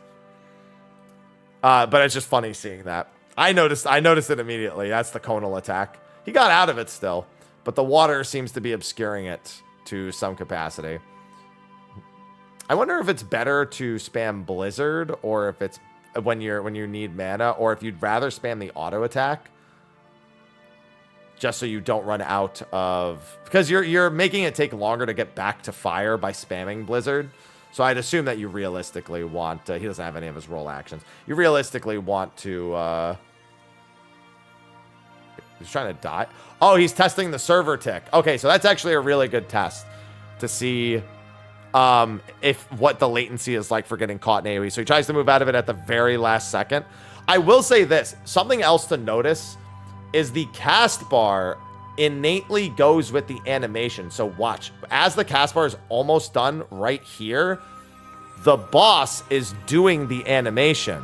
It's not doing the cast bar and then doing the animation. The AoE goes away when the cast bar finishes, and there's no question, but the animation is made so that the animation will also finish by the time the cast. This is something a lot of people have said that Square should probably get used to doing more of, because it has a lot more visual clarity to it, but our game has never really gone that way. So if you are hit by an AoE, you very much deserve it in 14 mobile, because there's no confusion about the separation between the animation and the actual damage. The AoE also disappears instantly. It doesn't fade away gradually. So there's also no confusion about when the, quote, snapshot, not really a snapshot, would happen in this particular case. And it looks like our hitbox is also still just a frame as well. Yeah, it's running around. Who needs Scathe when you could just do that? Brave. Still, got it. Yeah, pretty straightforward. That gave us a good little peek at some of the quality of life. I thought the Spriggan was disconnecting for a second, not the person in the distance. Yep, you've got the Chocobo points. He's flagging that. He's teleporting back to that. Ooh, what was that? Ah, so the Chocobo Porter can take you directly to quests. Ah, the Chocobo Porter acts as a mount that takes you to the quests now. That's also a very nice piece of quality of life. Look at that. Yeah, and then it just automatically paths. Yep, and there you go. It's like, hey, you're here. Get off, loser. There's a lot of decent quality of life here. There's a lot of very good quality of life. All right, we're going to skip through all of this, since he's just messing around with settings and whatnot. Nothing really to pull away from that. Teleports back to town. He's walking through, talking to Momodi, getting quest rewards. Changing his equipment around with some new stuff. Ooh, what's this? Is this, this isn't the esthetician, is it? Oh, it's his adventure plate. It looks like he's saving, a portrait / adventure plate. Yeah, so that's what it is. It's his plate. Oh, it's a chat icon. Okay. And a profile avatar, I assume, as well. Assume it's a little bit of both. Can rotate very easily. The options at the bottom. Different facial expressions. You slide devil, you. And then that's what it's going to use for their chat icon, is within the circle. But it looks like he can also set his plate. And then there's different frames, but for now he just has the one basic frame. All right, it looks like he does. He was on a menu option that would have allowed modifying his adventure portrait, his plate, but that's just for chat. The little like circle is just going to be used for his chat icon with his character face. He named his Chocobo Chat, so you get your Chocobo relatively quick here. I did see that. I think it's at level 5. Level 5 MSQ is when the Chocobo becomes available. So now he has that set as his mount. Oh, what are those options? Hold on. These options are recently. Oh, okay. It's the way the mounts are displayed. Random, all mounts, or recently summoned. So it's his favorite options, basically. Like his mount favorite options. Sorting options. Whatever. All right. Go back out. He's just running around town a little bit here. Accepting a side quest. Looks like he's going to unlock... Oh, he's doing his class quests at the moment. Attuning to the Ethernets. Nothing too fancy. Doing thaumaturge stuff. Come on. Goes out. Hunting log. That's true. You do unlock your hunting log with that. This is the very formal hunting log. This is like the, you know, the one that we're used to. Got to get rid of all the markers, and they're very obnoxious, so you definitely will want to do that. Yep, and then just ride around on your chocobo. Your chocobo nice and early.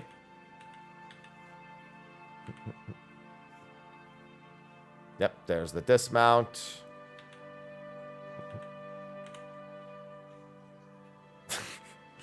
I know you don't have to go to that menu every time. Isn't there supposed to be an option on the left-hand side of the screen somewhere when you're not on your chocobo to get on your chocobo? Could have swore I remember seeing that. Yep, teleport. He's just running around doing the quests. He had to do the basic hunting log for that. That was the level 1 like thaumaturge quest where it asks you to go kill 3 of like whatever monsters, and then you get the level 5 one, and then your hunting log is after that, or is around that time. This is just him running to the quest. I want to see if he does any sort of like tracking or anything with this either. No, he's just manually running, doing the quest, killing the birds. Keeps going. I know you don't have to go into that menu every single time. I could have swore that there was just a button on the left side of the screen. But I also don't see that. It might be underneath this thing. I thought it was higher up on the screen, but it might be lower than I think it is. Right above his chat. It's hard to see because he's blocking it. If it's there at all. Yep, and there's the chocobo porting. Very relaxing to use the chocobo porter to go over there. I'm going to keep on that stuff immediately. Would have been driving me crazy. He unlocked Addle. Don't worry, he'll get there. Yeah, he's only keybound the movement, basically, at this point.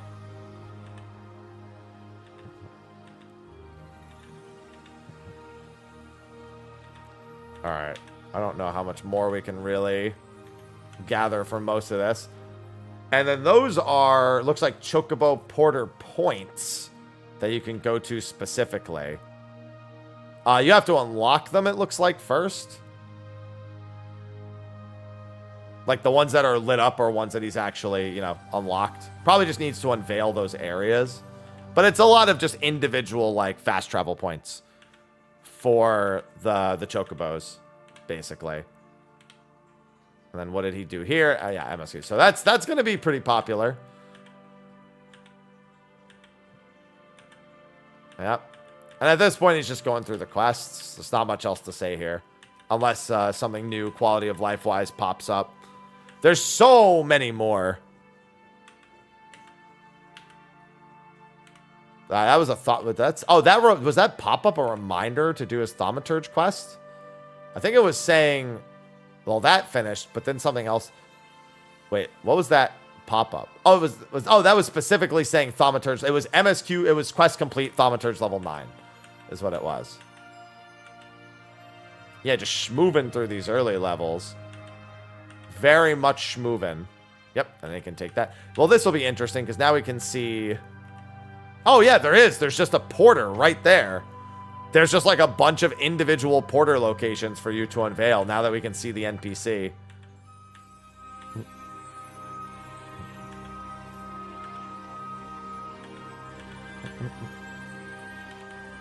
And then that's a solo duty. It's got the recommended level. Or it's got the max level, I should say. Yeah, we already went through all these, the tombstones and everything. At this point, I think that's good enough for one video release. I think separately, I'll take a look at him doing the dungeons and release that as its own video as well. But my overall impression is, I'm very impressed. It's very well done. It's very well put together. In some ways, almost too well put together as a 14 player. And I think it's the publicity coming from this, the Chinese beta is going to make the wait for the other betas a lot more impatient. Honestly, if I had to make a prediction, I wouldn't predict our beta till like April or May. Because we have to imagine it's going to go China, then Japan, then probably North America, maybe Europe at the same time. Europe might have to wait longer for theirs. I assume it's effectively just going to be like a turning of the globe and going around from like, you know, going in that direction. just flying across the Pacific and then going across and flying across the Atlantic. So I would assume Japan would probably be late January into early February, and maybe we would get ours at like early April. I hope it's somewhere in April, right there. It depends. I don't really know how long this one is running, but I have to imagine that region by region is going to take a little while to roll out. The real question is when we'll see the Chinese version actually release, because it's going to release first, like full release first also. And then the rest of the world will come at a later point after that. It's going to be very interesting seeing what the release schedule ends up looking like for all this stuff. But yeah, no, it's good. It's going to be funny when almost no one's playing it on their phone and everyone's playing it on their PC emulators, and the irony is going to be just immensely staggering. But it's looking good. So that's going to be a wrap with us taking a look at the early game of 14 Mobile, checking out a lot of the quality of life, the menus. We've got a much better idea of what we're looking at right now, and I'll be sure to continue producing videos and content on the bit. We still got a few more things to pull out of this live stream that we're watching right here. But this will be the end of this video. So on the Twitch stream, I will go back to paying attention to you for a little while. And on the YouTube side for the video, thanks for watching. I'll see you in the next one. Take care. All right. That's, yeah, that's something. Bard being difficult. They didn't say, listen, higher rating does not immediately mean difficult. Just means more difficult than the other things. No, Joel. I did not want to come back to Joel. Yeah, very solid start. Beta will have 10 days. Okay, that's a pretty good time frame. If it's only 10 days, then maybe we do get the English one sooner. More possible that we get it sooner if it's only 10 days.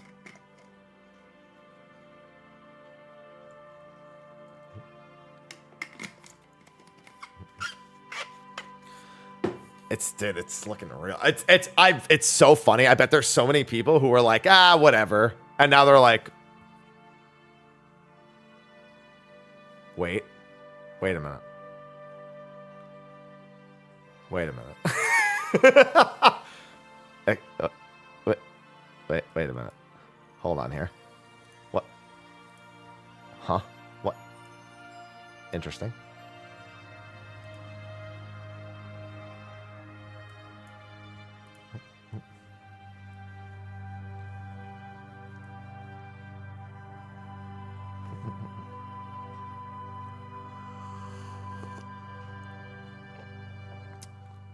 Pretty crazy.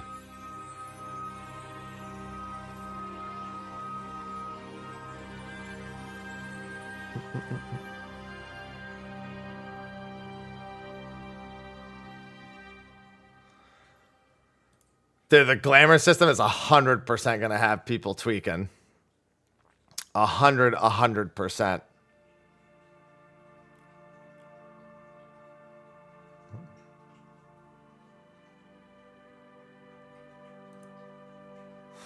I like this comment. I like this comment on the video. So this has been going on for about a year now, but Final Fantasy XIV Mobile has all this news, and the Kingdom Hearts mobile game has had absolutely nothing. I'm mad as fuck.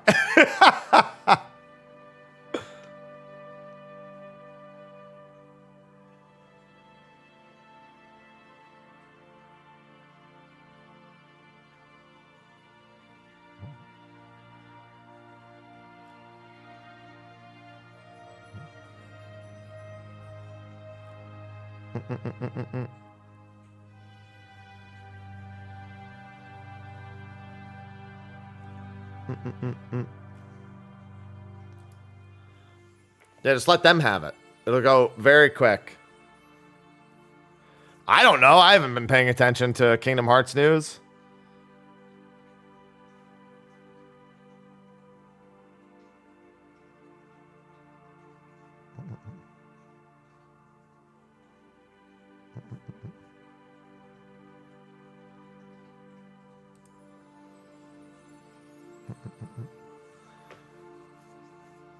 About to have so much video content. Listen, we love a good busy December when it comes to YouTube content.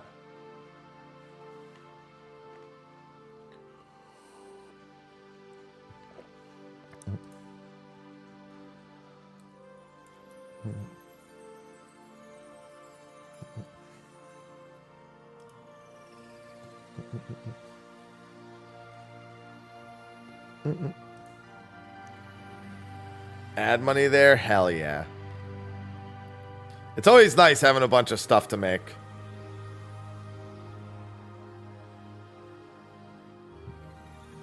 What the hell is this?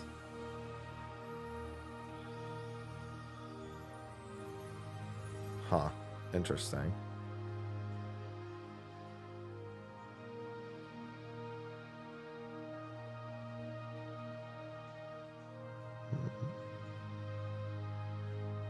I'll have to take a look at that later. That's interesting.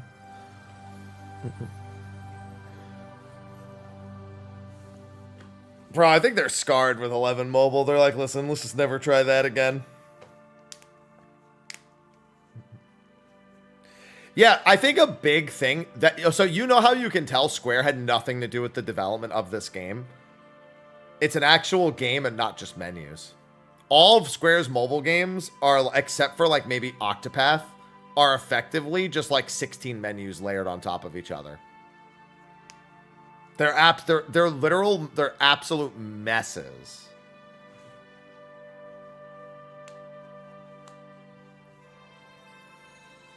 I think Octopath is the only one that is not a mess. Octopath is clean as fuck.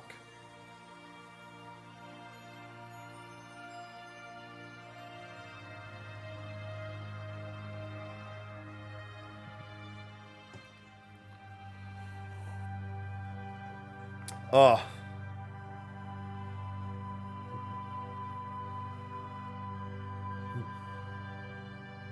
Yeah, Octopath did also... I mean, it's got gotcha, but it did want to be an actual game. No, don't let them down gently. Yeah, I mean, that really is JP Mobile Games. In a nutshell, but, like... The Square ones are especially egregious. Very, very egregious. All right, let me get this video made. I got videos for days now, baby.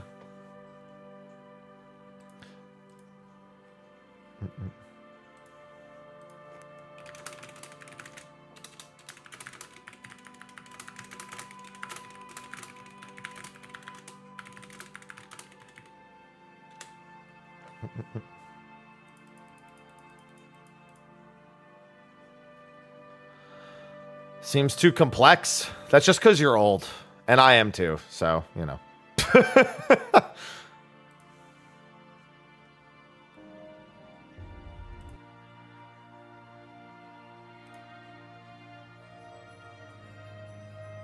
Alright, hold on. I need some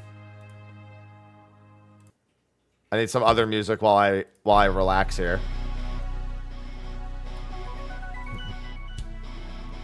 While I get this next one done and we take a break from looking at all that stuff. We were doing that for a hot minute. Difficult. Yeah, we already went through all these, the tombstones and everything. Publicity coming from this, the Chinese beta. In some ways, almost too well put together. Oh, sure well. Like, you know, probably be. It depends. I don't just like full looking. Looking it on their port live stream video. Thanks for watching. I'll see you in the next one. Take care.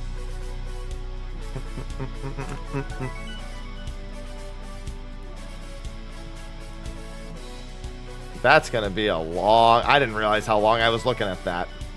The ice marker. Bro, I need to stop saying motion controls when I mean to say touch controls. It's so... I've done it so many times. I don't know why my brain is just wired to say one or the other. La Brea? No, it doesn't. That's... I think this is where we're... Hey, everyone. Shut up! Everyone, Mr. Happy. Shut up! Good afternoon, Piccolo.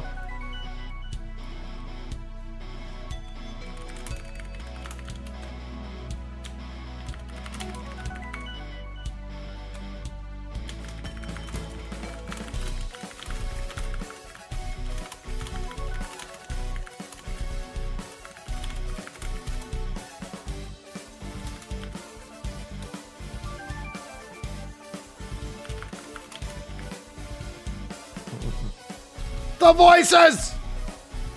Dude, imagine fucking tilting your phone.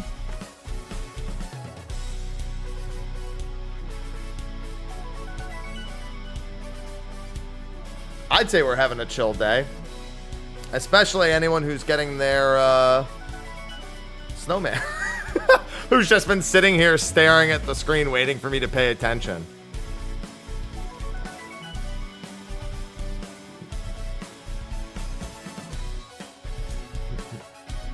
He's just been staring, watching everyone.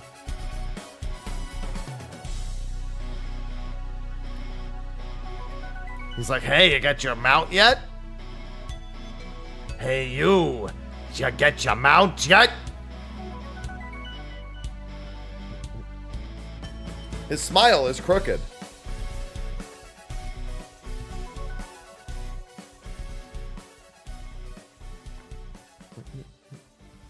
I gotta reply to something real quick.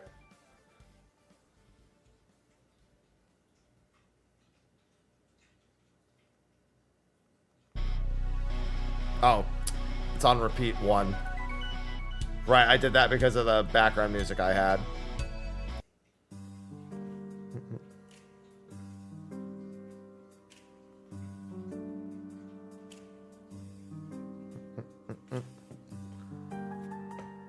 That's not a good selling pitch. What do you mean it's not? There's a mount.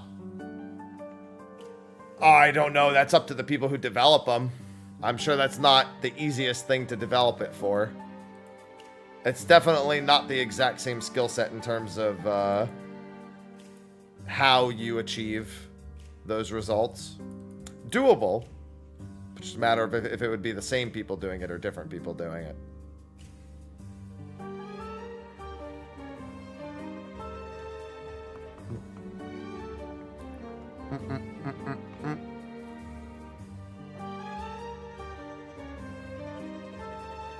To be fair, there will be plenty of that.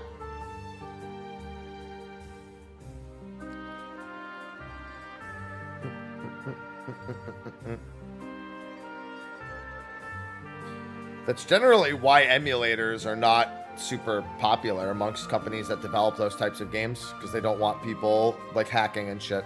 So they try to like put in stops. Which is why I was surprised I was working so well on Memu.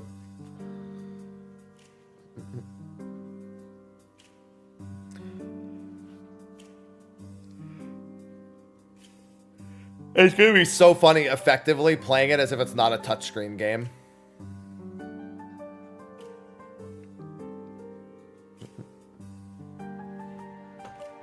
Because all I'm going to do is bind everything and then play it like it's Final Fantasy. It's literally going to be no different.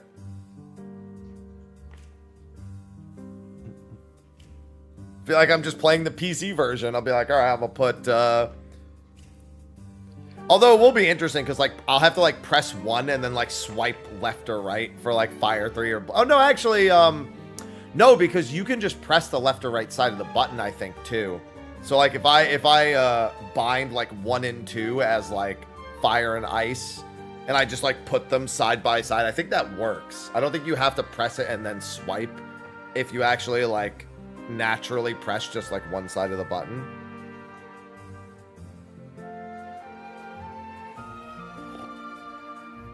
I don't think they've said anything about controller. I don't think they've said anything at all.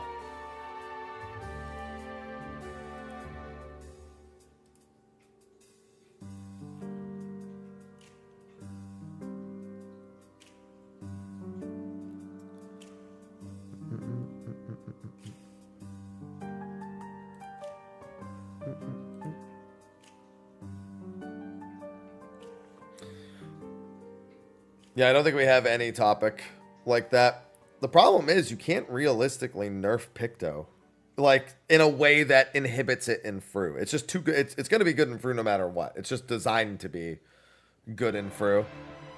Its downtime strengths are massive. Massive. Is everything still good for tonight with Raid? Let me make sure. God, everything in the universe wanted to stop us from getting Revenge's clear last night. Everything in the universe. Chaos. Chaos. Chaos. Chaos. Chaos. Chaos. Chaos. Chaos. Thank you for the gifted sub. I'm just glad we did get it.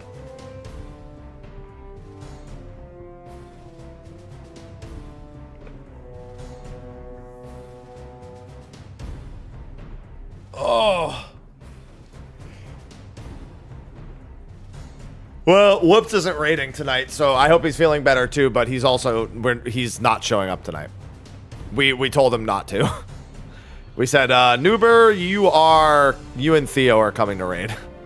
Well, Nuber was already going to be there. He was going to be on Picto, but he's going to play Melee, and Theo is going to be on Caster, and we're going to be back on OCE again, I think. Chaos. Chaos. Thank you for the gifted sub. Yeah, thank you to everyone who's been gifting subs for the snowman on the screen. I'm actually going to go get my monk fists real quick.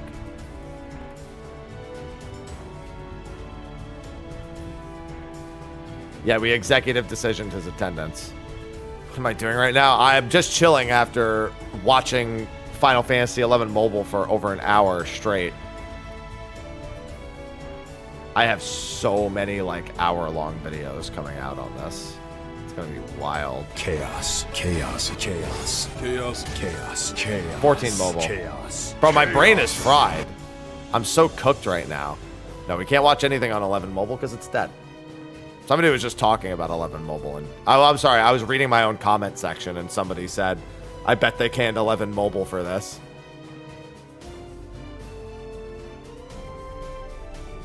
Thank you for the gifted subs. And I'm also going to go get my Fru monk weapon.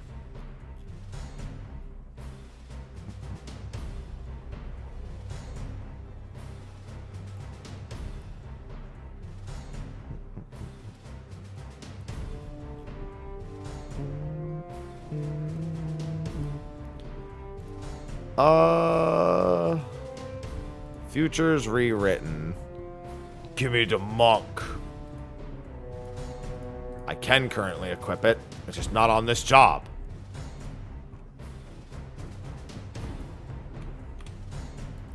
There we go.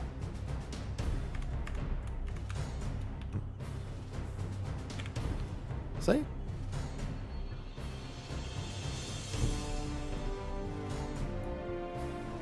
I like that. Hello, Torgle Pup.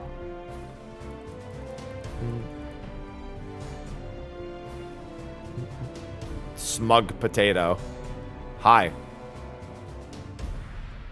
What are you looking at? What are you looking at? Hello?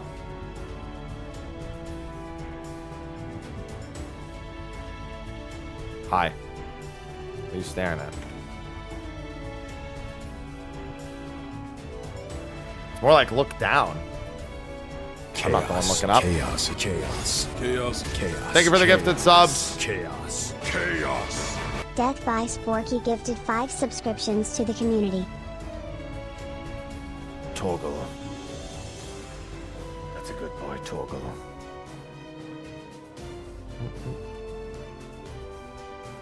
Corgi. Torgle. Corgle.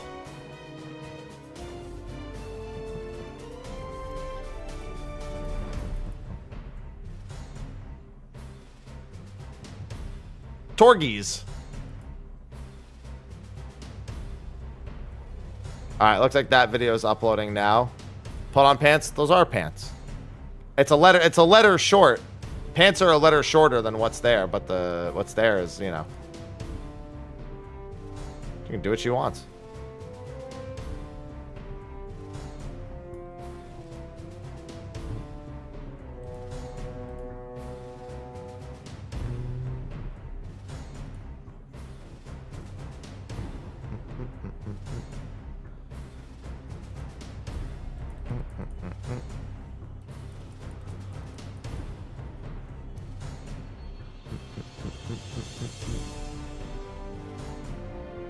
Oh, hey, that's good.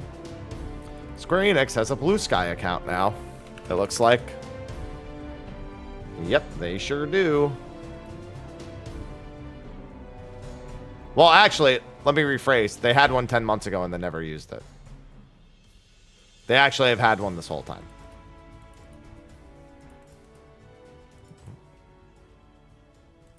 They just literally didn't use it. But they just tweeted that they have the account, so that implies maybe they'll use it.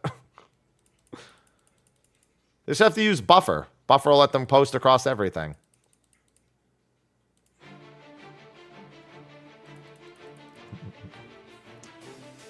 Oh, man. My brain is melting. Well, they had a few posts. They just didn't have any posts in the last 10 months. Probably because it was too much of a fucking pain. With not enough of a social footprint.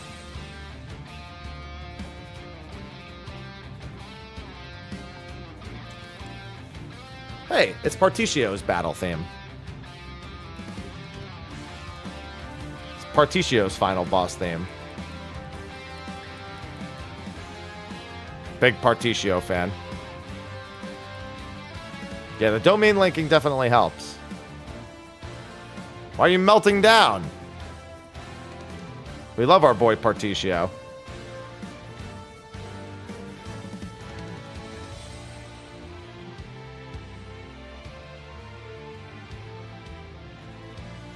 I always love my boy Partitio. Hello, lass.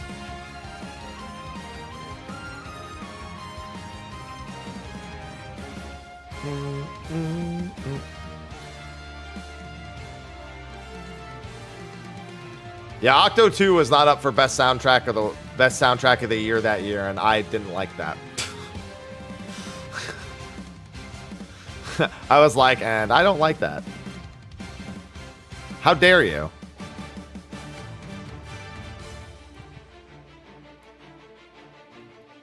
There were some good soundtracks that year. Octopath should have been up on that list.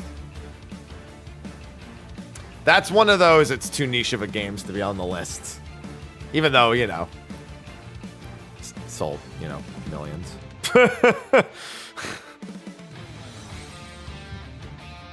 Not good enough.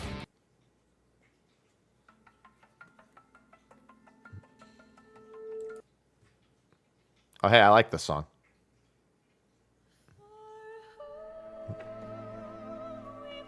Unfortunate. Always unfortunate. Man, the mobile stuff is just going to be wild to talk about for the next however long. I got to see if Sly wants to do a show tomorrow to talk about mobile stuff instead. We were going to not do a show because there was no planned news. We didn't have an exact date yet on the beta. And now we obviously have a lot to talk about. If not, we'll just do the show on Chaotic next week. Which was, you know, the original plan. Chaotic's on Tuesday. Just watch my... No, I mean, literally, I just have to send him Arthur's thing. Yes, State of the Realm. 14 mobile, actually pretty cool. Excuse me, but I can't help but notice that this shit kind of fire.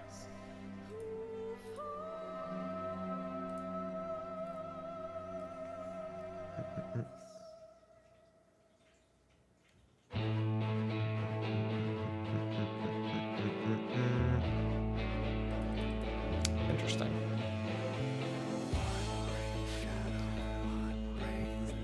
Better quality of life than the main game.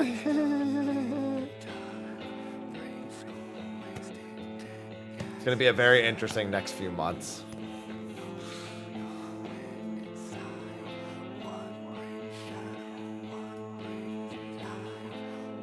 It's just Cloud of Darkness. Well, it's both forms of Cloud of Darkness, but it's just Cloud of Darkness.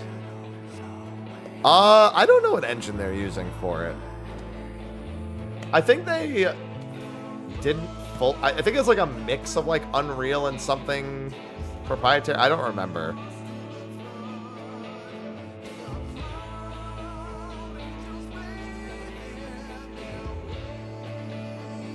Well, one would hope that, but we'll have to see. Hey, the good news is I have double the YouTube content to make because I have to cover 2 different games.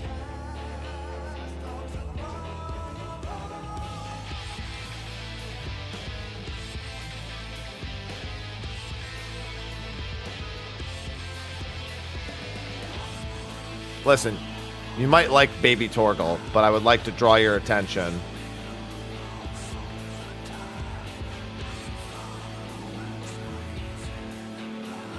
To Cat.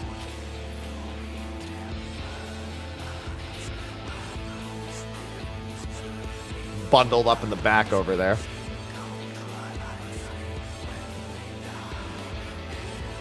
She's blending in. She blends. Will it blend? That's the question. Don't breathe this. Yeah, she is basically one white paw worth of visibility.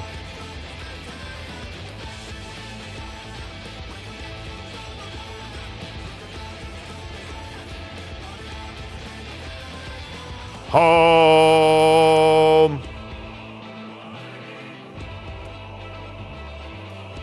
Ivy is loaf. No, I haven't seen it yet. I really do have to watch Cobra Kai, the last part. I've not watched any of the last season yet. I think the second part's out now. Monster Hunter tweeted 35 minutes ago, hit, stop, and weapon attack sound effects will pack a greater punch in the full version.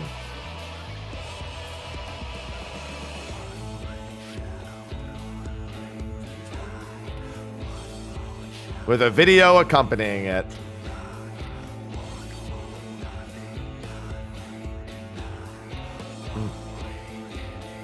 That was a big complaint in the beta. The hit, stop, and sound effects weren't good enough. That was the one thing making me think I wasn't going to play Hammer.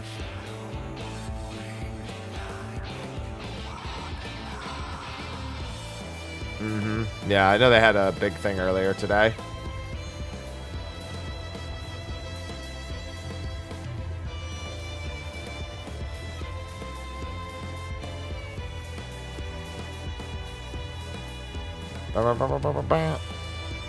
Chaos. Chaos. Chaos. Chaos. Chaos. Thank you for the chaos, star sign.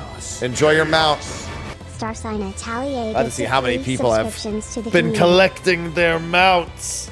The plan for world domination. Chaos. Chaos. Chaos. Chaos. Hoa. Chaos. Chaos. Chaos. Hella gifted 3 subscriptions to the community. Thank you. Yeah, I don't know. I still might go SNS in Wilds. I think SNS just looked and felt like it SNS felt like it made more sense with the way Wilds is made.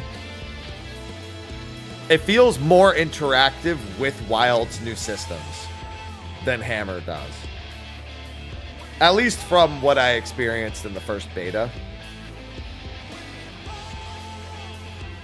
It has a better time interacting with like higher points off the opponent. It has the guards. It has the struggles. It just felt like it was better equipped to for what Wilds is asking of the player. Whereas Hammer was like still the same, you know, just bonk the head and hope for the best. I really didn't like their weakness opening attack on Hammer. You know, when you hit the glowy spots. I wasn't a big fan of that. Meanwhile, fucking SNS just hooks themselves into the enemy and can even, like, go off the air to, like, you know, poke into the air to try to get a point that's higher up.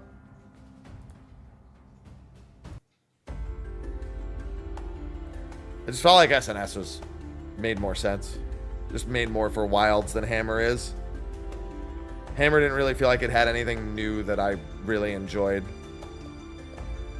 Compared to Rise, where when I was in Rise, immediately I was like, yo, wire bug with Hammer? Oh. Hello, Nacho. The bow with the homing attacks, very interesting.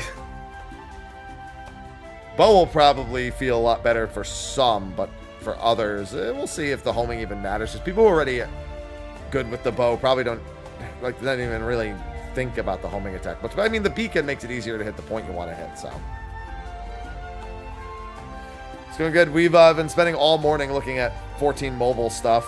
Taking a little break right now.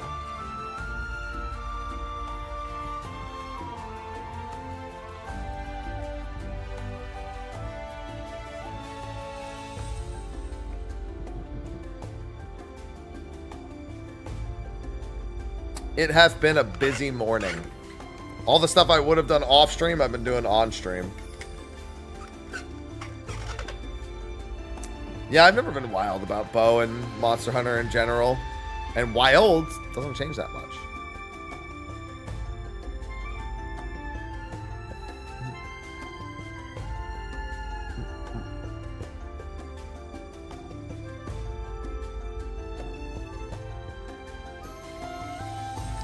I thought it was okay. I used my bow to break a tail or two in the beta.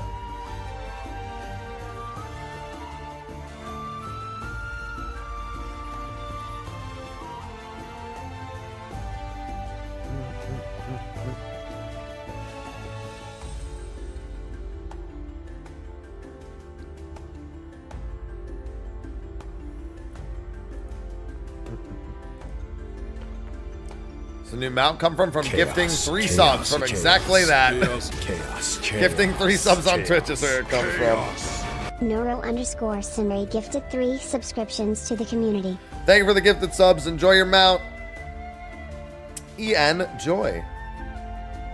I know I'm missing it. I want my Tonfas.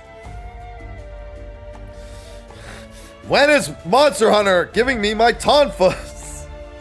Why do they refuse?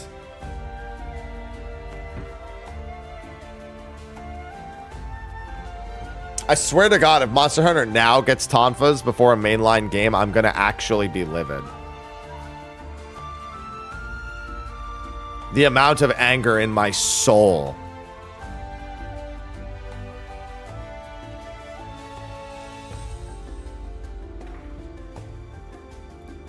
Will be...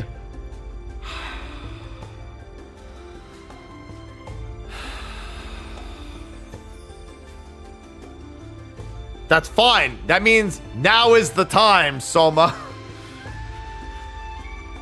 That's all that means. It means there's no better time than now. It's because it would take way more dev time for them to make a new weapon. So instead of taking the time to make more weapons, they're like, well, let's not do that.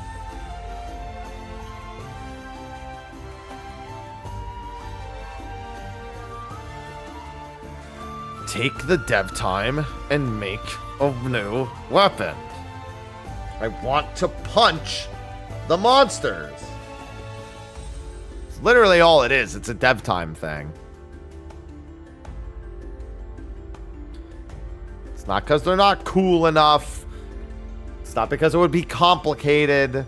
It's because it would require effort.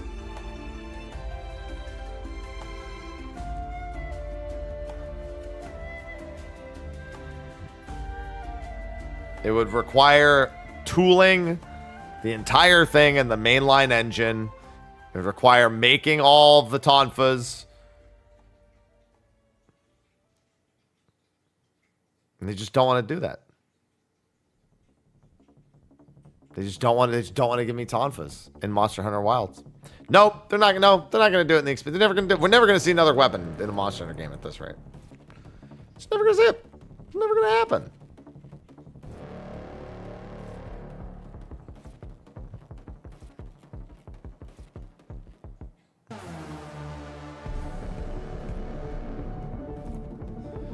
Yeah. No, their reason... No, here's the thing. Eventually, it's a massive marketing tool. Like, if they're ever, like, we want an automatic, like, marketing tool amongst Monster Hunter, just having a new weapon does it immediately. That's what I said. I said, now better not have it before a mainline game. And yet, I fully fucking expect it to happen before the mainline game is just not getting a new weapon anytime soon. It's just not happening. Or at all.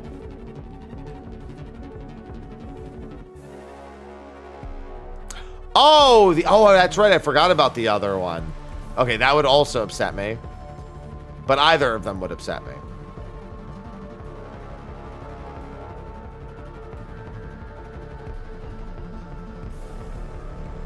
I just want tonfas. Why is that as a man who just likes to punch, every game is trying to avoid giving that to me? Path of Exile didn't include claws in its first 6 weapons. Monster Hunter refuses to add tonfas. What happened?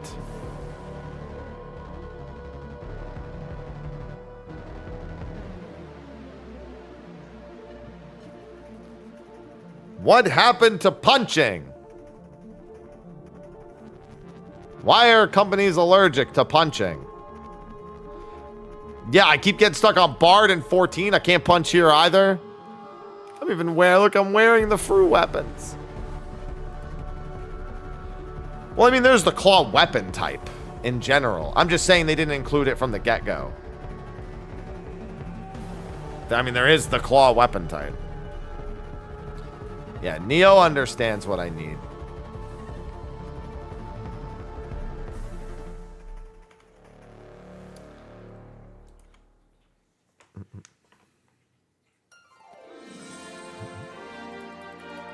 You just can't have nice things, man. I just can't. I like how once again today, because of the mobile stuff, I did not get to do any Path of Exile.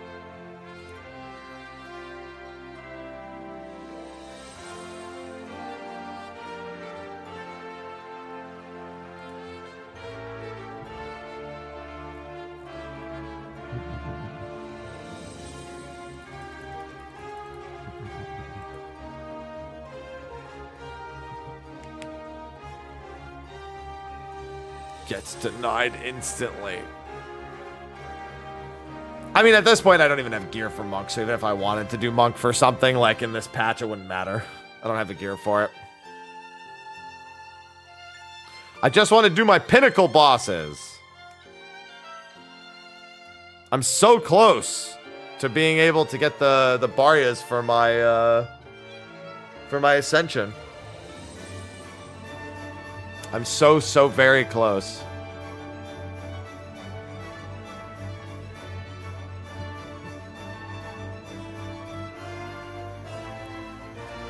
Yeah, and I need some serious upgrades. I need a lot of max life.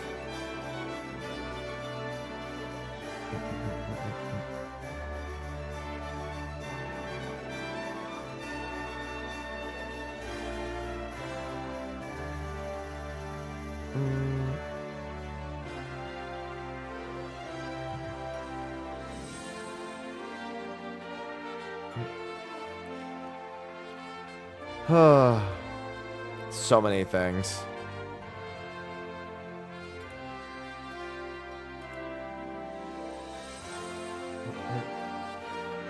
As long as the rest of the stuff on it's fine. God, I still have raid tonight. Oh, maybe we'll get lucky and we'll clear Pingu tonight, and then tomorrow night we'll be completely free.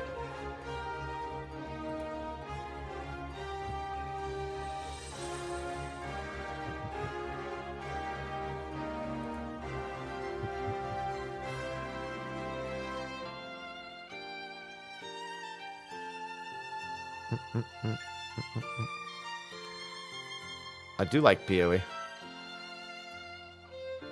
I have fruit tonight. We have our we have one more ninth that we have to get there clear for, and we only have 2 nights to do it. We've gotten Revenge through and got his clear. We got Mid literally only took 2.5 hours. Mid's clear night was so good. Literally just a couple of hours. I think we're on OCE again tonight also.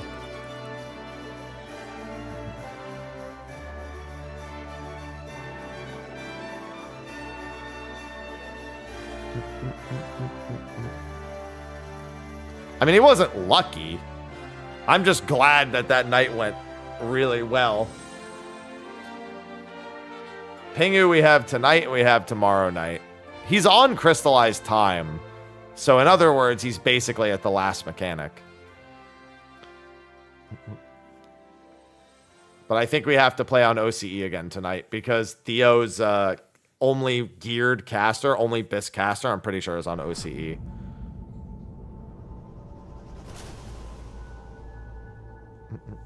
No, listen, I'm pretty sure we have to. Chaos. I'm pretty certain we have to. Charizard. Chaos. Chaos. Thank you for the gifted subs. Chaos. Oh, God. And Gingy, thank you. 1988 gifted 2 subscriptions They always to the come in community. waves. Chaos, chaos, chaos, Chaos. How long chaos, it take us to do chaos, this? Not very long. Chaos. Gingy gifted 3 subscriptions to the community. Thank you for number 3, Charizard. Chaos, chaos, Chaos. chaos, chaos, chaos. Chaos.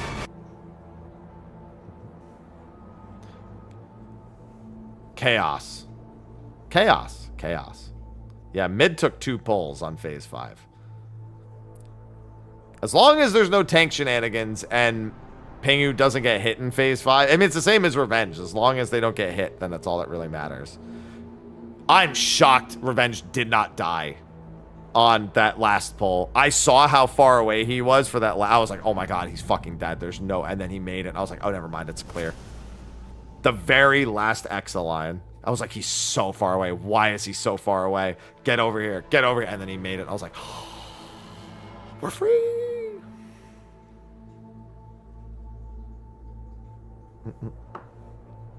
We're free. To be fair, we were free no matter what, but still.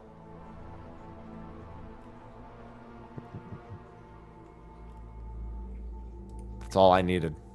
That's all I needed. God, I still have so much Final Fantasy 14 mobile stuff to do. So much. Fuck, dude.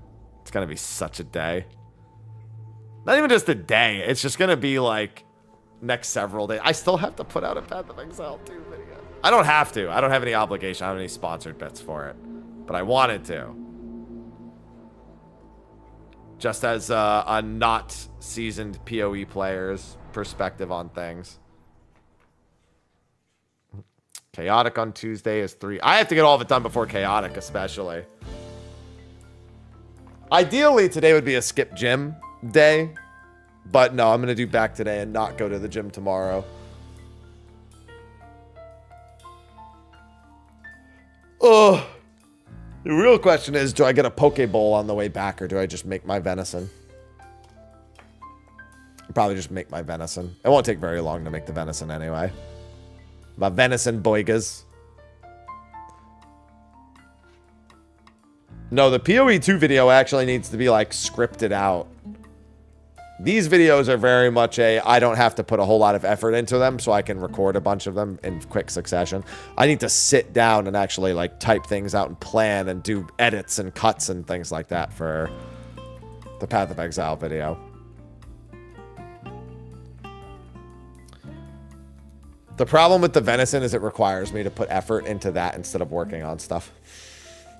It doesn't actually take very long. I just have to... it takes me like a few minutes to get the venison cooked through, and then I just throw in... Well, I have to cook the vegetables separately to do the little mix. I just usually throw in a bunch of vegetables and some cheese, and then I've got just like a mix of that I could like throw into like a tortilla. Or I can make patties with it and just do the cheese on top and do venison cheeseburgers. I'll probably just make the mix and throw it in a tortilla. In all honesty, just like make a bunch of mixed venison burritos, lunch burritos. That way I don't actually have to do anything.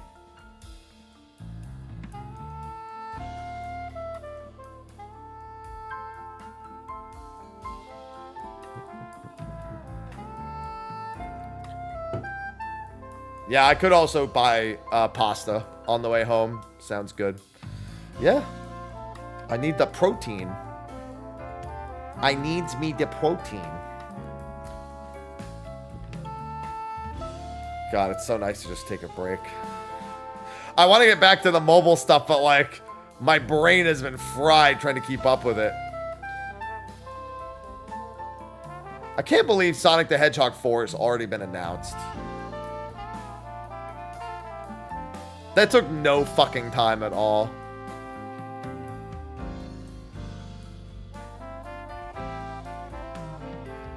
Like, bro, the movie isn't even technically out for us yet. Like, like, actually, I think there's, in the States, you can start, like, there's probably, like, early screenings today. Probably even some early screenings yesterday, if I had to guess. But the fact that Sonic the Hedgehog 4 has already been formally announced is wild. I think that, you know what that is? That's that's them looking at the ticket sales that were like purchased ahead of time and being like, no, yeah, we could just go ahead and greenlight the next one.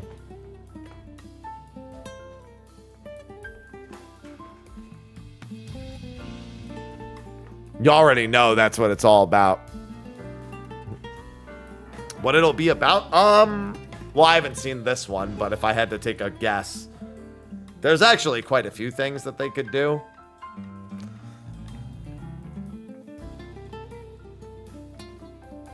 There are not, like, I don't think they'll go the Unleashed route outside of a reference. But Metal Sonic, yeah, I think Metal Sonic is probably the big thing. I don't assume I'll be surprised by a Metal Sonic in Sonic 3. Oh, you know what? The big thing will be, not knowing what the end bit is. God, if they do Silver, I'm gonna actually be fucking livid, please. I don't think anyone... Listen, Silver himself isn't bad. I don't think anyone wants to think of Silver, though. Like, I don't think anyone wants to think of that. I mean, that is a logical way to go, is to have the whole fucking... whatever it's called. What's his name? The actual villain of 07? Begins with an M, I think. I've tried to block that out of my memory. Or Sonic 06, not 07. It's me just trying to change history. Revisionist history. Yeah, whatever's 06. Yeah. Methyls. Methyls. Whatever the fuck it is. Yeah. There's that. I mean, you gotta remember, they haven't used Chaos yet. Like, Chaos is still on the table, technically. I know that this movie is effectively Sonic Adventure 2 equivalent. But, I mean, Chaos is technically on the table. They never used Chaos. They never used Metal Sonic. They never used Chaos. There's Mephiles. I don't think they do anything like the end. Chaos is a fairly logical one to jump to. Chaos doesn't matter when the whole Chaos event actually happens in terms of anything else. I mean, I guess we'll find out tonight. I don't think there's ever been an official mention of BioLizard. I didn't expect to see BioLizard personally, but I won't be surprised if he's there.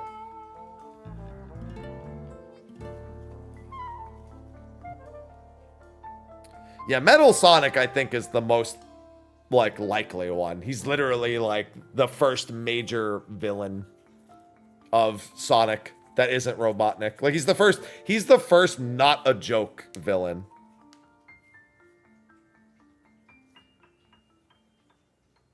I remember the animated Metal Sonic movie when I was young. Sonic shows up and he's like, oh, this shit's about to be easy. And then he gets fucking bodied for 30 minutes.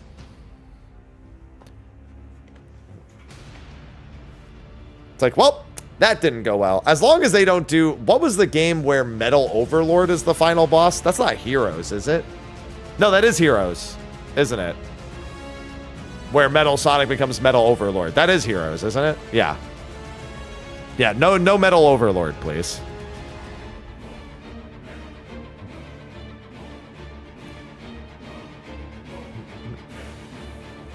Yeah, and nobody cares about the end either. Even after the DLC ending of Frontiers, the end is not, like, more interesting because of it. The final boss fight's just better.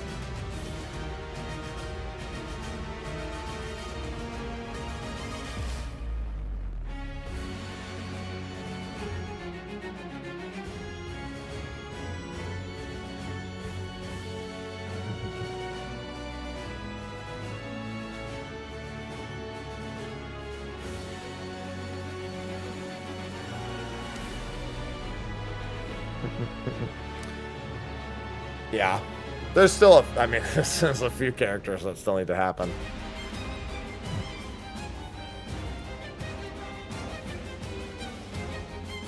I forgot about this version of this being here. This is when it's Odin versus Bahamut, right? I forgot they technically had a rendition of Bahamut for that. Yeah, I mean, there's so much Sonic source material, and most of it isn't... You know what's hilarious? They can realistically use anything from the Sonic source material for one particular reason. Most of it isn't used very well in its original games anyway, so it's likely to be better if they reuse it.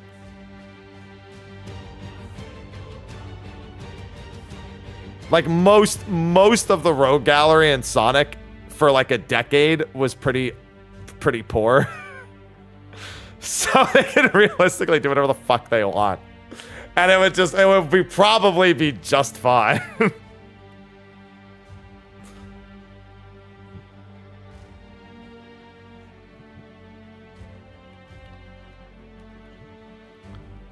Like in terms of menaces, Metal and a few others are the big name ones. Metal and the Files. I mean, there's also like, as much as I wouldn't imagine them doing an Unleashed inspired one. What's his face from Unleashed is also not too bad. Color's final boss is not very good. I mean, Color's final boss is a mess, to be honest. Forces is the same. I don't think anyone cares to see Infinite.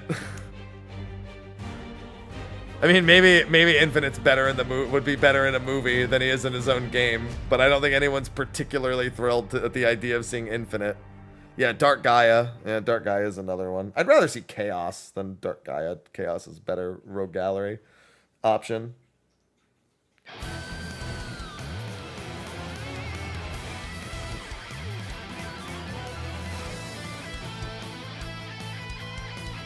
What about Black Knight?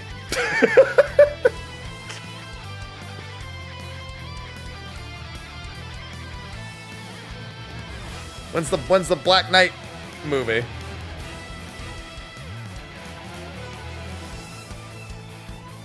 Listen, at least Sonic and the Black Knight had some banger tunes, all right? Don't hate.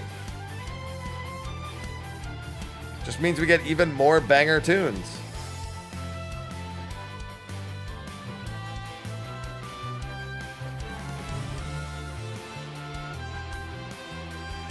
Be a glorious train wreck. God in the secret wings. Kill me. Oh, hey, my glasses sold. I'm almost at 510 million gil. Yeah, for anyone tuning in, we've been looking at 14 mobile stuff all morning, and now I'm just chilling.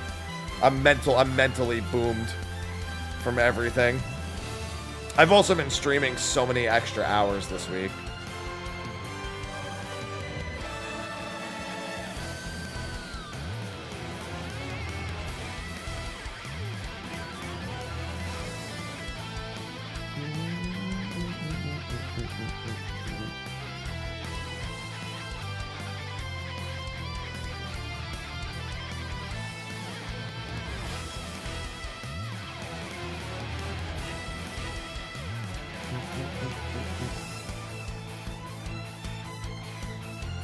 Oh.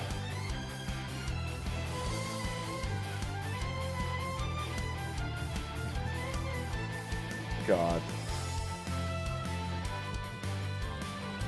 I still have so much to catch up on too. God, there was a whole bunch of Trails and East news today as well on top of the mobile stuff. Oh.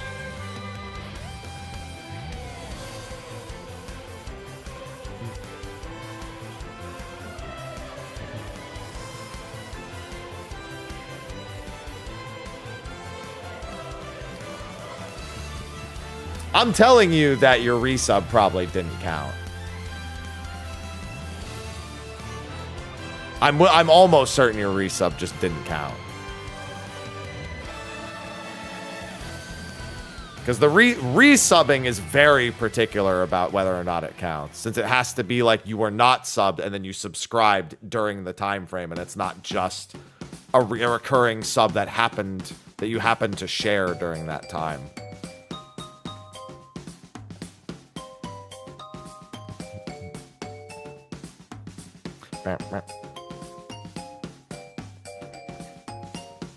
I'm willing to bet they didn't say that it counted. I'm willing to bet they would say that resubbing would count, but not under the condition with which it was done. Because I can tell you right now, if you were not billed after the start date, if it was just a recurring sub that didn't bill during the time frame, it would not count. I can tell you right now that the share date has nothing to do with the bill date. Wasn't recurring. As long as it was during that time, then it would have counted. As long as it wasn't before the start time, then it would have counted. Because that's what other people have done.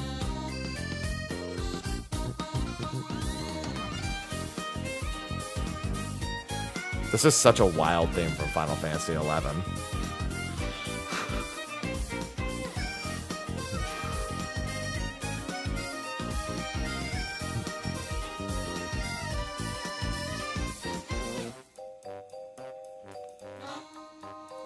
This is a very recent theme from Final Fantasy XI to boot.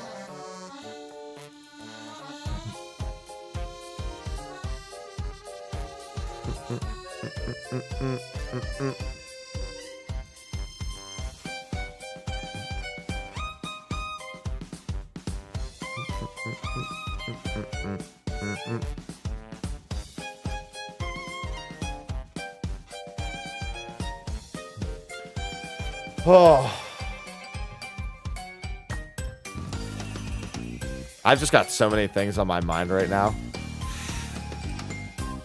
My mind is so mentally burned. I hate it.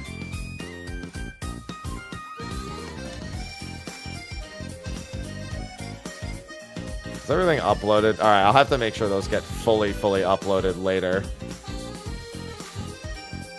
It looks like all of my mobile stuff that I've already recorded is done and uploaded at least.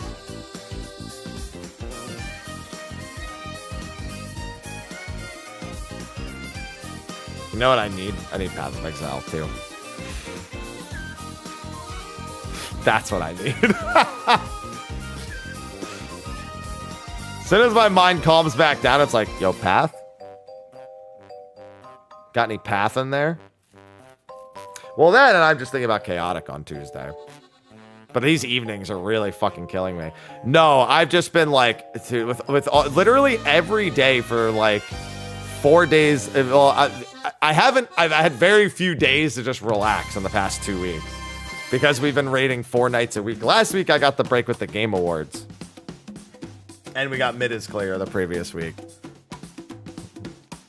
Bro, I didn't even try to open a path. I still don't know how it opened last night. My brain just like instinctually went to it.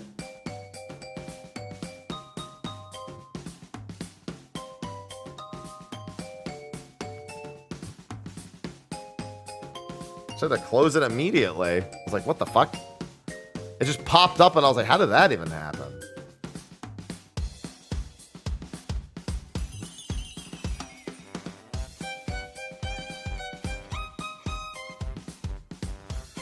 I mean, I just don't know how it opened. I don't have a shortcut for it on my desktop. So I don't know how it opened. That's the funny. I just don't even know how it happened. I can't even figure it out. My mind was right for doing that still, but like...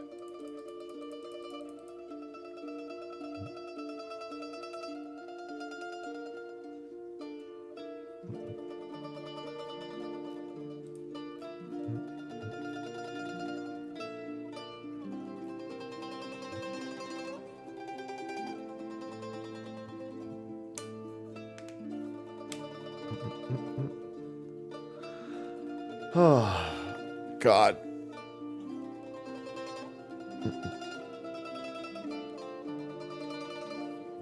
Hello, Snowman. Just staring into my soul. Yeah, I didn't work on any mount tokens today. I was looking forward to just mount tokens and Path of Exile today. I did neither of those things. And I've still got evening stream.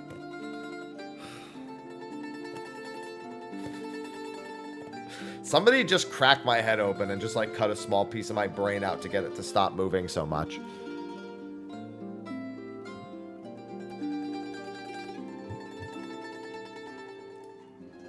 If you wouldn't mind, please. I would appreciate it. That's the problem, dude. My brain never moves between so many thoughts, I get decision paralysis about what to do in any given moment. Thank you for a break. Send me 2. Get a 2-for-1 deal.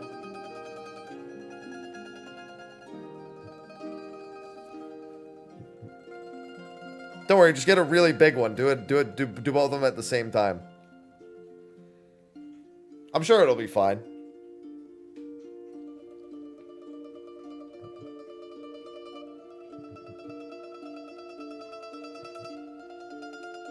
That's weird. It's a weird personality to have.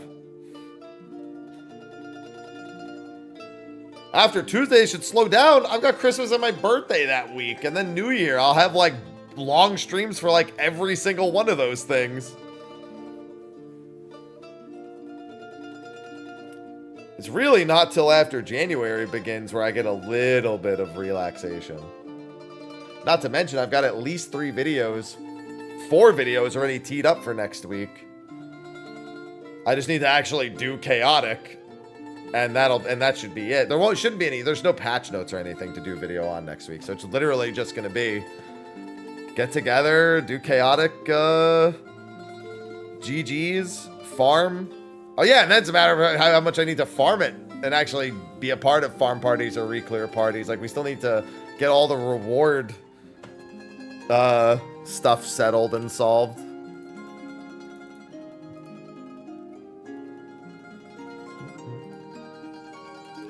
Because we can't click it. It won't let us click it. Yeah, that's one of the videos, is the guide. I sure do love making guides on Christmas.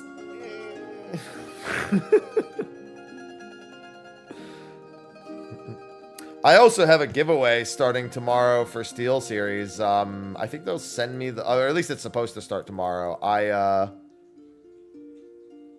should have the link. Christmas present from Yoshi P. More work. More work. Brotto.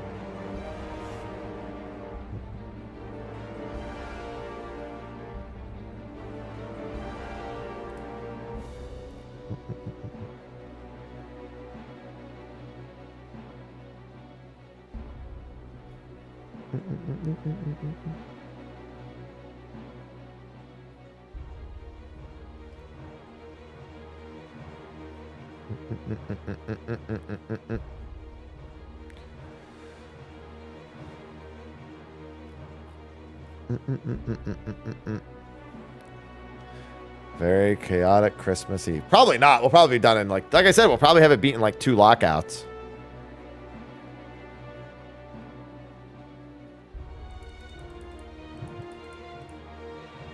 It genuinely shouldn't be any longer than that. Than 2 lockouts.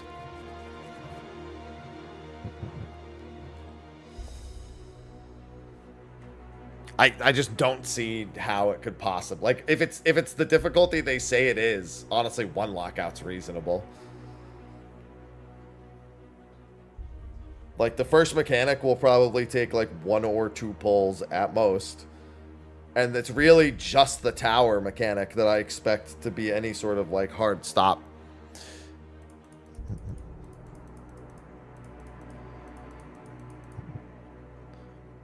You better hope it's not a 24-person debuff, because that would make you one of the debuffs. For your own sake, you should probably hope that's not the case.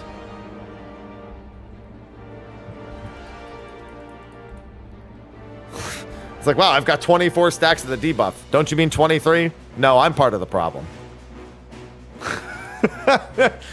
No, this is definitely also on me.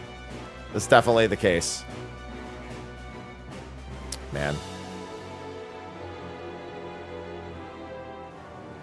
I wonder if I'll have enough time. I'm trying to think. When I get back from the gym, maybe I do 1 more 14 mobile video then.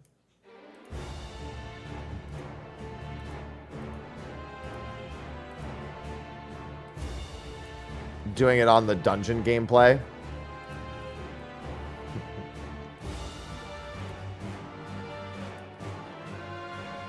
And then And then I can do ultimate afterwards.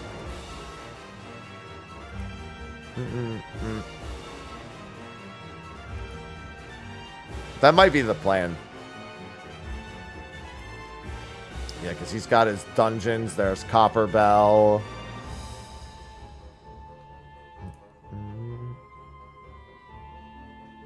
There's the content toggles.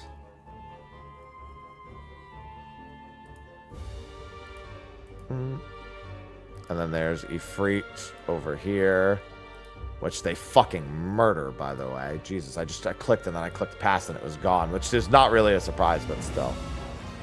Joining a grand company, more job preview stuff, a few more cutscenes. There's adventure plates at the end. Yeah, if I make timestamps for the dungeons, I might be able to speed through those, because I don't think I really need to watch through all the dungeons. I probably just need to, like, scope out what the group content just kind of looks like in general. And the actual dungeon changes, which should not take very long to skip through and find. Yeah, because this Tasha's right here. The mobs get deleted. Yeah, I got that impression.